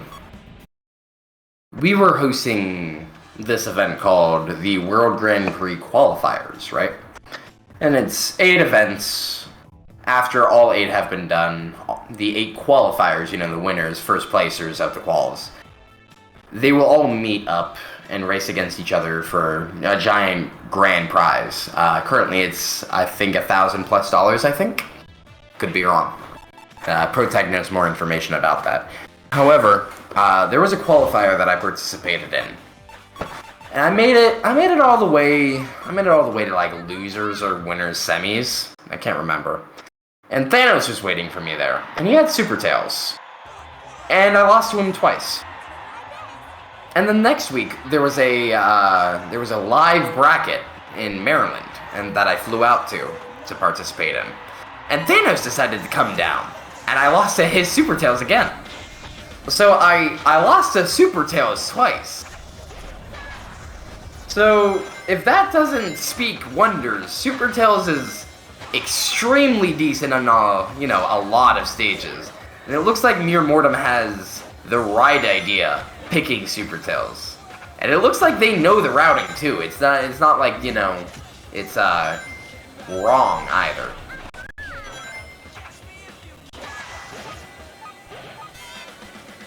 Okay, deciding to go super farm. So they have, the fuel, the resource. Okay. I would transform. Yep. 2024? Yes, 2024. I don't know in what context 2024 means.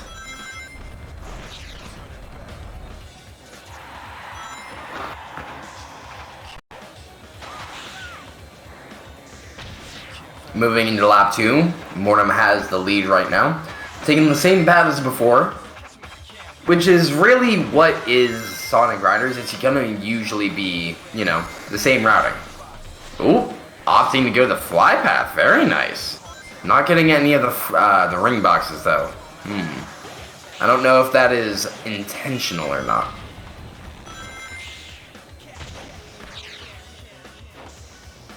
Spacebar currently lagging behind on that level 3. It's not too bad, but it would be helpful if they did have it.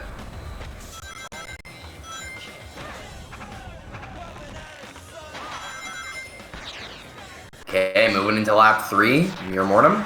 Once again, taking the same path. That is what a lot of top players do. They normally just fall right onto the box and get those rings.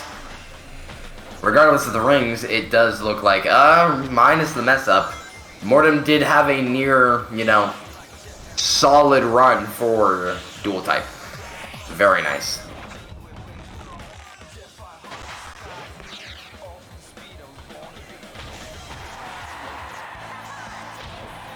And that's 3-0. That's 2 3-0s we've seen in a row. Damn. Congratulations, Spacebar. Man, Spacebar did really well. I'm very surprised at how well Spacebar did.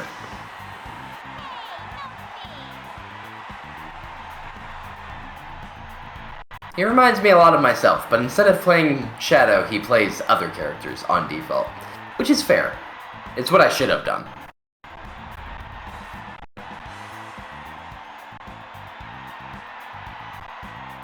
Very well done, Spacebar. Very well done, Mere Mortem. Mere Mortem will move on to face Liam in Losers Finals. That's going to be a very hype match to watch. Ah, Spacebar, welcome. Hello. How are you feeling? Pretty chill. I mean, I didn't think I was actually going to go this far.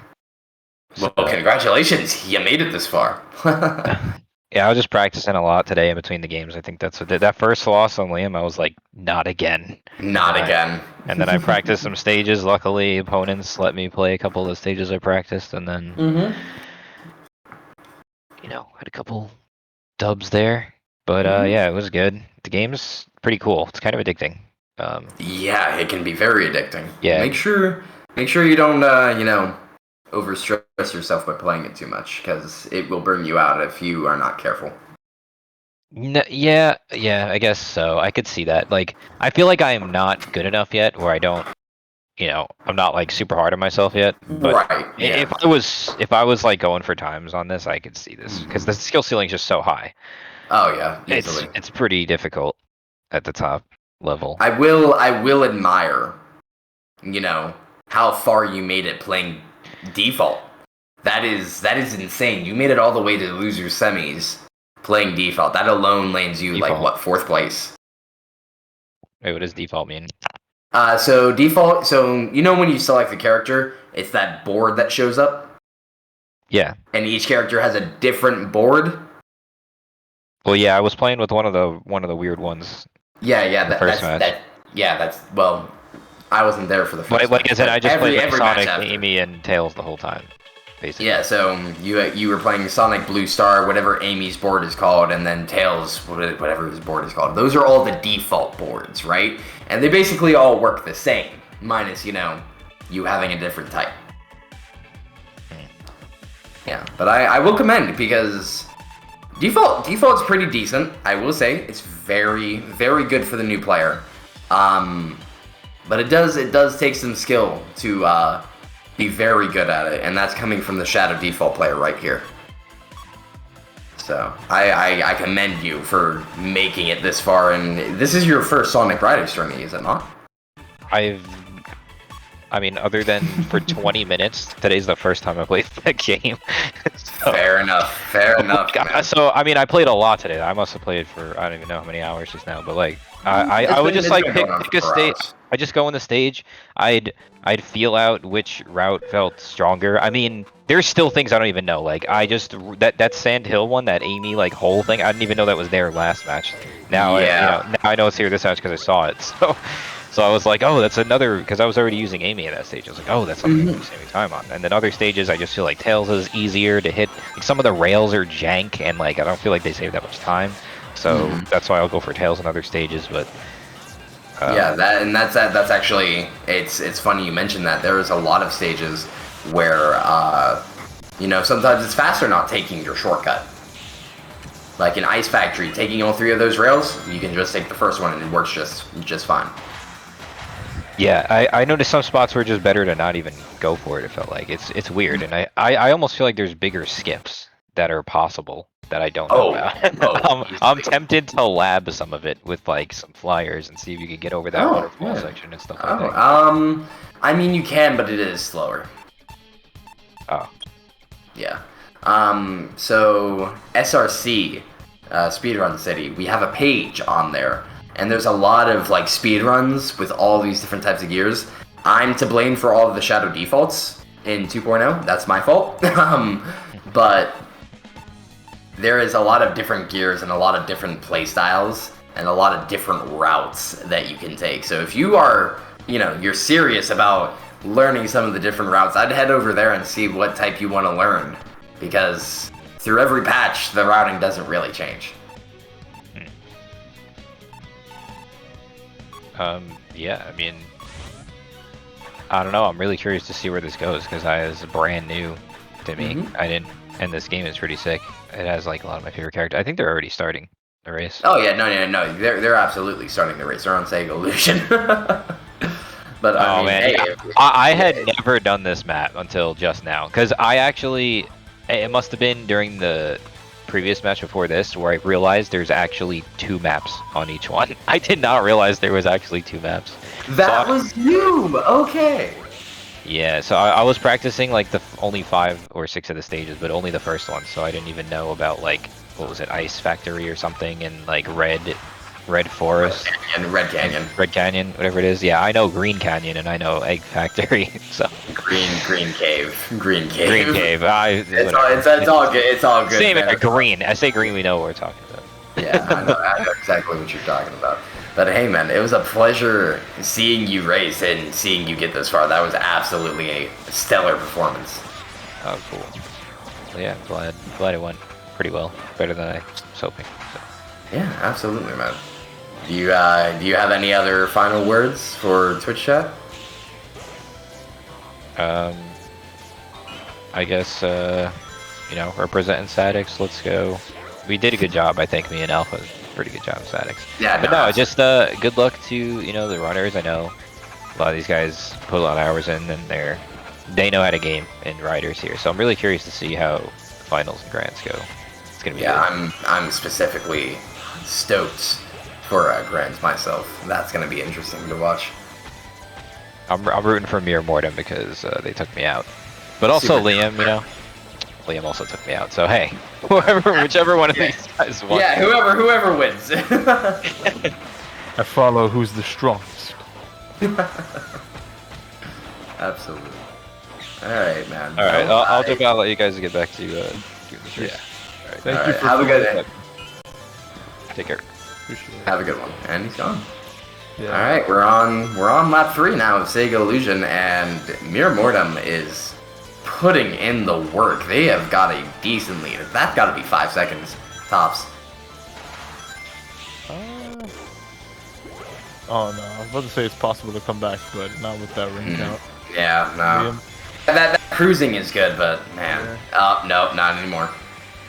I really appreciate Liam's like tenacity of trying to make Super Shadow work. Not even like make him work, but make him work within the skill level that you currently possess. Like kind of like playing outside the scope of like where you're at in the game. But, right, it's like trying to play Cloud for the first time. Yeah, it's like yeah, can't even play. I have to, you know. You just really have to practice this pick. You really have to practice ring collection. You can't be missing ring boxes. You know, you can't be. Yeah, the supers more or less, even with Neo, which is funny. You have to know like certain routes that work for your character. Like you can't just pick Super Tails and expect to win. Although Mir Mortem is doing an excellent job playing Super Tails. This is probably the best I've ever seen a beginner play Super Tails. This is insane. Definitely, he has all of the solid fundamentals down. I mean, he doesn't really utilize fast falling, and I don't think I'm not sure if he's boost chaining. I wasn't really paying attention to that, but I think they work. He's like clean basic movement, clean drifts. He's not like overusing his air. Like I don't know. He's just yeah. Oh, my apologies, Day.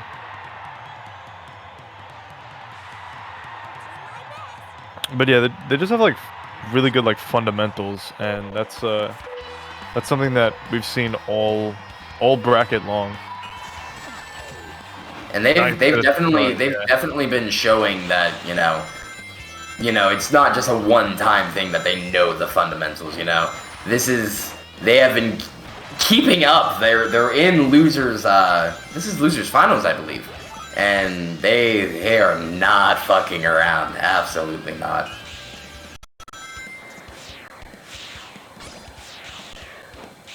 But Dark Desert is definitely a test of skill, because if you know what you're doing and you can keep up while also being able to, you know, maybe pass ahead from second place, that's what really counts, especially when you're playing characters that have, you know, Sage type shortcuts, especially if you're playing a super with fly type. Which, to be honest, really the only super that doesn't have fly type all the time is Neo, and even then, 50 rings. Yeah. Neo's making stuff. Yeah, Air Super. Yeah, definitely. It's a lot harder to make Neo work though. It takes a lot more effort. But then again, there's also like the risk of, you know, the ring supers. Dropping a tornado. Very nice mirror. Oh, tornado slingshot. Oh, very nice. Both of them, both of them getting the Coliseum skipped very nicely. An X rank from Mir. Very well done. He didn't really like, staying on Mortem's tail, despite the fact that he's super low on rings. Doesn't even matter. I mean, at this point, 40 rings! There we go. 40 rings. That was a very nice getting out of turbulence movement. Now, if they... Okay, very nice. I mean, drop the tornado in the wrong path. I respect going on the other part. Yeah. I mean, it's still gonna be mirrors. You got the higher top speed. What is gonna happen now? It's gonna come down to... Oh, okay. Yeah, got it. Yeah. Even though Mir fell into the bottomless pit that is known as the bottom of the stage, still got the W. Liam not that far behind. It was really only a second and some centiseconds. Yeah. That was really close. Are they running it back? I think they are. I wouldn't even blame them if they're running it back. Oh, the CPU mode's on. CPU mode's on. They gotta do something about that. Oh no! Before. Yeah, you can. Oh god. They don't know. They don't know. Press left on the D-pad, please. Whoops. Okay, no, okay. They're not going back to dark. Okay, they are going back to dark.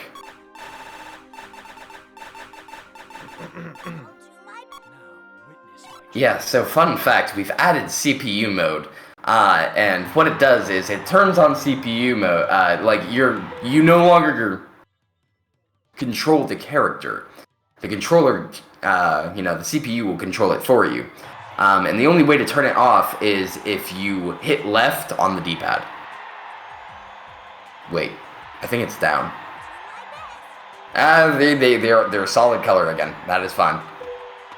Just be careful of the D-pad presses. Okay, getting decent jump charges. Liam is.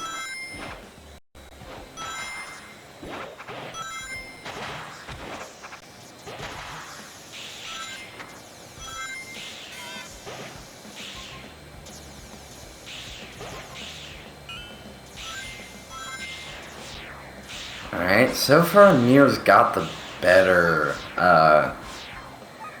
speed. They're in the lead, obviously, just finishing out the QT while Liam pulls in. It's not over yet, obviously, lap 1, anybody can make a mistake and fail from it. Okay, not getting a full jump charge off of that's definitely gonna hurt regardless of your cruising speed. Especially since Super Tails is, sucking up all the rings. And you lost all of your rings. They're gonna air out here. Yeah. Yep, there's the air out. They were on their board for a second, but it didn't even matter. No, they're currently on their board right now. Just don't drift.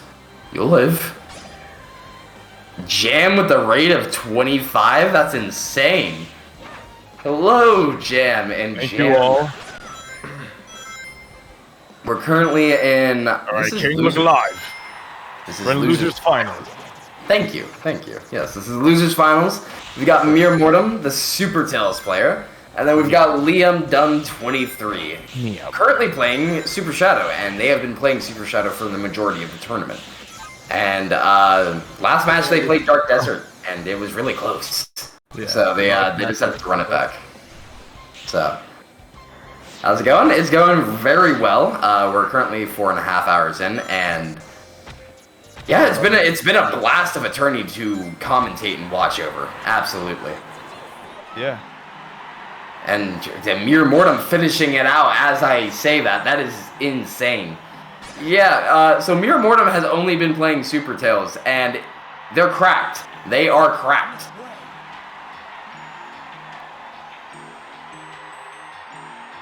And that actually puts it at 3-0 because of the run back.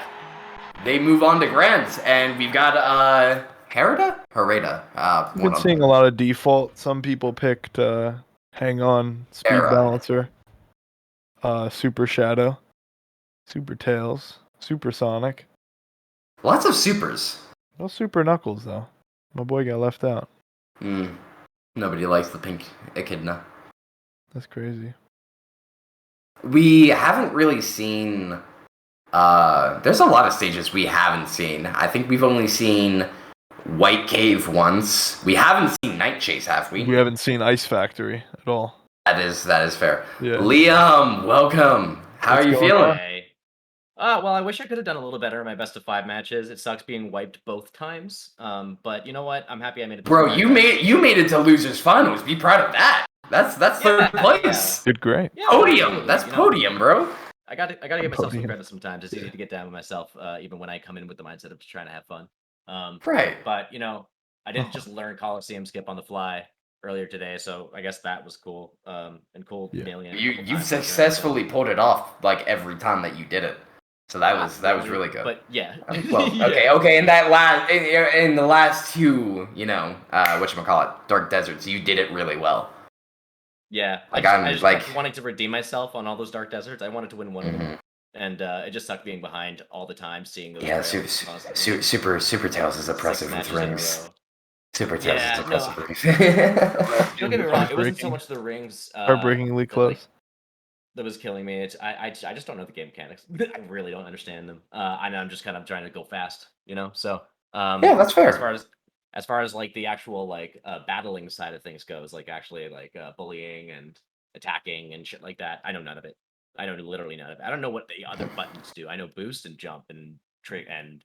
Well, pressing both of the drift buttons drops a tornado, and you get a level 3 tornado, which is sick. I figured that out. Yeah. However, it does use a lot of rings. I have to be. Yeah, because it is a level 3 tornado.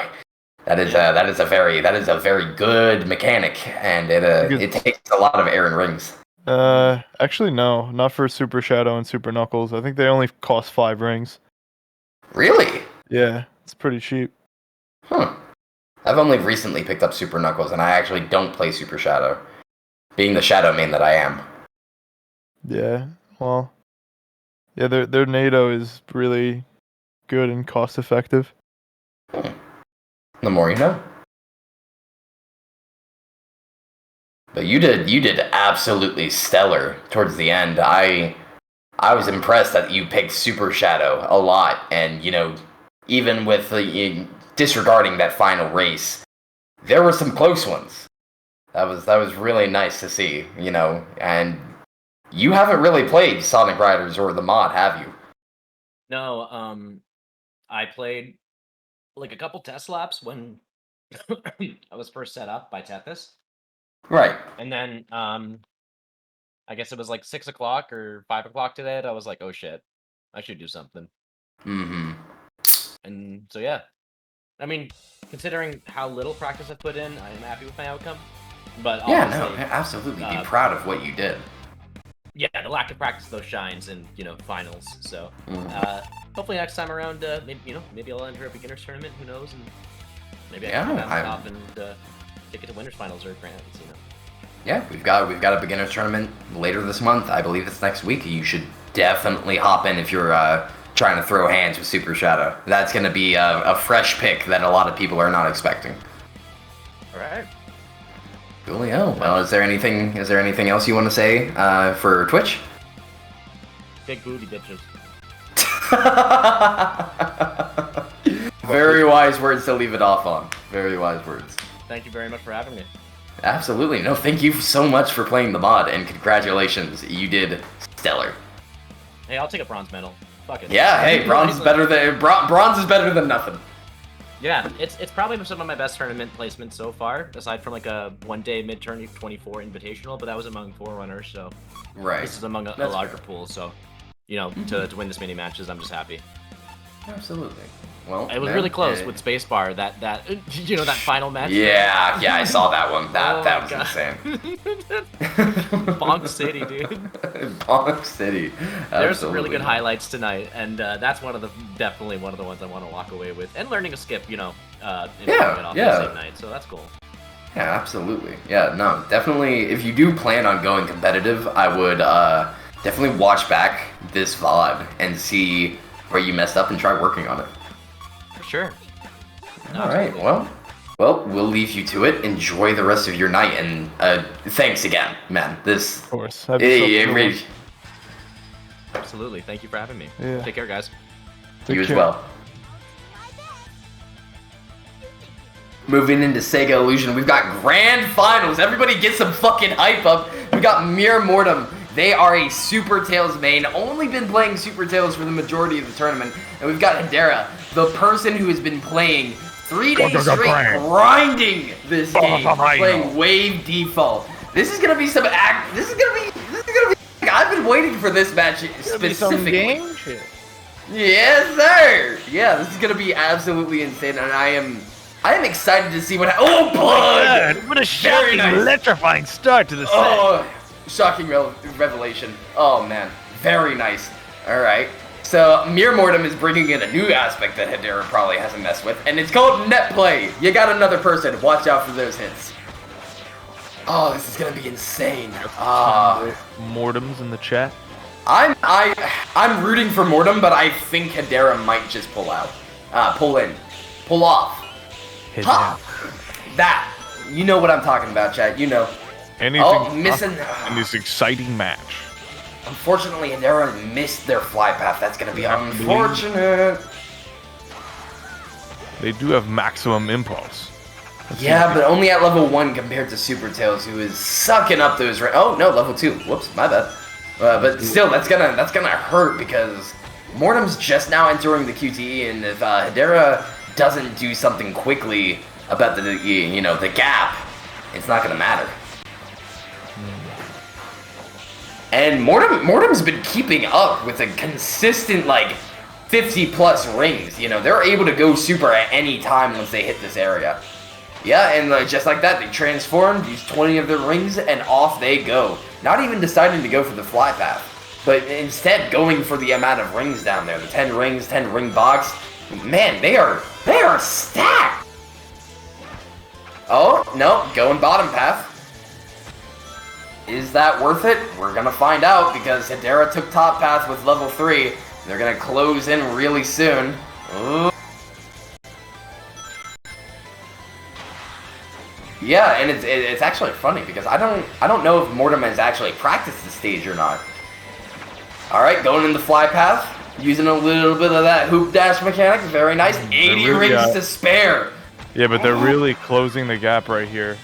Oh, with the skip, there we go, going in the fucking, Hedera. Oh no, Hedera fell into the pit, unfortunate. Oh wow, 230. Game 1. Wow, that was a really good match. Mere mortal. Mere immortal. Mere Mortem showing him they're a non-mortal. I mean, mortal. Man, words. Yeah, Come on. They are no mere mortal. Yes, that. Thank you. There you go. Listen, if King of All BS cannot speak on Twitch, Protag's got me. Protag knows what I'm trying to say. Of course. I've got orange chicken. I've got orange chicken. And I'm starving. Got Blooper with the sunglasses. Mm-hmm. Blooper whooper.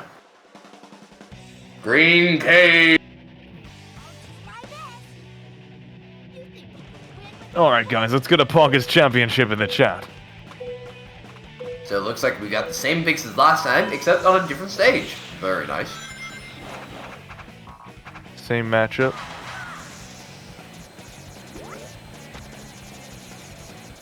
We're going in. Mm-hmm. Down the spiral we go.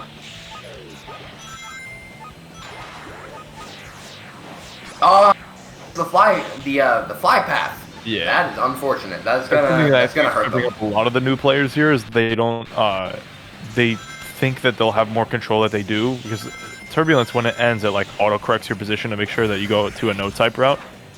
And you have to like leave it preemptively in order to actually, go to the place that you want to go. So it's just a nuance that new players have to. Wow, goes through. It's actually really uncommon. That's only if you like go over the detection for it, which is generally pretty lenient. But when it's on the side like that, it's actually funny that you say lenient, because that's the second time you've seen that happen on stream. Yeah, I mean, it happens. I mean, it's not like it's like. Lucky. It doesn't always happen, right? Yeah, obviously, it's consistent. Like, it's consistently when you're on the like super right or super left. It's like you kind of have to be in like the general middle, like that. Yeah, general middle. Yeah, I mean, even on the left, sometimes like it does. Like, you won't miss it. Yeah. Like that's going into lap 3. Mere Mortem has an insane lead. Holy crap! This is looking like. Yeah, this like a 20 right now. I'm not gonna lie. It's looking like a blowout. And it's actually crazy because this reminds me a lot of my matches against Thanos whenever he picks Super Tails. There's not a whole lot you can do if you just make those mistakes, and the lack of not getting level 3, viably is gonna hurt you. And that's exactly what Super Tails does. Super Tails just sucks the rings right off the track, preventing you from getting that early level 3 and, trying to catch up. Missing the trampoline just by a hair. Unfortunate. Axolotls are based, absolutely. It's looking like a 2-0. Oh man! Protec, are we about to see a brand new beginners bracket reset?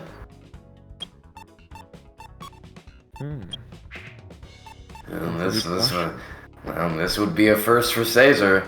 And it might be a first for us, because I don't think we've had a tournament where brand new beginners do a bracket reset. This is interesting. Game 3, going to Egg Factory, same picks again.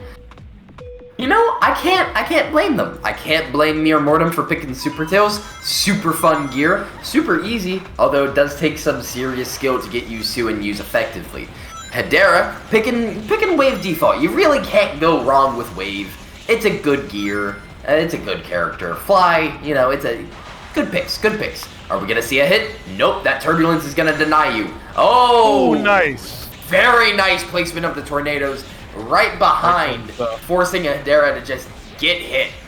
Exactly what happened. Alright, we might see a transformation. Yes, we did. Yep, and you know, goes back to base form to suck up all those rings. Hedera getting the slower path, unfortunately. Yeah. The thing about this is it really doesn't bode well that Hedera did not even get level 2 yet. It's just the gap is going to keep widening and widening. Indeed, so when you're a super form or a ring gear, you generally have the same speed throughout the map. So it's like you need to close that gap fast if you're an air gear. Right, and really what you want to do is get level 3 as soon as possible. And it's possible on most stages. Egg Factory, you can get level 3. I think right here, you can typically get level 3, lap 1, right by the lava fall. Yeah. But the players don't really know about the 30 air box. From 30 ring box. Yeah, that's what I meant. Yeah, I got you, Protect. Thank you, my dude. Yeah, going into lap 3, Mir they're gaming. There's no other word to say that they're gaming. Got the rail coming up. Oh, looking like that's okay. It looks like Hedera's got totem. Yeah. It looks like Hedera's finally got level 3, but is it gonna be enough to catch up? Lord of the Harvest. Mortem's really gotta Mortem's gotta fuck up really badly in order for Hedera to catch up. Oh, narrowly saved themselves. Very good. Very good.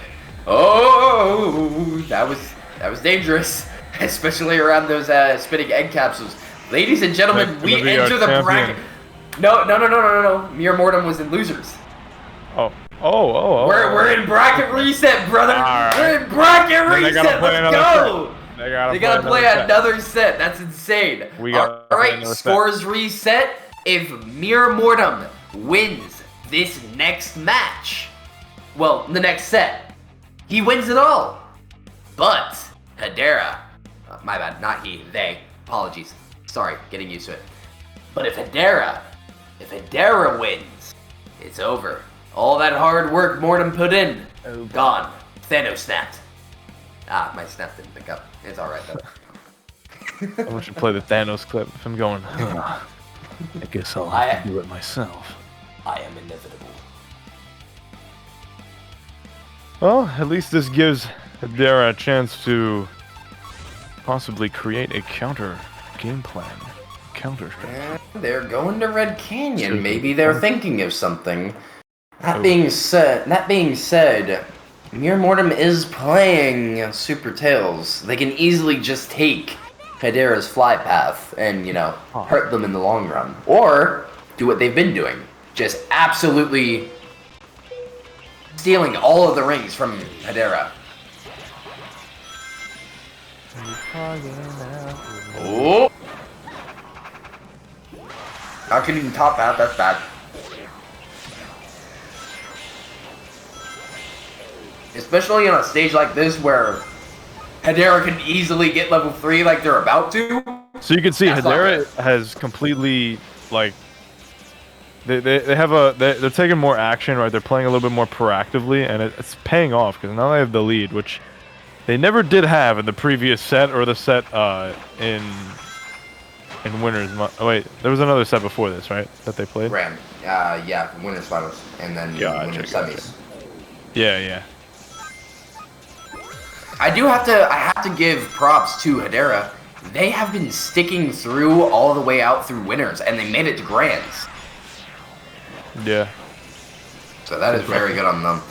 Unfortunately, Mir is missing top path constantly, and that's gonna slow them down so long as Hedera keeps getting top path. I mean, it doesn't matter if you're super form. If you can't get that, are we gonna see the skip? Do they know? They almost did. They almost did it, and they messed it up. Oh no, that's really bad. That's really bad. Honestly, that's such a big time loss. That's super bad. That's 10 seconds. Yeah, this is rough, and there's only one lap left, so it's not even like you can close the gap with MI. So it's I mean, if they activate, if they use some of their rings right now. The thing is, they're popping super right now. They're just. I mean, okay, they get the 20. Right. But if they get top half, no. It's not enough. Just now entering the QTE while they're, exiting their first fly path, it's not going to be enough. Yeah. Wow, okay, but that's something. I mean, Hedera gets a point on the board. Yeah, that's definitely going to be really good for... misses the jump timing. I mean, it's important for a counter-picking situation to have that momentum, and, game one is important. Oh, absolutely. Always. First point going to Hedera. Very nice stuff picking Red Canyon against Mortem. Versatile. Lovely to see you here, isn't it? Versatile in chat. How's it going, brother? It's been a long time. Where are my Smash clips on for Sonic on your Twitter? I'm still waiting. For grand finale. Grand finale. Grand finale? Who cares? It's the finals. I hope you're ready to be schooled.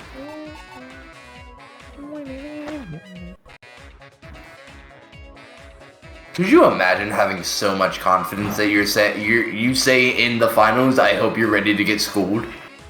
That would be insane. That would just be... That would fuck with me, right? I have said to a lot of people, I'm like, okay, where do you want to go for your last game? it'll be 2-1 or, for the best of 5. Be like, alright, where's sometimes not intentionally, it's just like, where do you want to go? Final game. I do that a lot I do that a lot with, like, all the people in globals. It's, I ping global net play pingable, right? And I'm just like, alright, pick whatever you want. And they lose every stage. Wow, badation. I feel bad for when I do it, because I don't mean to. Oh no, you mean to. Oh no, absolutely. You do. You totally mean it. I only learn from the best players. People, I don't need to ban, because you can choose your final resting place. You can choose where you shall lose. The final resting place for all of my students is Babylon Guardian, where we pick a super, and I kill them. So, we got Hedera with... Same spots. Yeah, like a bad ring deficit right now. And it looks like they're really going to be in trouble. Mortem's gating! Mortem's gating! Oh! Alright, takes the lead.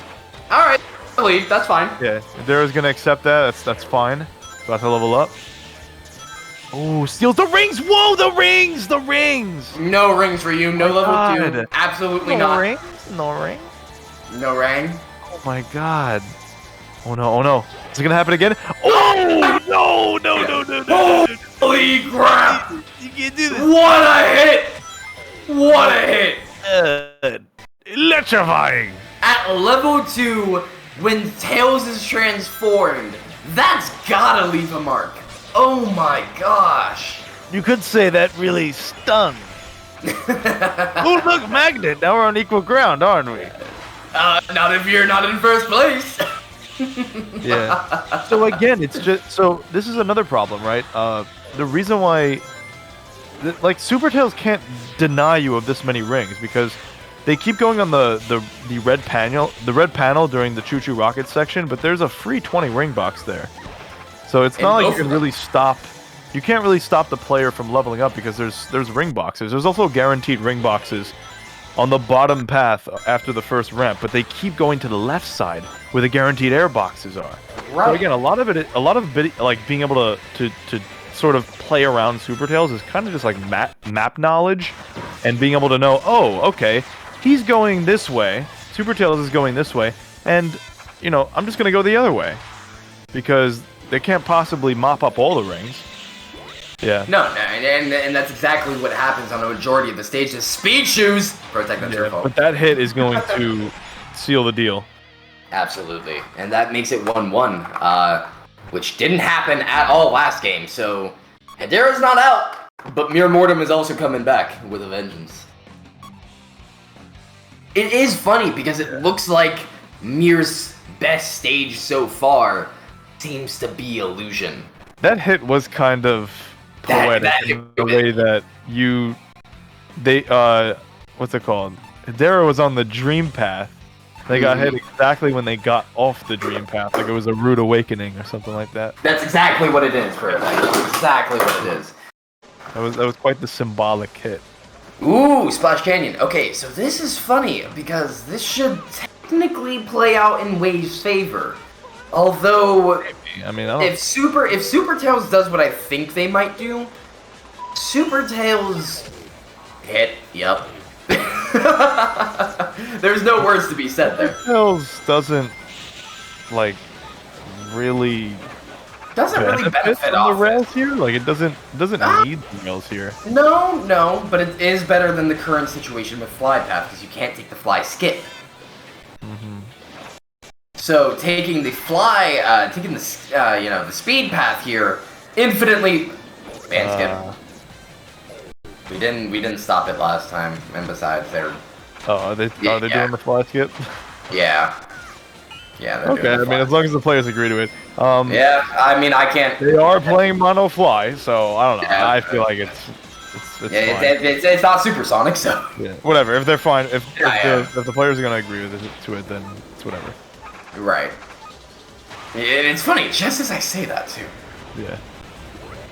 For those who don't know, this in our rule set, we recently banned the skip you see right here, the fly skip. It's kind of like Baby's first skip. This is like the dawn of creation. Like we've known about this since the dawn of creation. Sonic Riders. So it's kind of like the skip that everybody first sees and first learns. But it ends up being eventually got to the point. It's like, well, yeah, it was too powerful once we added it dash. Yeah, it's buku good. Oh no, that's a hit. Good. Not getting a full jump charge. That's unfortunate. Only getting A rank. Said Bob the Builder. Oh no.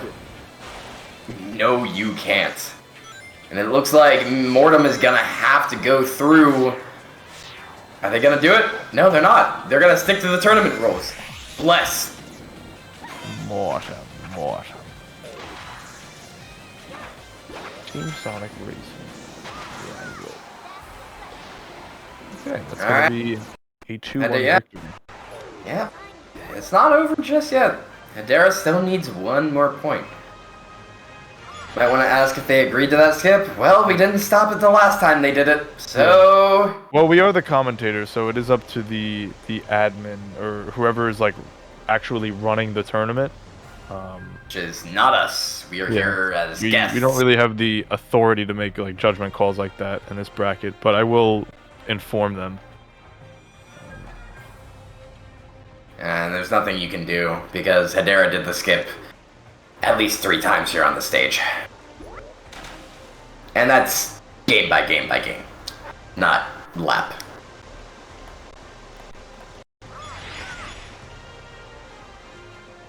I know I said something earlier, but they didn't stop the game when it was happening, so I was like, oh, maybe they agreed to it. Yeah, it was recently banned a patch or two ago. 2.0. Yeah, 2.0. But I don't know if because I like I said, SAESR changed the skip playlist still has it. Yeah, we still need to. The skip. We're updating. So the skip committee in SRT is currently updating the current known skips that are allowed and the current banned skips that are not allowed. So. Oh, no, Mortem. 2.0, since 2.0 dropped with hoop dashing, Jam on stream banned the skip. And that was it. Yeah. I mean, if you're referring to the 1.2 tourney legal skipless video, that's a video that was released in 2020. That's about like 5 to 6 patches ago. It's a very outdated video. I mean, maybe we should put, if that's what you're referring to, yeah, we should definitely like. I don't know about removing the video, but it just would be like outdated or something like that. Like, don't use this as a reference, something like that. Because it's not. I know currently members of the skip committee in SRTE are fixing all of it. Okay, you guys are gonna void the game. Okay, yeah, you can replay it, same characters, same stages. I guess that's like common practice. Like I said, we don't have the we don't have the authority to do judgment call. Like I just let them know what happened, but like there's no response yet. Yeah, I mean that's just normally what happens on our side. Everybody on TE normally just Yeah. I mean, if you both agree that okay, so they're replaying it anyway. So this is what the players are gonna do. So I elect. I guess my personal opinion, I elect to let them do their thing, right? Yeah, so they're gonna replay the set. I mean, they're gonna replay the game without doing the skip. Yeah, and at the end of the day, we are just commentators. I can't just hit escape and stop your game. It's not my tournament, so I can't say void the game or replay it, or it's fair game or whatever. Right. Yeah. So it's up to SAESR. And that's exactly how it is. Yeah. We're just here to report play by play. It's like gentlemen's in a race. Very true. Very true. Yeah. Well, that's the thing is I thought they were gentlemaning to the skip. That's what I thought too. Yeah, that's what we thought. Yeah. But then Mortem. Is there a special trick to hitting those high jumps? Yeah. So your initial trick dictates the arc, the jump arc of the trick. So if you start with a front flip, you will gain longitude, meaning you will go longer. If you start with a back flip, you will gain latitude, meaning that you will go higher.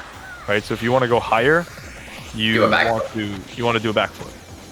If you need to, go somewhere that require, like if the top path requires distance, then you want to do a front flip. Anyway, getting into the game, they're really competitive with each other. You have their hot lead.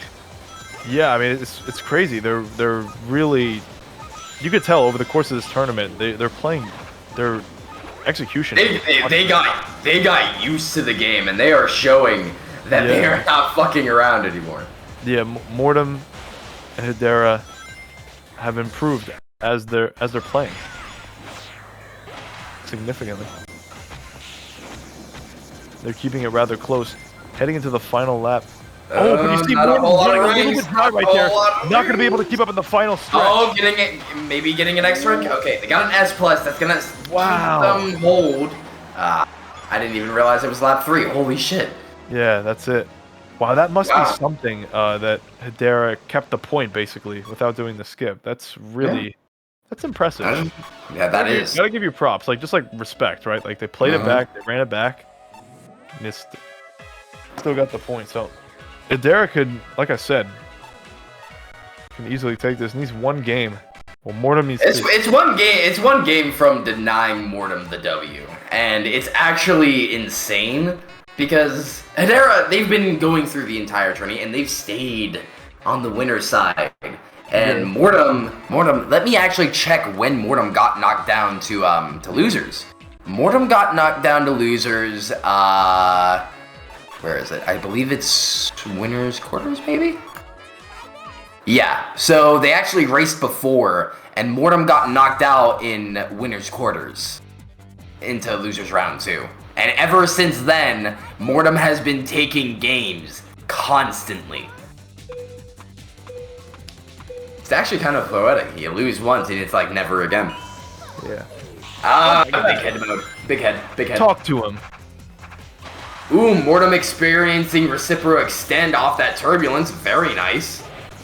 We're gonna see a hit. Oh! Close but no cigar.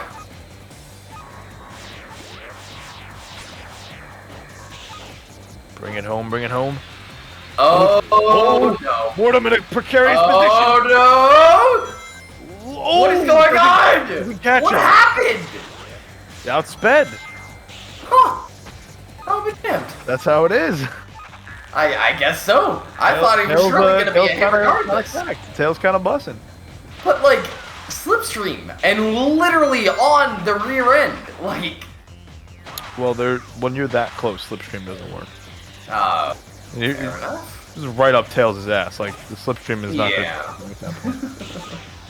That is fair. That is fair for a sec. All right, moving into lap 2, finally getting to the fly shortcuts, and they are right next to each other. This is close. And Dara's lagging behind. They're keeping up at level 1, but like, please, you need Come to on, level up, please, no, please. This is another box. No! Oh my gosh. Oh, that's gotta If Dara hurt. doesn't do something fast, then just gonna get outpaced. Like. Dara Now needs Mortem to is get tapped in the super state. Mortem gonna be closing the distance right here. Does get a bad trick that's gonna slow them down considerably. Oh, getting a bad trick there. That's gotta be bad. Oh. This is not looking good for Hedera. They got level 2. Give them that. They need level 3. And they need it now. And, well, they're on the fly path. And, no, they didn't get that. Like I said, it's just map knowledge. They don't know. So guys, just for reference, so the audience understands what we're talking about. Mortem's gonna take this game. And it's going to game 5. Jeez, this is insane. The final match of the bracket reset is actually hype, especially. What I was talking about before. What I was talking about before too. Another example, like we were talking about Super Tails being able to like oppress like newbie players because they don't know where the high value ring boxes are. Green Cave is another perfect example. Green Cave has infinitely respawning supply of 30 ring boxes. You can grab one every lap. You just have to drop down earlier on the vine during the fly shortcut. So it's right after. So there's 4 fly hoops that you can take in that shortcut. You drop after the 3rd one, and 9 times out of 10, unless you're doing some fuck shit, you land right on it. And we're going to Ice Factory. We're going to Ice Factory. We actually. Holy shit! I actually like Ice Factory. Okay. Not yet. Oh my god. Okay, I like Ice Fact. I like Ice Fact. There can only be one winner. Wait, but Super Tails isn't immune to ice on the stage because they're technically not default gear. Yep, but Wave is. It's all gonna come down to the ring For collection. those who don't know, default gear is immune to ice on Ice Factory. There's a couple of other few exceptions too, like powerful gear and heavy bike. It's gonna be really fucking close. Oh my god. Okay. Okay, both of them taking their fly shortcuts. Very well done. Okay, not dropping out immediately. Oh, the rings are following! Doesn't have the ability to transform. Transforms? Oh my god! Oh! What an electrifying Oh my god! That is insane!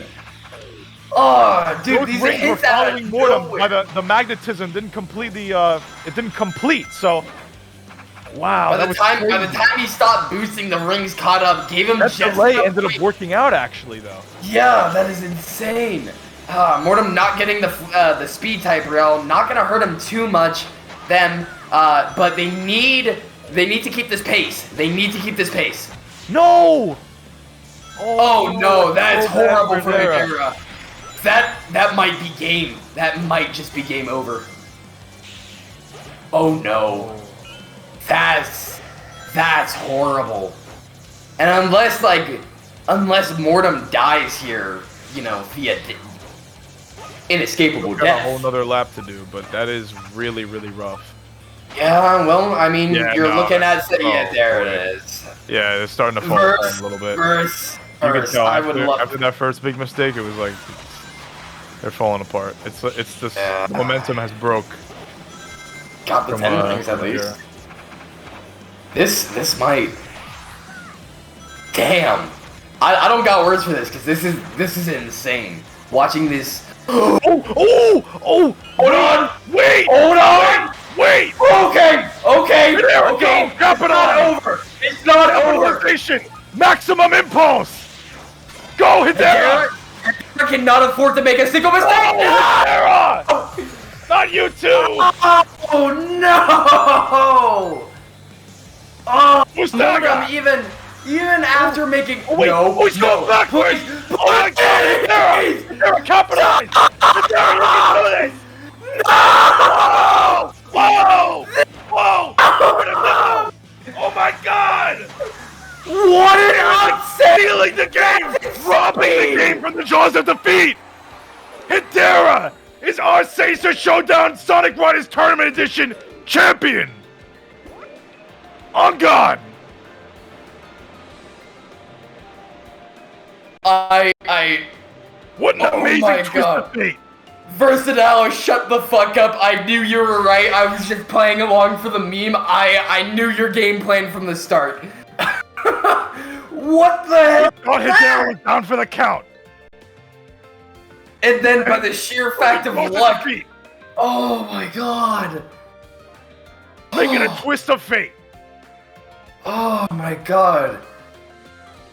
Can we get a round of applause real quick? Can we just get like GG's to fucking both players real quick? That was probably the hypest fucking bracket reset I've seen. Holy shit. From beginners. You don't see that. You don't see that. The temperature in my room just rose by 2 degrees. 2 degrees. It is over here by 10. I am dying. I am dying over here. I turned off my fan for this. That was the wrong idea. Oh my God. Congratulations, Hedera, for taking back.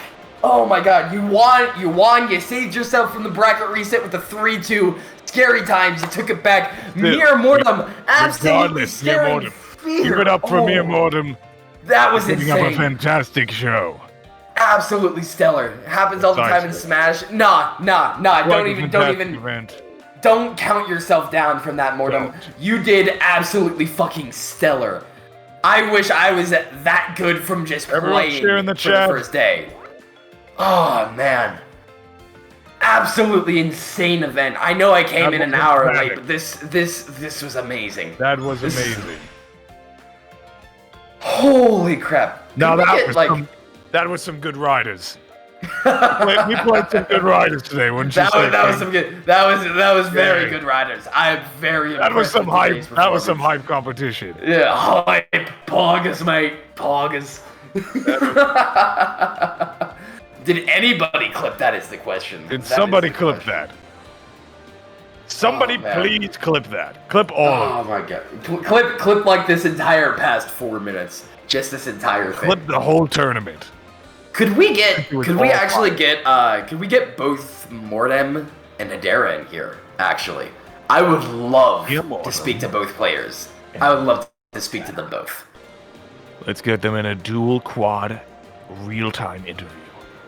I would love to just I want to hear them. I want to hear Quite the tantalizing thought, isn't it? Oh, there we go. Yeah. We've got Hedera and Mortem. Welcome, guys. Congratulations. Hello. Yes, you two played some fantastic riders, I must say. Color me impressed. Absolutely, color me impressed. I wish I was that good on day one. What the fuck? That is insane. Well, Hedera, you won. You saved yourself from the bracket reset. How do you feel? I'm pretty good. I don't know how I won that last race, but I did it. And Hedera, whoops, wrong words. Sorry. Mortem. Absolutely stellar job. You lost quarters in the winners, but you absolutely swept through losers, came back to grands, caused the bracket reset. Fantastic run. That was absolutely insane. Even though you lost, how do you feel? Like, not many people do that, as me and Protag have obviously reacted to. Yeah. Takes a certain level of tenacity. I'm very mad at myself. Because I do that shit all the time in Smash when I play Smash. I have leads game 5 and then I throw because I'm nervous. It's like I died and then missed the last loop ring and then it turned me around as well. Like, and then I ran out of air. If I had air, I still would have been fine. But no, it's like fuck, man. Yeah, that's why I can't have nice things. No, nice things regardless.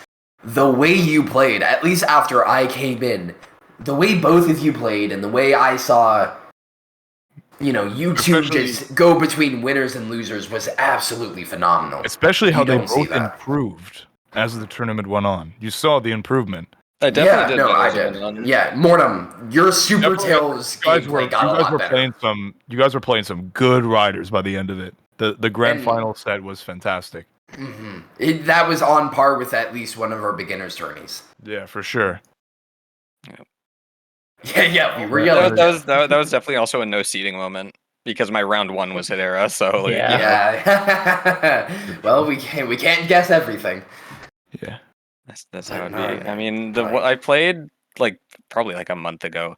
I played some practice with someone in the Riders Discord, and it was super laggy, and I assumed it was my internet. It's like, oh, I guess I can't play Riders. And then this happened. It's like, sure, fine, I'll try it. It seemed fine enough. So, was their name Slayers? I don't remember their name. Okay, fair enough. I do have a question for you. Let me find out. I would like to talk about your in this tournament, you were essentially a character loyalist to Super Tails. What do you really like about Super Tails, and what do you think about their viability and all that type of jazz? He's a funny little guy. That's it? That's basically why I picked him. He's a funny little guy. Okay, that's fair. Okay, well, let's have the same thing to... Oh, go ahead. I like Tails because, initially, for the longest time, my favorite game was... Or not favorite game. Favorite character in Sonic was Shadow. And then when I started doing speedrunning, obviously I do Team Sonic and Sonic Heroes. So I'm a little attached to them. But then I also went and I did SADX for literally 2 weeks and did Tails Story. And in those 2 weeks, I got top 10 in the world on PC and the world record on GameCube. So I'm like, I like Tails. I do all my speedruns with him. He's pretty cool. I want to play him. So I'm kind of attached to Tails now. And I just think the way Super Tails plays is just super neat. It's kind of resource management, but it's not super strict, so you can get away with a few slip-ups and still be fine. I just think the way he plays is unique, and I'm always a fan of unique play styles. In any card game or anything, I'm always a fan of alternate win conditions. I just think they're really cool, and that's kind of what I have here. Super Tails was probably over the course of everything that I've designed in Tournament Edition. I think Super Tails was one of my favorite things. He's really cool to create. Yeah. I liked Super Tails when he first released, even though he was fly power, and then when he got changed. Yep, go ahead. When Super Tails first released, he was when he's in super state, he gains a type. Right now he gains speed. He gets speed, but it used to be power.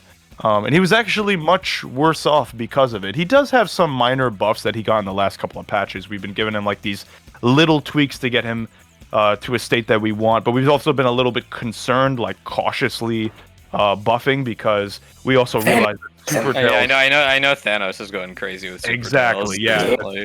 Thanos started playing Super Tails, and all of a sudden, now everybody plays Super Tails. Yeah, it's it just takes a good player to really bring out the best in a design that everyone thought was a little bit underwhelming, or this is too difficult to get to work. And that's fantastic. Thanos had nothing to do with why I picked it, but then it just also happened to be the best player also just happens to play mine. That's cool. It kind of just works out. But with that being... So I was gonna say I would do the beginners tournament this month, but I have work because it's in a week, so I have work. But hey, fun fact. Next month we actually got the intermediate tourney. So if you want to practice and see how you fare against, all of the players, go ahead. I temporarily entered the charity thing just because why not? If I'm free that day, I don't know if I'll end up doing it, but I registered for it. Yeah. Okay. Yeah. Just make sure you let Ice know if all goes. If I can't. Yep. Yeah. And with that being said, I do actually want to ask Hedera. Hedera, for the most part, you were playing Wave Default, or if not all of the tourney. I only saw a majority. The whole tourney. Okay, so why Wave and why Default? That's what confuzzles. I don't know enough about boards to choose anything smarter. So I was like, I like Wave, I'm gonna play Wave. And you just picked the default board. Okay. That's fair. That's spot that on was the with what going you were theory thinking. we had. We were just like, Yeah. I think as a new or novice player, going default, which is a very solid, consistent gear, and then also going fly type, which fly type is one of the it's out of the three, it gives you the most air generally on average for every short. It's a really strong. Yeah, type, so I think it's just a really solid like mentality. It's just like, oh, fly default. So that was really good on you. Yeah, no, but again, major fucking congrats to both of you for an outstanding job, both winners and losers, giving us a fantastic grand finale. One more round of applause for these two, and I gotta, since Jam said it for me, thank you, SAESR and Jam. Jam orchestrated this behind our backs, or at least my back, before I became a community manager for TE. And with this, I was dumbfounded because the new beginners coming in, just trying to get a hold of the mod and all of that stuff, and then coming out for a grand finale like this, it just goes to show what you can do if you just play the game for a little bit. Maybe a couple hours. Yeah, I was like, I watched a bunch of the matches, and I was like, oh, I might be over-practiced for this.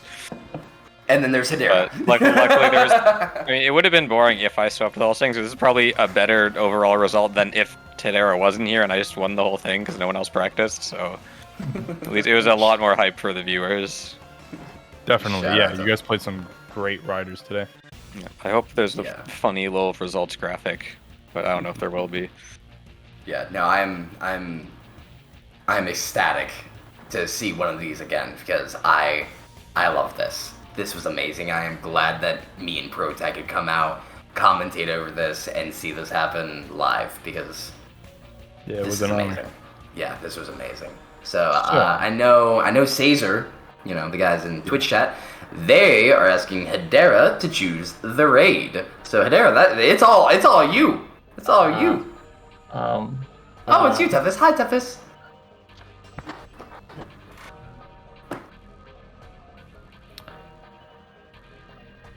Do you mind if I give a closing statement? Yeah, no, go. Okay. Director, go ahead. Yeah, so, ladies and gentlemen, thank you for coming out and watching the SAESR Showdown tournament. This was the first in our bridge between the speedrunning community and Sonic Riders competitive community. Sonic servers and communities, I believe, should stick together. And I believe that there's a lot of potential to do more cooperations and collaborations. And this was just one, successful little event that I was happy to be a part of. And if you guys are interested, if you guys like what you see here, right, this is a taste of competitive riders. This is like what we do multiple times every month, these types of tournaments. And if you're interested in being a part of this, you could join the Discord.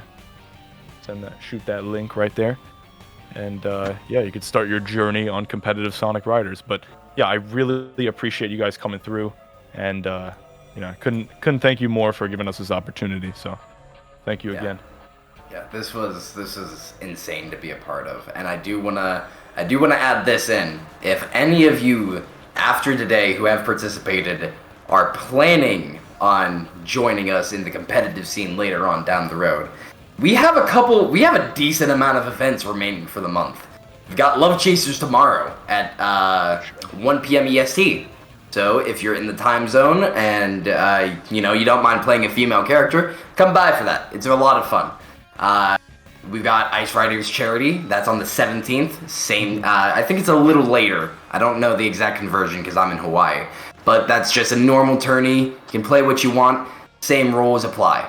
And then the beginners tourney that we've been mentioning. That is going to be Saturday, February 18th, 1 p.m. EST. If you guys want to test your mettle against all of the other beginners in the server who have been trying to get that rank up, be my guest. It's a feisty event, even for me. Limit Breaker. Absolutely. Limit Breaker. This is This is a fun little tourney. It goes around not using meta gears. So gears like default, high booster, heavy bike, supers. All those gears get banned. There's more rules in the challenge linked in the description in the events tab. So if you want to go check that out and you want to see if you can find a different board to play, by all means, try it out. And then we've got tag tourneys for both regions, EU and NA, at the very end of the month for the 25th and 26th, Saturday, Sunday. We haven't really done regional tag tourneys, so if you want to tell your friends about it, if they're interested in Sonic Riders, tell them to find a buddy, pair up with each other. It's February, come on, get a Valentine's Day. And that's everything for this February, and we usually release our calendars on the 1st of every month, sometimes before, depending on, when events are released. And that's all for me. So yeah, you guys go nuts. I low key might see if I can get someone to cover my shift on Saturday, because I would love to do the beginners tournament. Hey, I mean, just tell them you're just call in sick. It's all right. They'll never know. Yeah, I like my coworkers too much to do that to that's them. Fair.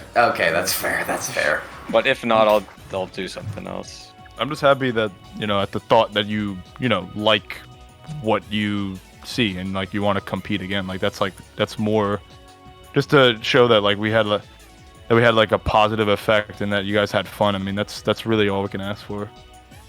That's what we live for.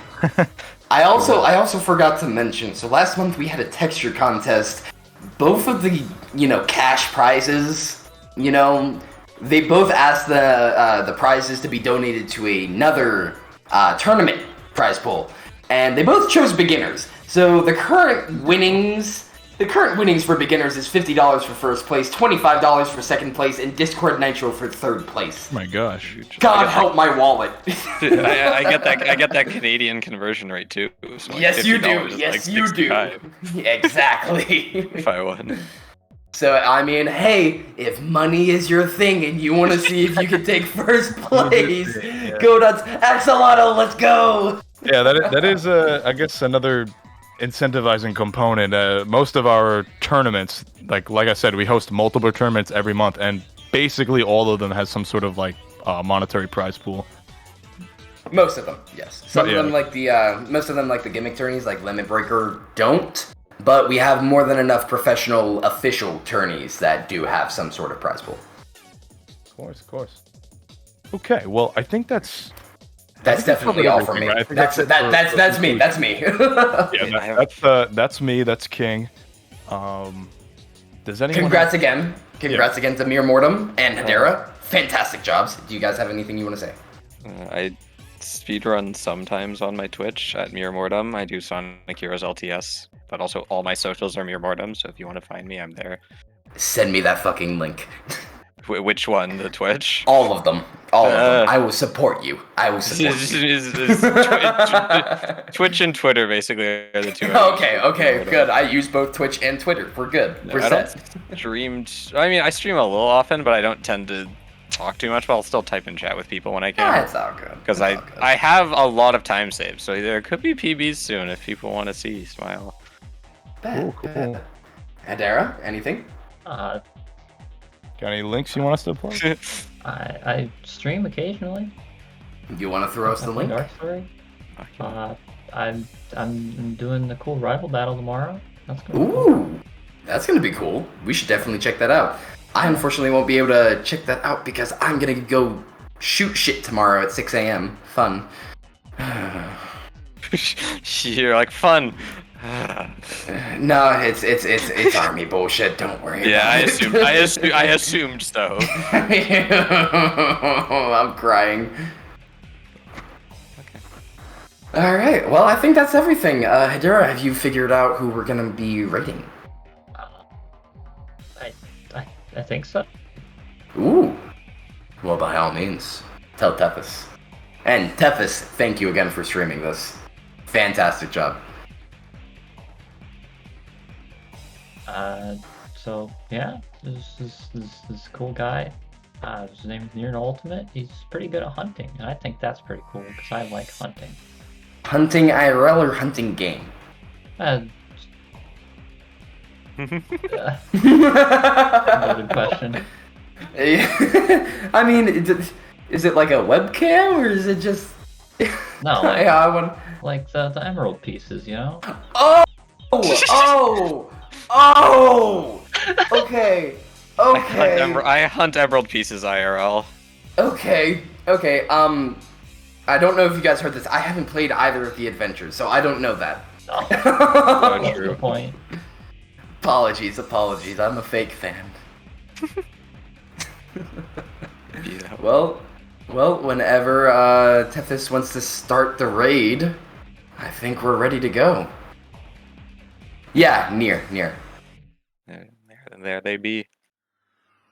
There it is. 28 raiders. I have to say, we had 50 plus. We were at 40, and now we're at 20. This is a good raid number. I like this. Fun time. Good night, guys. Have a great one.